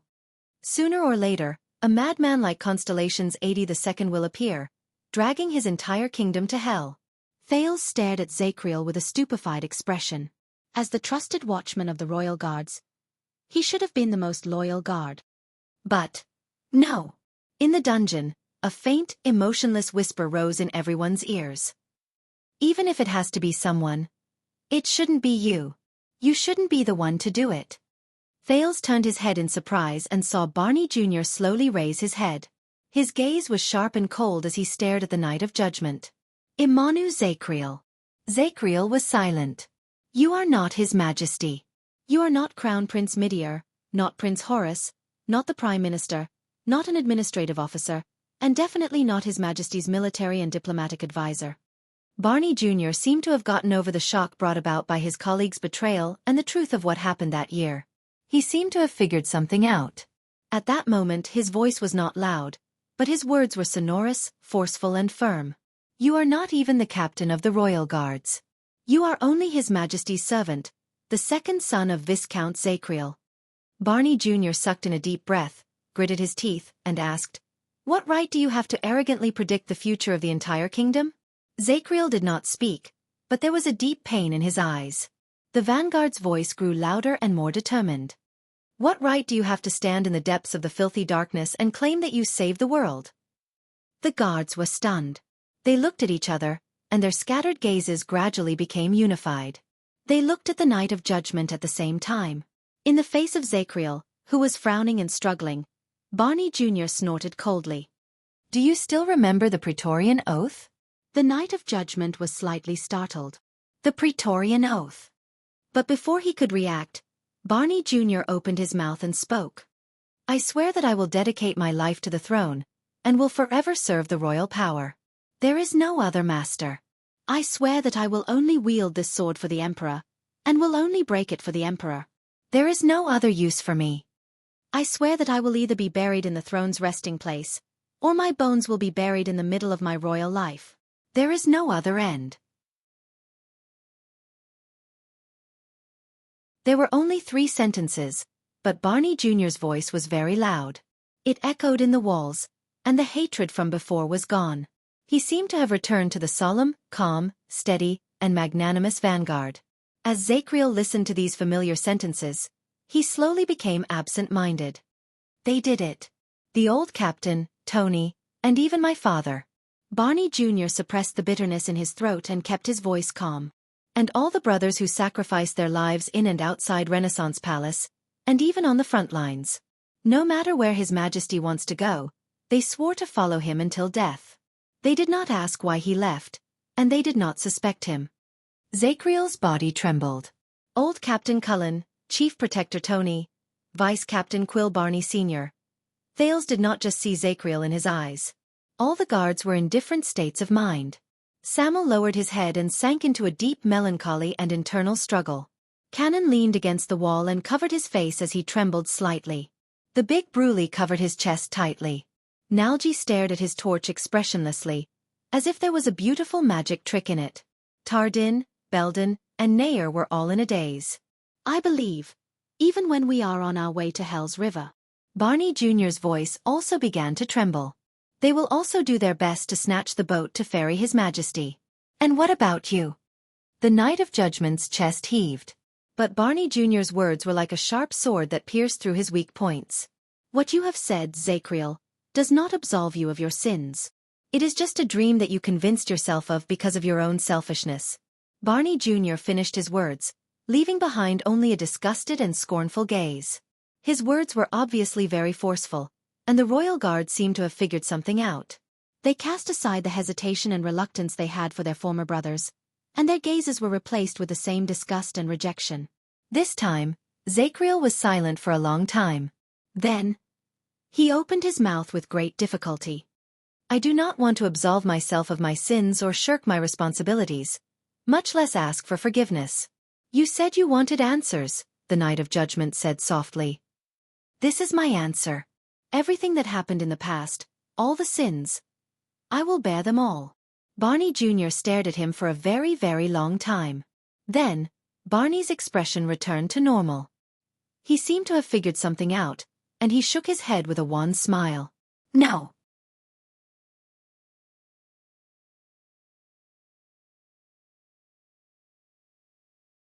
Chapter 453. The prison regained its frightening silence. At that moment, that's not right. Samuel, the only person among the royal guards who had escaped prison, interrupted coldly. If your goal was only to make the king sober, why didn't you take the legendary anti-mystic equipment and assassinate the so-called Queen of Calamities alone? At that moment, Samuel was cold and resolute, as if he was no longer the former royal guard. A thought appeared in Thale's mind. He remembered what Gilbert had told him about the calamity the Jade Star royal family faced during the Bloody Year, and he could not help but frown. Why did you use such an extreme method? Zacriel did not speak. Samuel continued to question him. And why did you put the entire Jade Star royal family on your elimination list?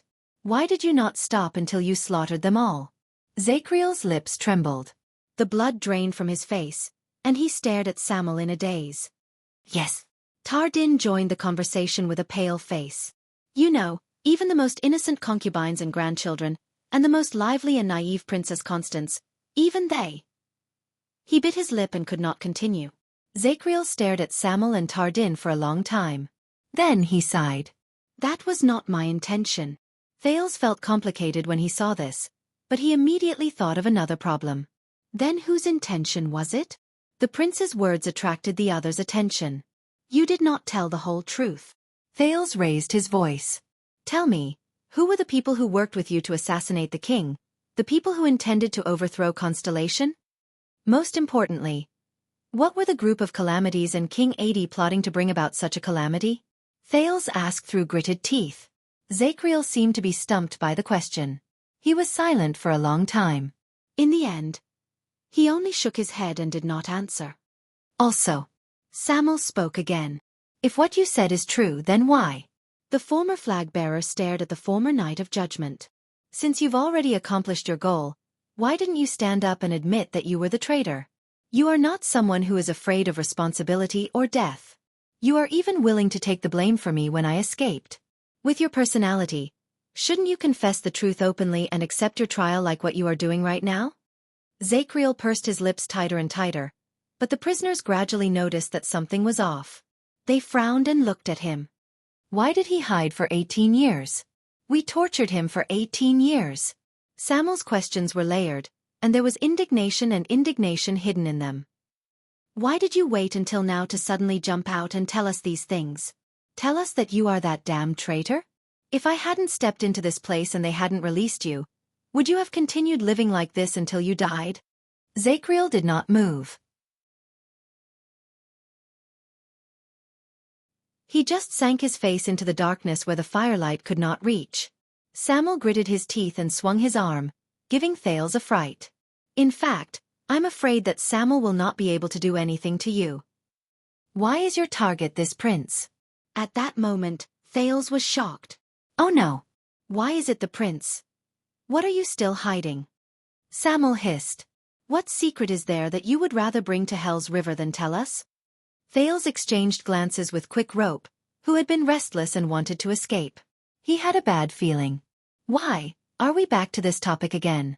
All the guards, including Barney Jr., scrutinized Zacriel suspiciously. Quite a number of them cast their gazes on Thales again. This is bad. Thales gritted his teeth. Zacriel did not reveal my secret before, perhaps because he still feels guilty towards the royal family and does not want to tarnish the Jade Star family's reputation. But now...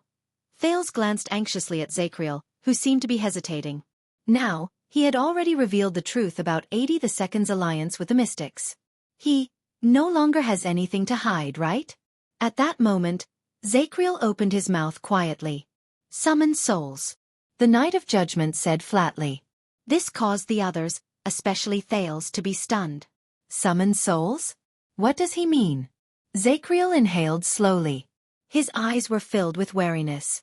Be it the invasion of the Prison of Bones today, the appearance of this prince, the disaster swords, shadow shield, or even the Dragonbreaker. None of them are coincidences. A thought appeared in Thales' mind. Not coincidences. Zacriel raised his head abruptly and looked at Thales. Your dagger, your highness. Dagger? Thales could not help but gulp. What? Under the other people's doubtful gazes, he resisted the urge to reach out and touch the JC. The Knight of Judgment's tone was cold, and there seemed to be a chill in his words. I know that it is made of dark steel that dwarves smelted underground. It is similar to the material of the Supreme Sword, but it is mixed with special crystal drops for another purpose. It is exceptionally different. Without waiting for Thales to react, Zacriel's next words revealed the origins of the JC. That is the Assassin's Flower, the unique weapon of the Charlton family. It is also proof that every Charlton has ended their training and officially started their career as an assassin. Everyone was shocked. Even Quick Rope looked at Thales in horror. As for the main topic of the conversation, Thales himself felt his entire body stiffen, and he could not move. He knew. But Zacriel's gaze was filled with vigilance and wariness, as if the mentally unstable prisoner who had just escaped from prison was just an illusion.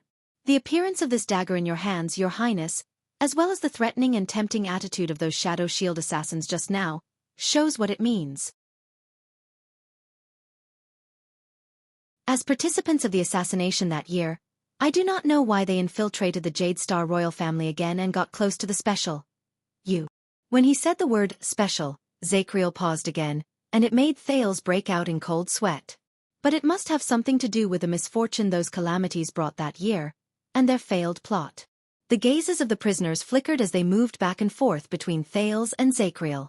This time, the Knight of Judgment's face was filled with wariness, as if his eyes were filled with enemies. I can feel that there are people who are indignant. They are unwilling to let go of the tragedy that happened in the past. Zacriel's gaze burned. They are still digging up the taboo of the past, searching for the legacy of the past, and trying to, for the catastrophe and disaster 18 years ago. Soul beckoning. Soul beckoning? Thales stared at Zacriel blankly. No, it's not like that. He turned his head around with great difficulty. This dagger. This dagger was given to me by Jalo in the past. But when he thought of this, Thales' thoughts froze for a moment. Wait a minute. The police and the Assassin's Flower might be a misunderstanding, but Shadow Shield... Thales could not help but remember what Stake said in my home. From almost madly assassinating the members of the royal family 18 years ago, to now doing everything in their power to ensure the prince's survival. The change in Tang's attitude before and after can only mean one thing. The prince's existence must mean something. Zachriel no longer paid attention to the prince's abnormality. He continued to speak, and his words were as cold as ice. They must be stopped. He emphasized the word stopped, and his voice was firm and unquestionable. Before the tragedy of the past reappears, and before the next mistake is made. When Zachriel finished speaking, Thales felt a chill run down his spine. Samuel smiled. Soul beckoning, Samuel repeated while he shook his head. He seemed to be disdainful. What a lame reason. But you have yet to answer my... Enough. At this moment, Barney Jr. seemed to have lost his patience. He interrupted Samuel without hesitation. Samuel cast a displeased glance at Barney Jr., but the latter ignored him. So, you are not prepared to surrender, and you intend to continue attacking the prince, right? Barney Jr. stared straight at Zachriel, who was in front of him. Zachriel was silent for a second. He did not answer directly. He only coldly repeated what he said just now. They must be stopped. When he heard this, Barney Jr.'s expression became even colder. Very well. The former vanguard removed the shield hanging on his back, raised his long sword, and pointed it at Zachriel. His murderous aura surged. Then you must be stopped as well. All hesitation and apprehension disappeared from Barney Jr.'s face. He said coldly, in the name of the royal guards, we must account for our sins and severely punish those who betray us. In return for justice. Thales immediately sensed that everyone's bodies and nerves tensed up. Belden, Bruley, Tardin, Cannon, Nair, Nalji, and the prisoners of the royal guard slowly spread out. They picked up their weapons again, stood in formation, and revealed their murderous intent. But they no longer targeted Thales and Quick Rope. Instead, they targeted the Knight of Judgment in front of them. Even Samuel, who stood on the other side, slowly drew his long sword. It was as if they had returned to their wartime state, and the scene of them meeting their old friends just now was just an illusion. Thales subconsciously tightened his grip on Ricky's sword. Quick Rope rolled his eyes and raised the crossbow in his hand. Are you ready to accept your judgment? Barney Jr. stared at Zachriel rudely. The disgust and hatred in his eyes practically overflowed. Traitor? The Knight of Judgment quietly endured their gazes. Of course. Zachriel sighed and slowly picked up his axe. As he spoke, the grief on his face turned into determination. Every day, every hour and every second. I'm ready. At that moment, it was as if someone had dragged the timeline back to just now, and the Knight of Judgment and his former colleagues became enemies again.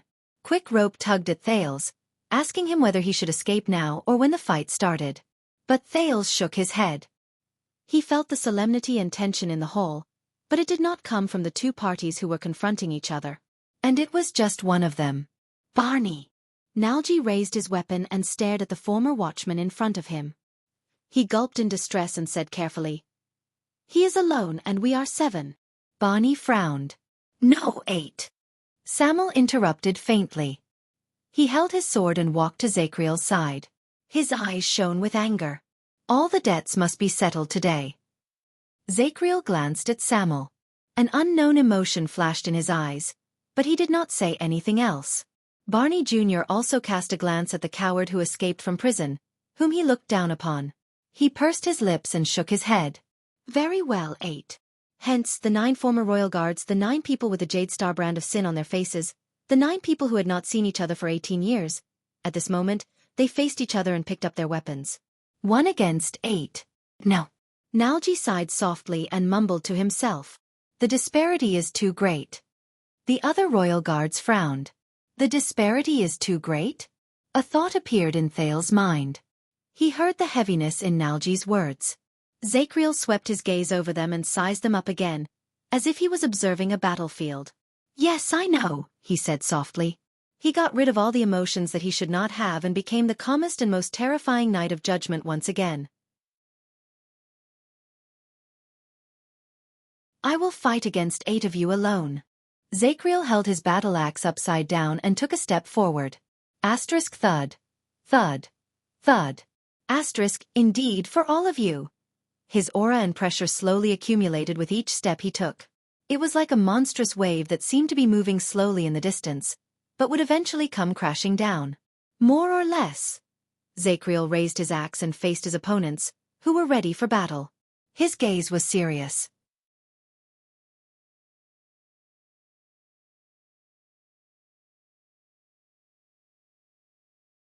Chapter 454.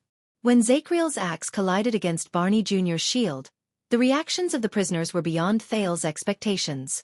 Barney Jr. took the lead. He used his sword and shield to block Zachriel's angle of attack without any fancy moves, preventing Zachriel from attacking Belden and Bruley. But the others... Move back, Samuel. Amidst the swift gust of wind from the axe and the flash of the sword, Barney Jr. blocked one of Zachriel's slashes and pushed away the handle of the axe that came at him. He shouted at Samuel, who wanted to get closer to the battlefield. I'm in the first round. Nair, cover me.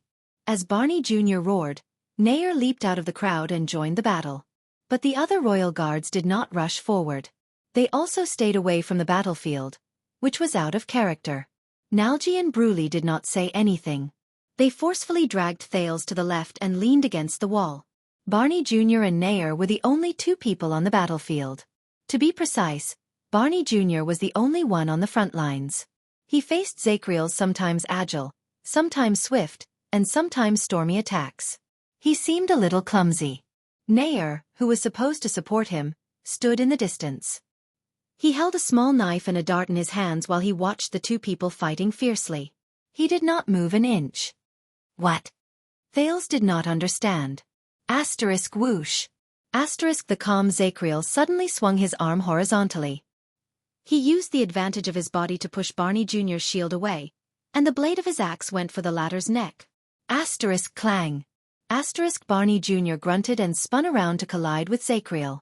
The two of them separated right after they came into contact with each other. They each avoided their opponent's next attack, but it seemed that Barney Jr. was at a disadvantage. A wound appeared on his right arm.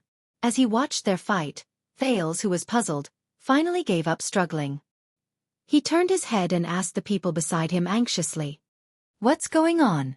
But before anyone could answer, Samuel, who was on the other side, found an opportunity to squeeze his way over. The moment he entered his old colleague's formation, he pointed at Barney Jr., who was in the middle of a fierce fight, and asked in exasperation. What's his plan? Is he trying to get himself killed? Asterisk whoosh. Asterisk another gust of wind from the axe was neutralized by Barney Jr.'s perfect counter stance. However, he was immediately caught up in Zachriel's subsequent attacks. He seemed to be in a difficult situation. Faced with Samir's impolite interrogation, the other's expressions turned ugly. But Belden did not care. He looked worriedly at the two people who were engaged in an intense battle. He paid attention to the entrance of the stairs that Zachriel had blocked behind him. Barney said that the first round is a test. We'll act according to the situation and try to break through to the ladder.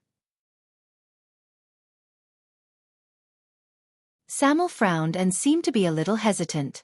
Thales could no longer hold back the questions in his heart. He cast a glance at Quick Rope and asked resolutely, "Why didn't you help him?"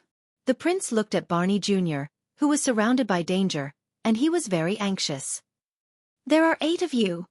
But before he could finish, he was interrupted by Belden's hoarse and intermittent voice. "I can't."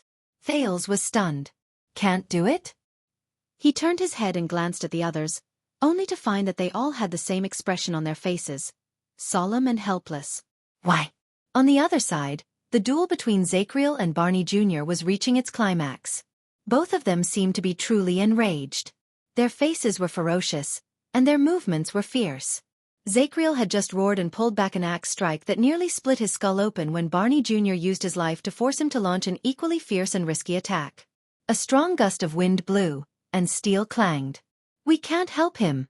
Nalji sighed softly. He stared at the battle between the two people and said softly, "Zachriel is not an ordinary person, and he's definitely not a normal supreme-class warrior." "Not an ordinary person?" Thales and Quick Rope were both stunned.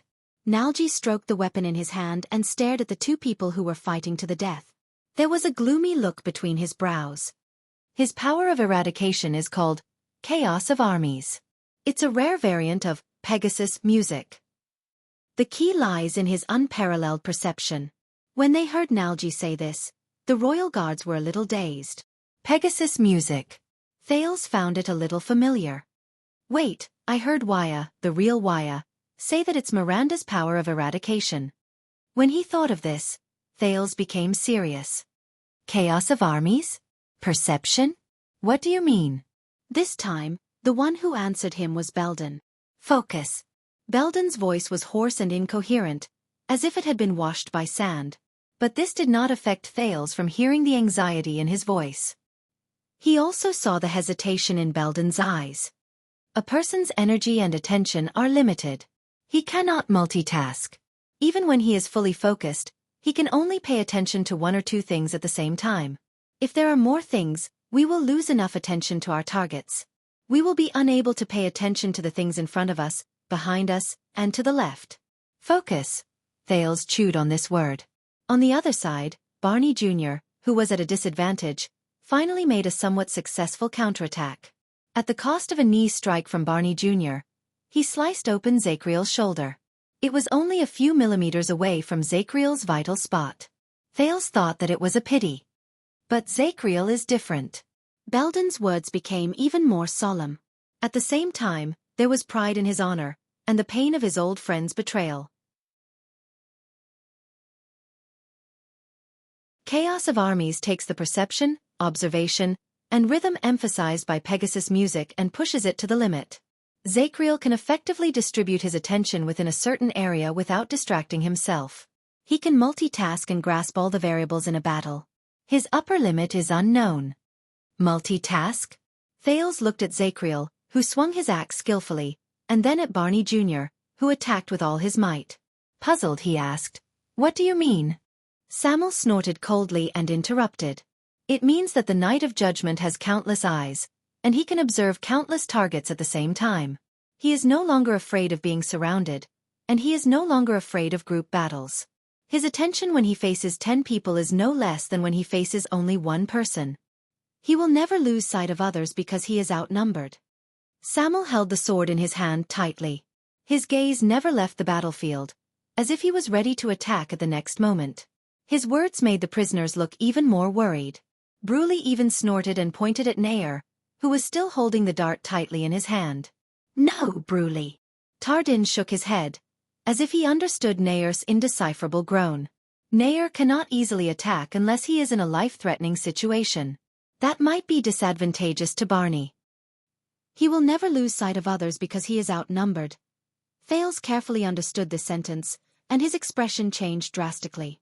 What is this? The knight will not die when he is alone? There are no openings in his back?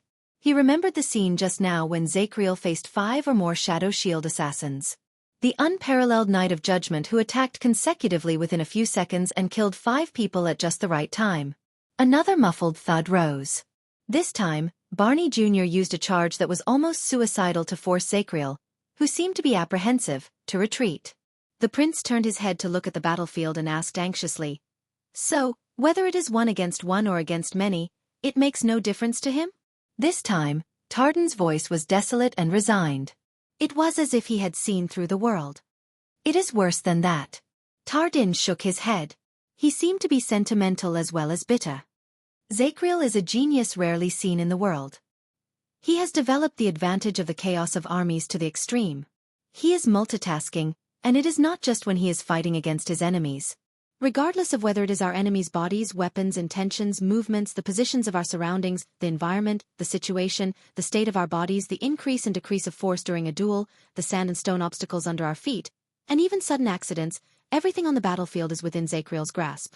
He has even taken it a step further and perfectly transformed it into his strategy to fight against his enemies. In addition, he has trained himself through thousands of duels, and his skills are not at all inferior to his judgment.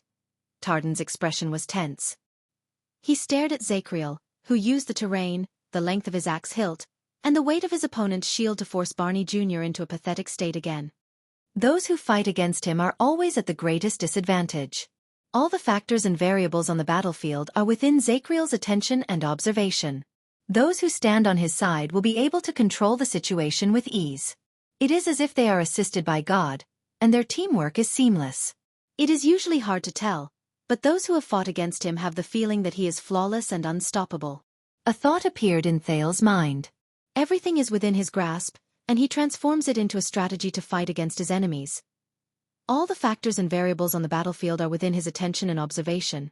He can control the situation with ease, and he can control the situation with ease. Flawless, unstoppable. He could not help but shudder.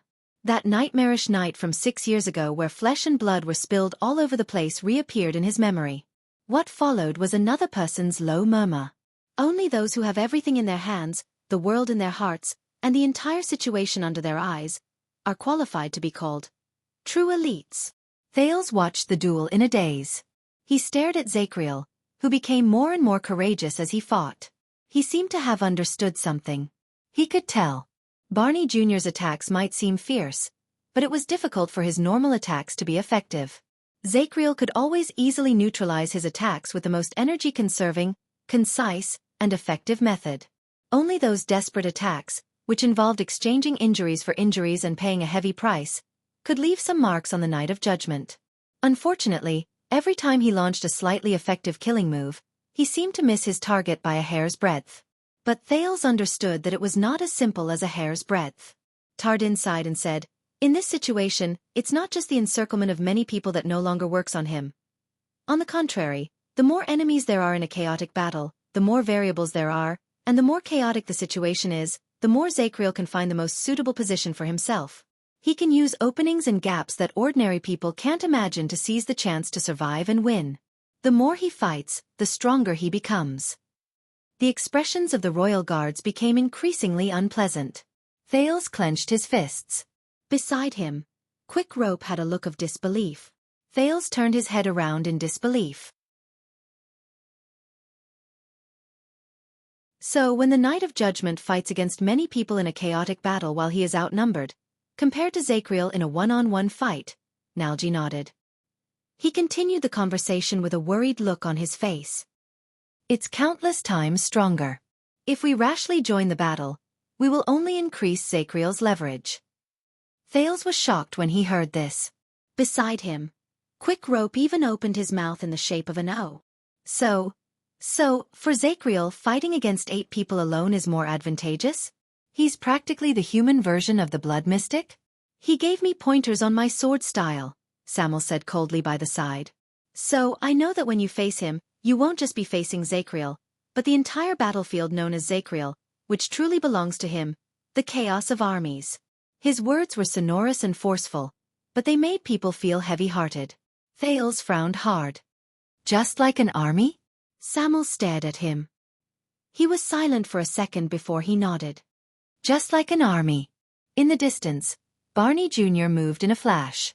He roared and crashed into Zacriel's body with a dual stance that he did not hold back at all. Asterisk thud.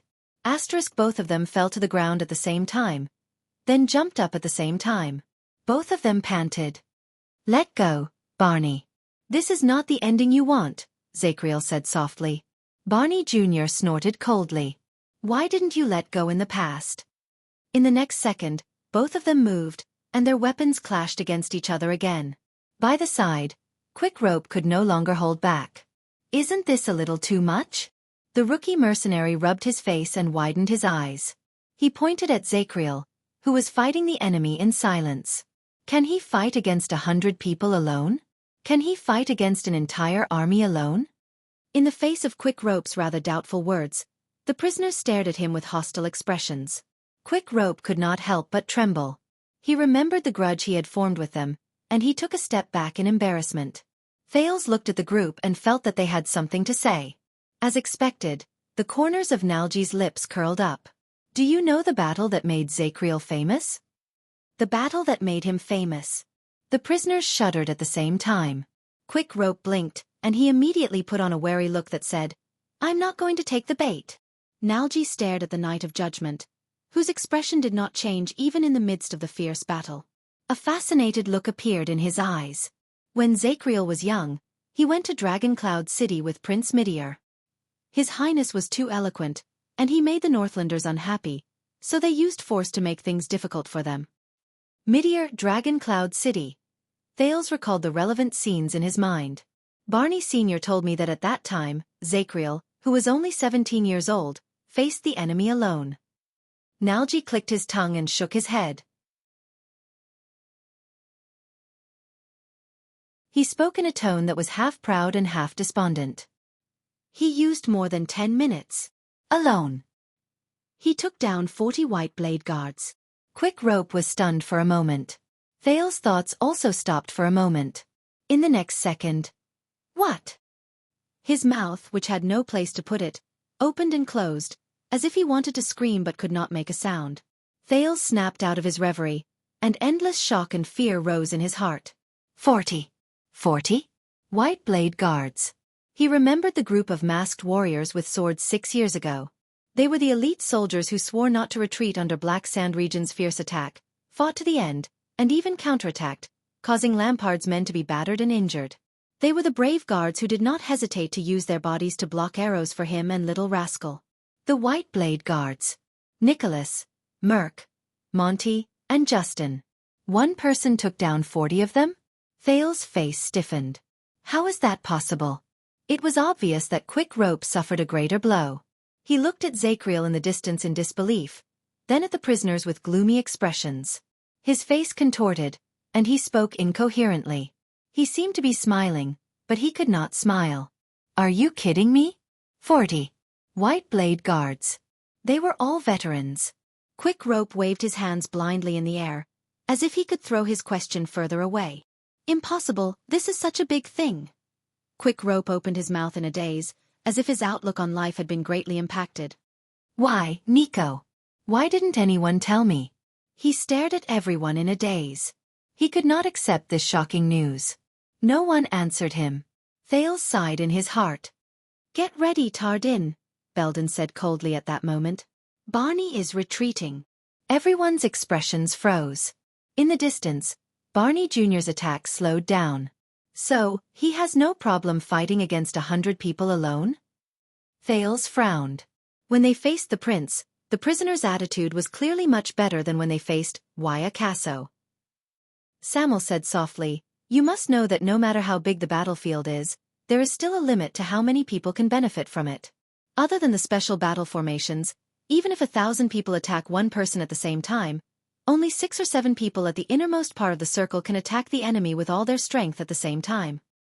He looked at Barney Jr. from afar and said sternly, As long as he has enough stamina and energy, there is no reason for Zacriel to lose. Thales' heart sank. No. Since that was the case, the royal guards present were not enough. There was no hope. Barney, what are they doing?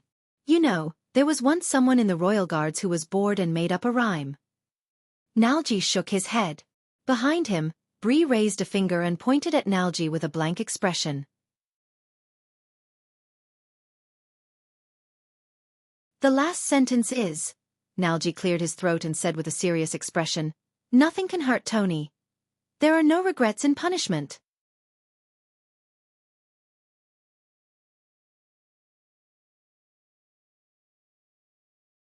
Chapter 455. The seemingly evenly matched duel between Zacriel and Barney Jr. only lasted for a few minutes.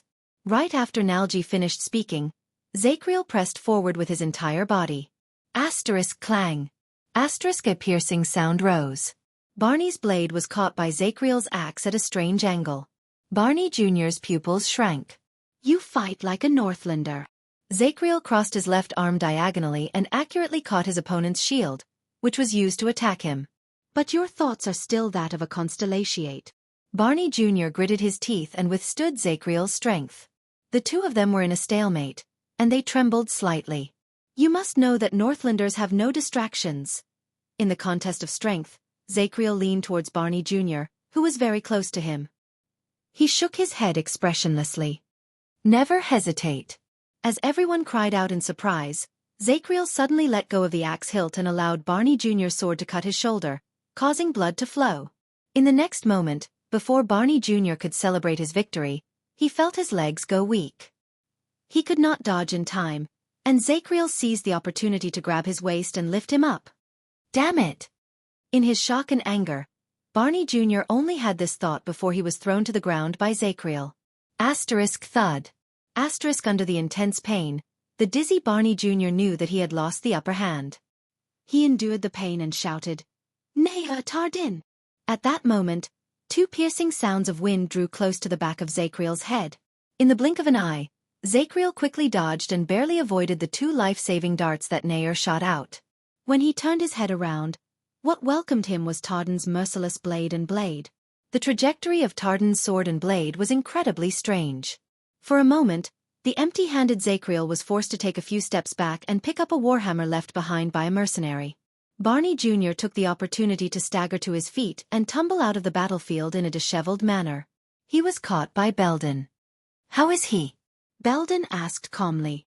"His skills aren't as nimble as they were back then, and so is his stamina." Barney Jr. panted softly as he watched Tardin, who took his place to fight against Zacriel. "There's also a rather serious new injury on his back. It's making his movements a little sluggish." The prisoners of the Royal Guard surrounded Barney Jr. and rearranged their weapons. They listened attentively to the conversation between the vanguard and the penal officer. "Very good. So we have a chance?" Samuel touched his sword and asked with narrowed eyes.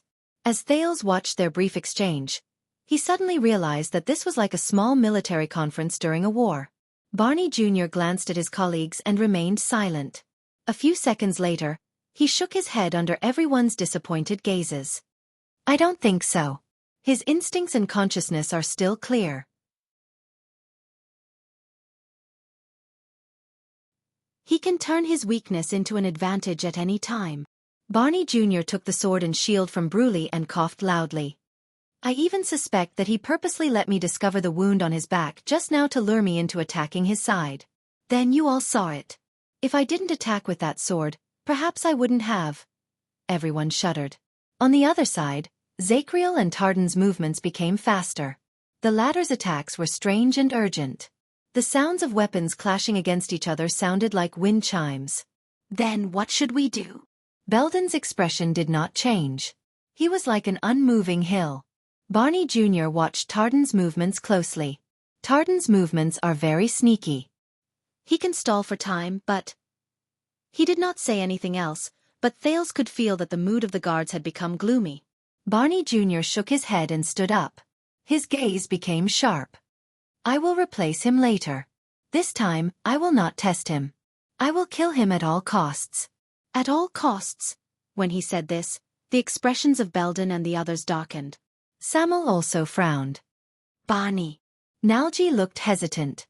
He wanted to say something, but he did not. But Barney Jr.'s expression was firm. He did not give anyone a chance to refute him. "More importantly, I will force him to give way. All of you will seize the chance to bring the prince and run upwards." He turned to Thales, causing the teenager's heart to tense. "Until we escape from the prison of bones and reach the surface." Everyone's expressions instantly changed. Samuel frowned and crossed his arms over his chest. Belden remained silent. Bruley's neck was red, and he stuttered. Nalji and Cannon looked at each other. They were dejected. Looking at them, Thales had a bad premonition. "Very well, we run away." Samuel shook his head sarcastically. These words were barely audible in the midst of Zacriel and Tardin's fierce battle, but to the people who heard them, they felt as if they weighed 1,000 pounds. Barney Jr. ignored Samuel's sarcasm. He was silent for a while before he spoke again.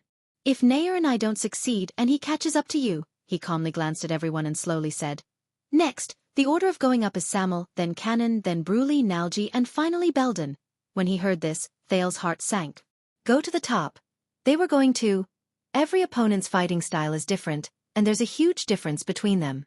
Zacriel needs time to get used to it, so he can drag the fight for a longer time. Samuel snorted coldly. "How long?" Barney Jr. whipped his head around. "As long as you can." He cut Samuel off coldly.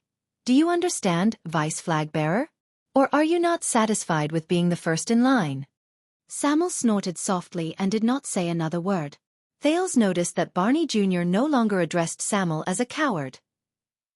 The teenager stared at the people with brands on their faces. They were dirty, ragged, but had stern expressions. He could not help but speak. In fact, we can also help a little. But Barney Jr. rejected him bluntly. No, you must run away, Your Highness. Barney Jr. put his hand on Thales's shoulder. His eyes were filled with emotions. Run to Bladefang's camp and use your identity to find the army. Thales frowned. Barney Jr. turned solemnly to Zacriel, who was engaged in a fierce battle. Let them use the hooves of the cavaliers and the mystic guns to seek justice and clear their names. The breathing of the guards quickened. Nalji opened his mouth. He wanted to say something, but stopped. Thales could not hold it in anymore. He shook off Quickrope's hand, which was pulling him back, and took a step forward. Do you really intend to die here? Barney Jr. paused slightly. Die? Of course not. He turned around and cast a glance at the dark scene in the prison of bones. With a complicated expression, he exhaled a long breath. Today we can be considered to have lived in this place. His tone was bleak. Thales was immediately startled. When they heard this, the guards, who had been slightly agitated, fell silent at the same time, as if they had gone mute. And I am honored to fight alongside you, guards. Barney Jr.'s back was facing them. He pressed the hilt of his sword against his chest and sighed softly. May the legacy not be destroyed, and the empire be eternal. There was silence. Behind Barney Jr., Belden raised his fist expressionlessly and pounded it against his chest gently. Aside from Samuel, the other guards also raised their fists and pounded their chests lightly. As he watched them, Thales felt his chest tighten. Before the slightly dejected Thales could adjust his thoughts, in the next second, Barney Jr. sped up and charged towards the battlefield. Tardin! He shouted loudly. Tardin, who had been gradually losing his strength, retreated without hesitation when he heard this. He jumped out of the battlefield in an unpleasant posture. Zacriel frowned and turned around. Without stopping, he charged towards Barney Jr. again. Come, let's end this, watchman. Asterisk clang. Asterisk their weapons clashed. Barney Jr.'s expression was ferocious. This time, his movements were obviously much more dangerous than before. He swung his sword boldly, and he did not care about himself at all. This made Zacriel shudder involuntarily. That sense of danger rose in his heart again. He knew that this time, his opponent was serious. From now on, I will take over the command of the vanguard. On the other side, Nalji had just supported Tardin, who was drenched in sweat as he retreated. Belden then spoke to the group decisively. Barney will create a chance for us to break through. We will seize the chance to rush to the stairs. Do not care about anything else, and go up with all our might. If Zacriel stops one of us... He cast a glance at everyone. The answer was self-evident. The guards glanced at Zacriel, who was in the middle of the battlefield, and started to move. Thales's arm was grabbed by Belden and pulled forward. He stared at Barney Jr., who had practically given up on defense and was madly charging at Zacriel with the determination to die. He also stared at Nair, who was holding a dart by the side. He felt terrible. Is there a better way? But at that moment, another arm appeared out of nowhere and pressed down on Belden's shoulder. It stopped him and Thales from moving forward. Thales could not help but be shocked. The others were also stunned. Belden frowned and looked at the person who stopped him in puzzlement. Samuel, if we follow Barney Jr.'s plan, we will all die, Samuel said coldly. He turned to Thales, and there was a cold glare in his eyes. Including him. Samuel's warning gaze made Thales' heart tremble. Belden was stunned for a moment. He glanced at Barney Jr., who was attacking like a madman. Then his anger showed on his face. That is the best way, and it is also the vanguard's order. But before he could finish speaking, Samuel interrupted him fiercely. We have to climb a total of 18 steps to reach the surface. Samuel pointed at Zacriel and said resolutely, there are only 6 of us left. Even if we don't care about our lives on the ground, will we be able to hold him back for even 6 minutes? Belden was stunned. You were both penal officers before, Belden. Many of the special prisoners up there were escorted by you from the capital. He is familiar with the terrain here, and he will catch up to us sooner or later. That is not a good idea. Use your rationality and think. We can't escape. Samuel looked at each of them sternly. We have to find another way out. We can't escape. Belden fell silent. He knew that what Samuel said was true. The others also froze. Find another way out. Thales thought of something. Belden was a man of few words, but he had a strong personality. He watched Samuel's actions in displeasure. Just as he was about to flare up, Thales suddenly spoke. Do you mean that you have an idea? Samuel nodded and pointed at the stone stairs. Go down to the bottom. I know a path, a mysterious exit. Zacriel doesn't know about it. It might be our only chance of survival. Thales' eyes lit up.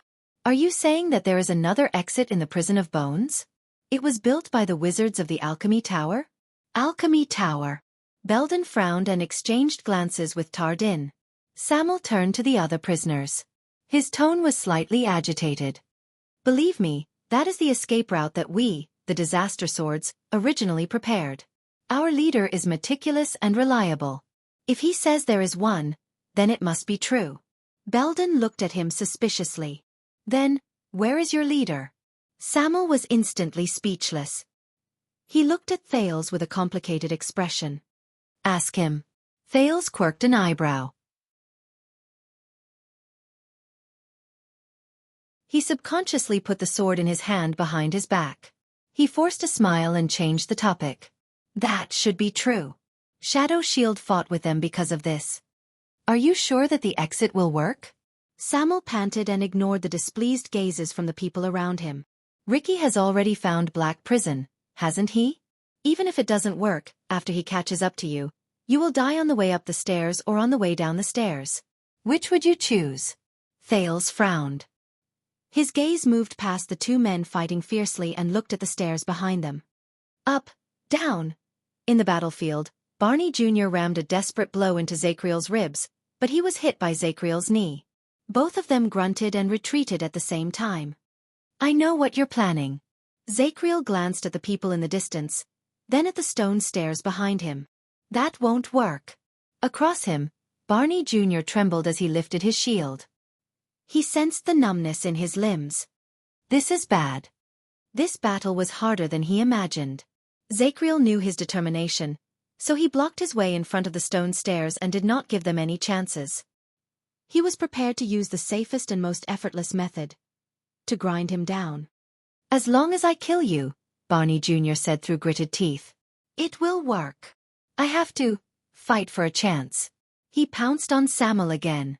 On the other side, Belden was silent for a while, but he still shook his head. Barney is doing his best to fight for a chance for us.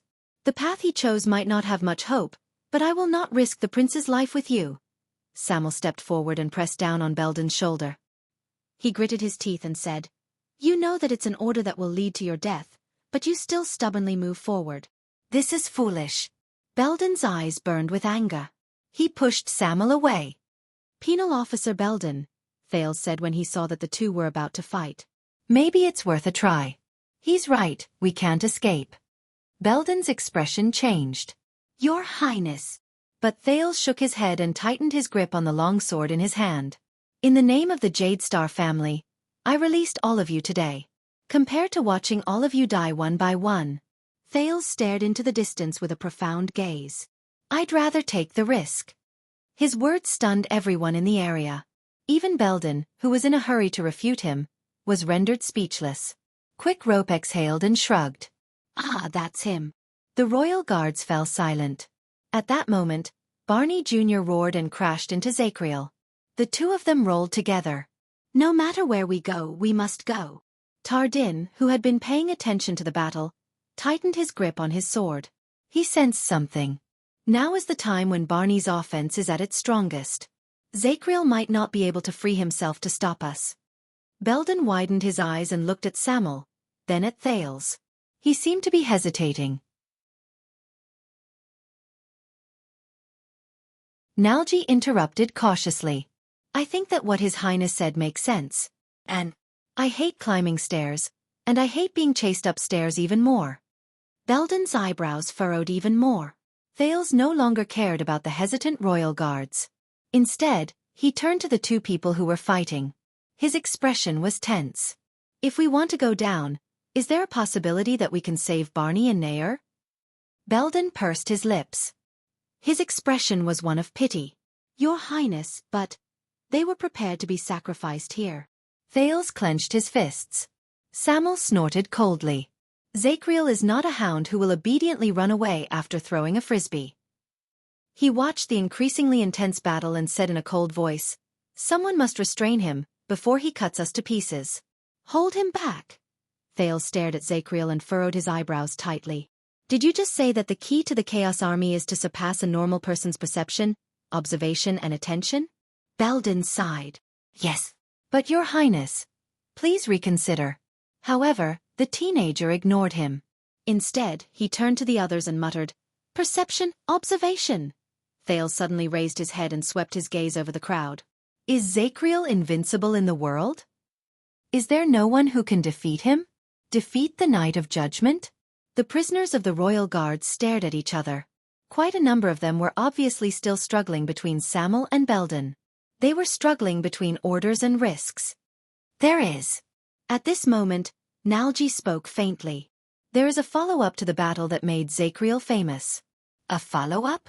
Thales narrowed his eyes. Nalji shrugged. "It's still what Barney Sr. said. When the young Zacriel defeated 40 opponents and made the Northlanders' faces turn ashen, that uncle came." Thales asked curiously. "Uncle? What uncle?" The prisoners of the royal guard stared at each other. Nalji raised his head and glanced at Zacriel, who was locked in a stalemate with Barney Jr. That was Zacriel's only defeat in his life. The enemy he cared about the most was also the humiliation he hid deep in his heart. He challenged him twice in the next few decades, but he never won. Thales was instantly shocked. Only defeat? Nalji stared at Zacriel in the distance, who had a calm expression on his face. He sighed and said, "It was not only because he lost, but also because of his enemy's skills, bloodline, and identity. In short, everything about that uncle made Zacriel care about him so much that he felt ashamed." "The enemy I cared about the most." Thales rolled his eyes. "Most importantly, before they fought in front of everyone." Before Nalji finished speaking, he spoke with a faint sigh and pity like a bard. That legendary uncle said something like this to the young and hot-blooded Zacriel. One sentence. As he listened to Nalji's words, Thales' pupils slowly shrank. A few seconds later, Barney Jr. strenuously withstood Zacriel's counterattack and took a few steps back. He had just managed to leave a sword wound on Zacriel, but he did not manage to force his opponent to move away from his original position. "Damn it. If this goes on, we won't be able to find a breakthrough." At that moment, Caslin Lampard. A teenager's voice rose. It was loud and sharp, and it echoed in the dungeon. "Do you remember him?" Barney Jr., who was deep in thought, was stunned for a moment. When he heard the name, Zacriel, who was standing opposite him, shuddered. A face that had never faded appeared before his eyes. The Knight of Judgment cast a glance at the panting Barney Jr., then turned his head around expressionlessly to look at Thales, who stood in front of the group of royal guards. Belden's expression was incredibly tense. Samuel paid full attention to him. But this could not compare to what Thales said next. Thales stared at Zacriel and said softly, "Caslin is dead. He died in the hands of his disciple." Zacriel's eyes slowly widened. Caslin. Caslin Lampard. The Knight of Judgment's heartbeat slowly sped up. Dead? He asked in return, as if he had not noticed anything. "Yes, Caslin the Earthshaker is dead." Thales took a deep breath and walked forward slowly. But the person who defeated him, the undefeated and invincible strongest man in the Western Peninsula, the Star Killer Sori Nicholas of the White Blade Guards. Zacriel stared at Thales quietly. His expression gradually became perplexed. It was as if he had returned to the past. Thales exhaled and suppressed his increasingly rapid heartbeat. "He did not forget you, nor did he forget his teacher's opponent. When you were in prison, he asked someone to deliver a message to the royal guards." Thales stared at the perplexed Zacriel and gritted his teeth. "A sentence that you are very familiar with." Just as he expected, he saw Zacriel's eyebrows slowly furrow together. "A sentence. A very familiar sentence?" Thales took a deep breath and puffed out his chest. He recalled the old man who treated him to a drink in the tavern 6 years ago. He imagined the old man's heroic, majestic, and imposing manner. "Come, little brat from the south." Thales was calm and composed. He placed his hands behind his back and spoke in a gruff and disdainful voice. "I can give you a handicap. With 2 hands. Give you a handicap. With 2 hands." At that moment, it was as if time had stopped. Zacriel stared at Thales stiffly. He did not move, as if he had lost consciousness. "Little brat from the south." "No," he mumbled in a trembling voice. A scene from many years ago slowly appeared before his eyes. "Give you a handicap with 2 hands." "No." Zacriel lowered his head and slowly puffed out his chest. The veins on his neck popped up, and the muscles on his arms formed inch by inch. "No." Thales subconsciously gulped when he saw the Knight of Judgment moaning with his head lowered. A chill that he had never felt before rose from the soles of his feet. The sin of Hell's river roared uneasily in his veins. Immediately after, a heart-wrenching roar exploded in the underground prison. "No." Before Thales could react, Zacriel, who was roaring ferociously, instantly rose to his feet and charged at him with the force of a tsunami. Caslin. His aura was shocking. Thales felt a chill run down his spine. The guards behind him were just about to take action when 2 strong gusts of wind rose from behind Zacriel. But the Knight of Judgment, whose eyes were as red as those of a wild beast, seemed to have eyes on the back of his head. The warhammer in his hand flew behind him in a seemingly unintentional manner, and Barney Jr.'s fatal longsword was deflected. It crashed into Nayer's dart, which came from the other side. It only left a scar on his back. At that moment, he only had eyes for the figure in front of him. Just like many years ago, that person held his hands behind his back and puffed out his chest, mocking him with contempt. "That damned Yankee! 2 hands for you. 2 hands. How dare you? How dare he? Lampard!" "Thud!" Zacriel roared furiously. His expression was ferocious, and his charge was unstoppable. At that moment, Thales felt the sin of Hell's river boil endlessly. He gritted his teeth and made up his mind. The next second, he closed his eyes and turned around. His back was facing the Knight of Judgment. Barney Jr. panicked as he chased after Zacriel. He exchanged a glance with Nayer, who was also chasing after Zacriel desperately. "No, no." But before he could roar, something suddenly slipped out of Thales' hands, which were behind his back. Asterisk thud. Asterisk it was a round ball. It fell on the ground and bounced a little. Everyone was stunned. Then, the round ball trembled slightly between Thales and Zacriel. It buzzed.